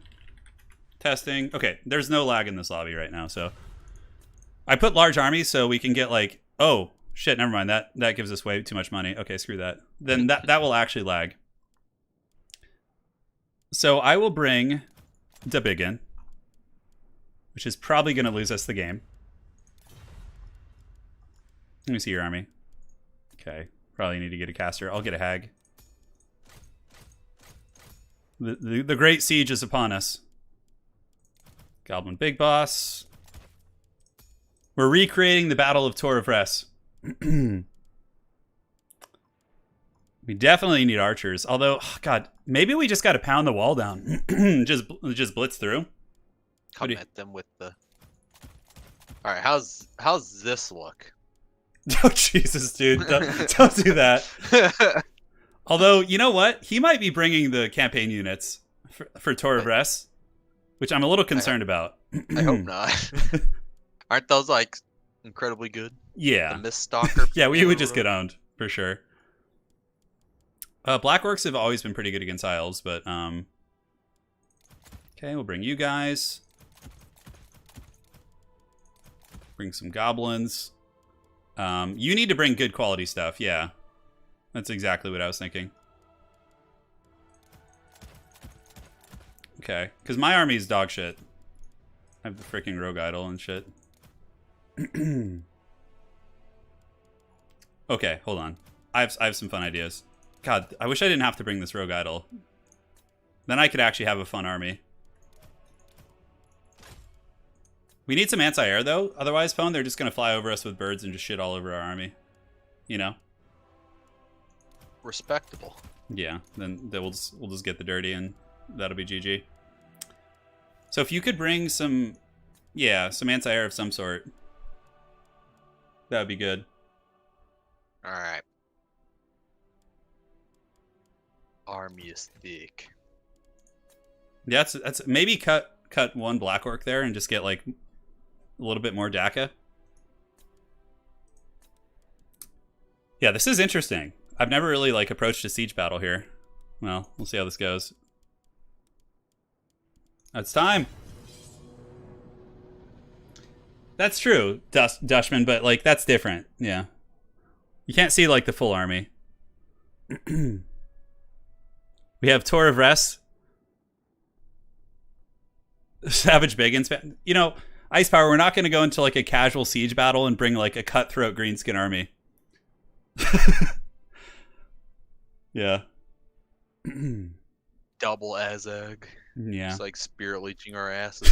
Double Azag flying around just like double Azag, double Hag, and we're just spamming spirit leech all over the place. So it looks like they're about ready. We should have done Tor of Res, the decrepit version that's like all broken and shitty. But instead they get like the good one. Wait, do we have to walk through those like things that like blow up our army in the front? You remember how in the final battle you actually have to do that? Like campaign things that we won't have to worry about. Does anybody in chat know? Because don't you have to like get certain things in your campaign in order to get that type of stuff? Yeah, but like since we're doing the fortified one, is it going to come with all like the bells and whistles? Oh my god. Yes, cool. I think we're good. I really feel like I need... let's cut this and get another one of you. Oh, what? I can't bring that? Oh, I can't. Okay. Very good. Cool. Alright, looks like everyone's ready. Our Tor of Res champion here is getting the forces ready for the battle. Yep. Dude. The Siege of Tor of Res. We'll get it this time. I'd say not in multiplayer. Yeah, you could just run Grom through the traps. So, Pwn, we need to overload one side. And just try and... Because I brought Big Chungus and I also have Rock Lobbers. So we need to blast the walls down. Because climbing the walls is going to suck. Unless they just, yeah, like climbing the walls will suck. Are you saying abandon the like siege towers? Well, we'll send someone. I don't even know if it gives us like a battering ram. I don't think I haven't played a multiplayer siege battle since Warhammer 1. You know? I would think that we should. Yeah, if it gives us some towers and shit, then yeah, the Blackworks towers and 2 battering rams. It looks like. Hey, Kevin Robinson, dude. Speaking of the Dare program in the '90s, I actually won a contest with them. Yeah, because they had like an essay contest in the '90s, and I remember winning that when I was a little kid. Drugs are bad. Yeah. Oh, dude, shit. I mean, we get all these towers. Holy shit. Pirza, no. I don't think any I don't think he is. No. I mean, I haven't seen him play in tournaments either, so I doubt it would be in the World Championship. Dude, the fact that we get a ram and like 8 siege towers is pretty good. Yeah, we're coming for him, dude. We were sieging for a while. Yeah, if I had known we got this many siege towers, I wouldn't have even bothered with the artillery. We definitely sieged them for a long time. Dude, look at all the treats they give us. All right, so we'll send the goblins at the front gate because it's fun. Okay. So let's press this side, I guess. We'll just kind of like play this game here since we're already kind of over here. Oh my god, this is so janky. Get a little secret agent action over here. Yeah, it's my precious. So we got the rogue idol, which will march up. Okay, hold on. Sorry, guys. Yeah, screen blocker. Thank you, guys. Grom is here. The Goblin Big Boss, I think, is on. Oh, is he on foot? Oh my god, that's so shitty. I got a foot Goblin Big Boss. 2, and then 1. 3. Then we have the rock lobbers in 4. I'll try and create a breach, too, in the walls here. Because the gate will be like one angle, but I'm going to just pound the center walls right here. So just imagine this is the wall here, right? You see the drawing? Yeah. Yeah? Okay. So this will be like where our army's positioned, and this is where the ram is going to go with the artillery. Okay. And then it'll explode like that when we get in there. Yeah. Yeah. Okay. Cool. Okay. We're clear on our strategy. I can understand that. Cool. All right. Well, oh shit! Sorry, I didn't mean to ready up so quick. Yeah. So the Blackworks, yeah, just charge the walls, I guess. You need me to do an imitation of the Fanatics battle cry? Holy shit, that's some next level stuff. Dude, Tor of Rest will be Grom's. He's coming for it. We're gonna get in those walls, dude. Yeah. Alright, let's make sure the rock lobbers aren't obstructed by anything. Okay, that's good. Is this a battering ram? Yeah, you're just not gonna use it, right? Okay. Yeah, we only need one really, so. I didn't want to have any of my poopy goblins manning it. Yeah, that's what I have. I'm just going for it, dude. Then my siege towers have goblins in them. This is really good, though, the fact that we get all these towers. Mine are slightly more deadly. Yeah. Somebody in chat wants to see again. Do you want to draw our tactics, or? No time. We only got 6 seconds. Alright, so yeah, this middle siege tower, all jokes aside, I'm actually going to hit it. The wall's here. Alright. Send the battering ram here. Send you here. Okay, and then the secret agent's gonna go here. Let's go. It's kind of fun. Like I like siege battles in other historical games, but this map is actually kind of cool. All right, I'm gonna. Oh, we can actually hide behind the pillars. If you have something you want to protect, just get it behind the pillars. The Tor of Rest, like siege stuff, actually helps us. All right. Archers. Okay, it doesn't look like they cheated with like any of the fancy RORs. I hope you guys see the backstabbing that's going on. Okay, so walls at 43%. Oh, there's a dragon back here. Yep. I'm gonna go chase it with my spider riders. That should deal with it. Grom the Paunch can come over as well. My goblins. It's fine. If that thing's Power of Walmart. The deals are too good. That dragon's getting domed though. Holy shit. Look at the bounce of power, how it starts. That's so unfair. Holy shit. Yeah, definitely fighting outside of the walls is a bold strategy. Dude, you guys see what's going on over here? Look. Look at this. The Haggard scheme. Oh no! How is he scouting that? He can't see them. Oh, you better not be screen sniping me, bro. Yeah, like why would Eltharion fly over to this random wall here unless he was looking on the stream? I'm suspicious. Okay. The walls are almost down here. I think they know whenever you put up a ladder. You think so? Yeah, maybe they see the ladder but not the goblins. That's true actually. Like Well, I think it tells them that they're getting siege there. yeah, maybe it does. It does give them a notification. Oh yeah, let's just get you going over here. Okay. So the secret agent goblins are in. Oh, look! Look at this!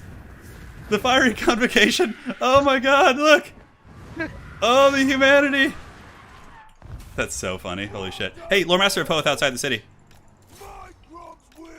Grom's just getting sniped all hard.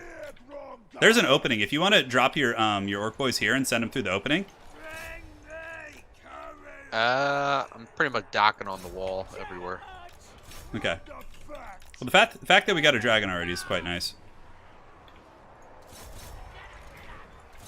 The rogue idol can probably just hide for now. Let's move it over here. Okay, secret agent goblins have survived. They see the ladder icon? Okay, sounds good. Makes sense. Okay. We need to force some sort of a blob fight at the gate. The walls are being defended. Okay, get those black orcs doing the thing, dude. Go, my little goblins. Dude, it's so funny. Just all these janky creatures landing on the walls. Alright, that looks fine. So, do we have any troops who can send through the front here? Like in this breach? Because they don't have any infantry defending there. All their infantry are on the walls. Let's get some goblins scurrying. Yeah, the black orcs should win many of those wall fights, though. You know, Grom's gonna get in there. Screw it. Hide you, hide you. The rogue idol's trying to get behind the wall. Alright, Grom's in there. He's causing some mischief. The Great Uns is here. How's Grimgor doing? Is he being a beast or what? Well, he's getting on the wall right now. Okay, the rogue idol's officially hidden, so at least we'll have that for the late game here. Oh, is that Tyrion? Oh, it's Tyrion. Yes, Grom. Get in there. Hold on. Oh, we gotta play. We gotta play, potentially. Oh, yeah. Let's go. Pop the lucky banner. Purple Sun! Oh, yeah, look at that. Oh, just deleted those guys. How are the black orcs doing up in the walls? Okay. So now the rogue idol can try and move in. Spider riders can swarm into the city. The goblins have gotten places. Dude, that purple sun, I think it might have killed your black orcs too, I'm not sure. Sorry if it did. Things happen. Things happen. It's the greenskin way. Dude, Grimgor's getting owned by Tyrion, heads up. We fighting it. Oh, Eltharion's coming for the rogue idol. Ooh, that's a bold strategy. Let's see how it works out. Alright, so we've gotten into the archer lines. We have goblins running everywhere. Spider riders are here. Let's go ahead and swarm in. Grimgor, no, hold! Hold! He's doing okay. He's doing okay. Look, dude, do you see the Mission Impossible in the back of the city, though? Come on, rogue idol. Get one big shot before you break. Oh, is he gonna get it? Nope. Just got owned by Eltharion. Absolutely dunked on. Spider riders are all up in the archer lines, which is good. Grom the Paunch needs to escape, though. Do we have any goblins that we can send? And some goblins landing on the walls. Looks like all the siege ladders are good. Come on, spider riders. Oh god, I'm gonna get trapped here, aren't I? Maybe not. No, you got orc boys coming in. Dude, Grimgor just going hard, huh? Get here. He's the biggest and the strongest. We'll get Grom to the back of the city. It's actually kind of fun. You know? The siege battles don't get a whole lot. I think we need Gork or Mork.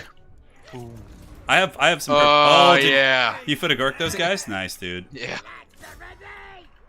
I feel like defending is way harder in these, though. You know? Did he just withdraw? No.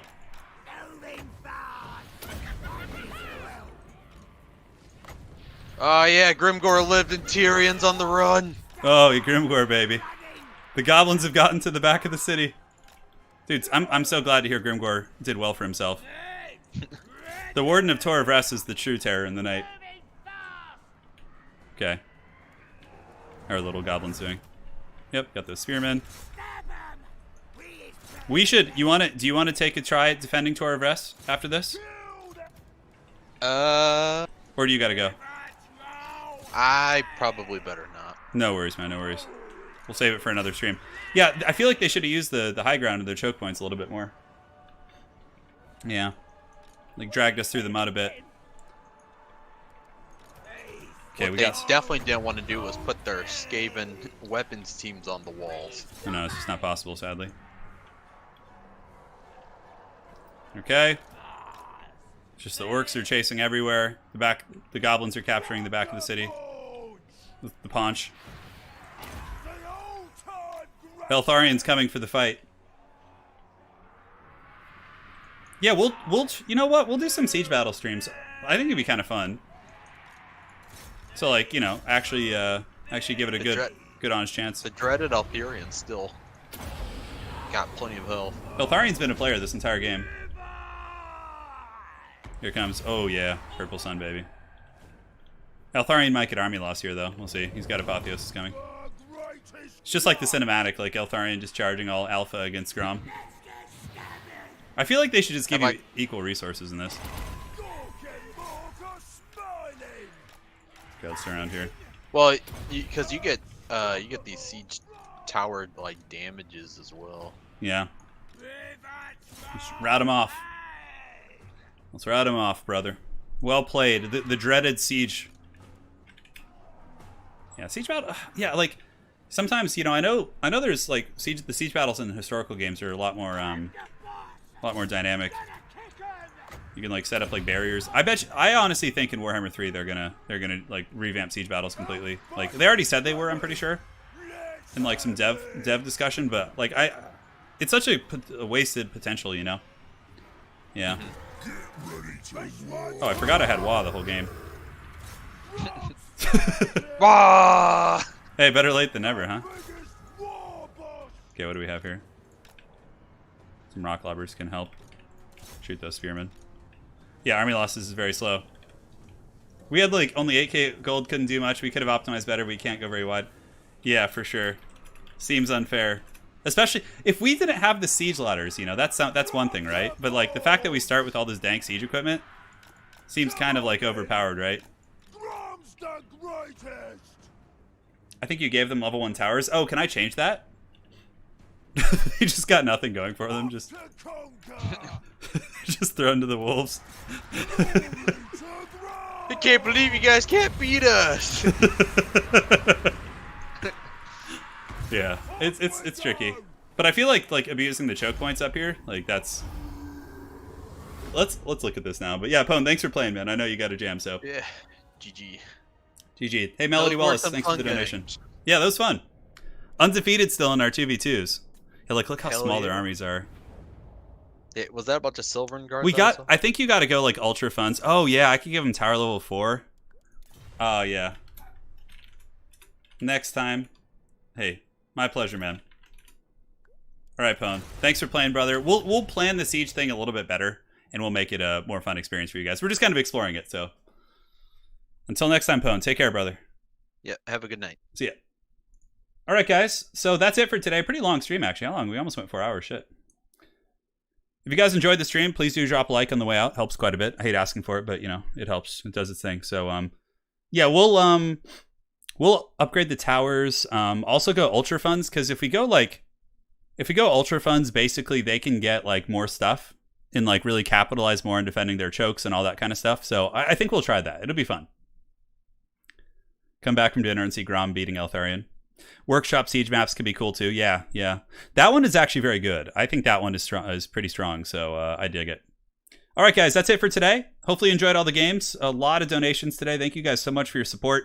Coming in from Melody Wallace, Kevin Robinson, Michael Creed, new member, Owen Kelly, Ryan G. We got Hugh Evans, Christian Bender, Pavao, The Spark, Ant-Man, Dennis the Master, Rickard Askaroth, Lord Sherm, Pascal Werner, thanks for becoming a member, Dennis, Wesley Chartrand, Drethstoff, Havoc, Carter K, Melody again. Thank you guys all so much for your donations. Aces. A siege tourney. I don't know. I think just like siege battles in general could be fun. Yeah. Yeah, I thought the 2v2 was actually more fun than the free-for-all. So we'll probably start closing out streams with some 2v2s and stuff. I think it was really cool. All right, guys. Stay safe. Lady Turin and I are trying to go to the beach tomorrow, but we have to make sure that little Poochie and Wookie is taken care of. So we're going to see how he's feeling and everything. And so there may be a stream tomorrow, maybe not. Worst case, there'll be one on Monday or Tuesday. So thanks, guys. Hopefully you enjoyed these World Championship games, and we'll see you on the other side. Take care. Stay safe. Avoid Nurgle's Plague. Drink water. Spend time with your loved ones. Pet your dogs and cats. You know the drill. Cheers, guys. Thanks for watching.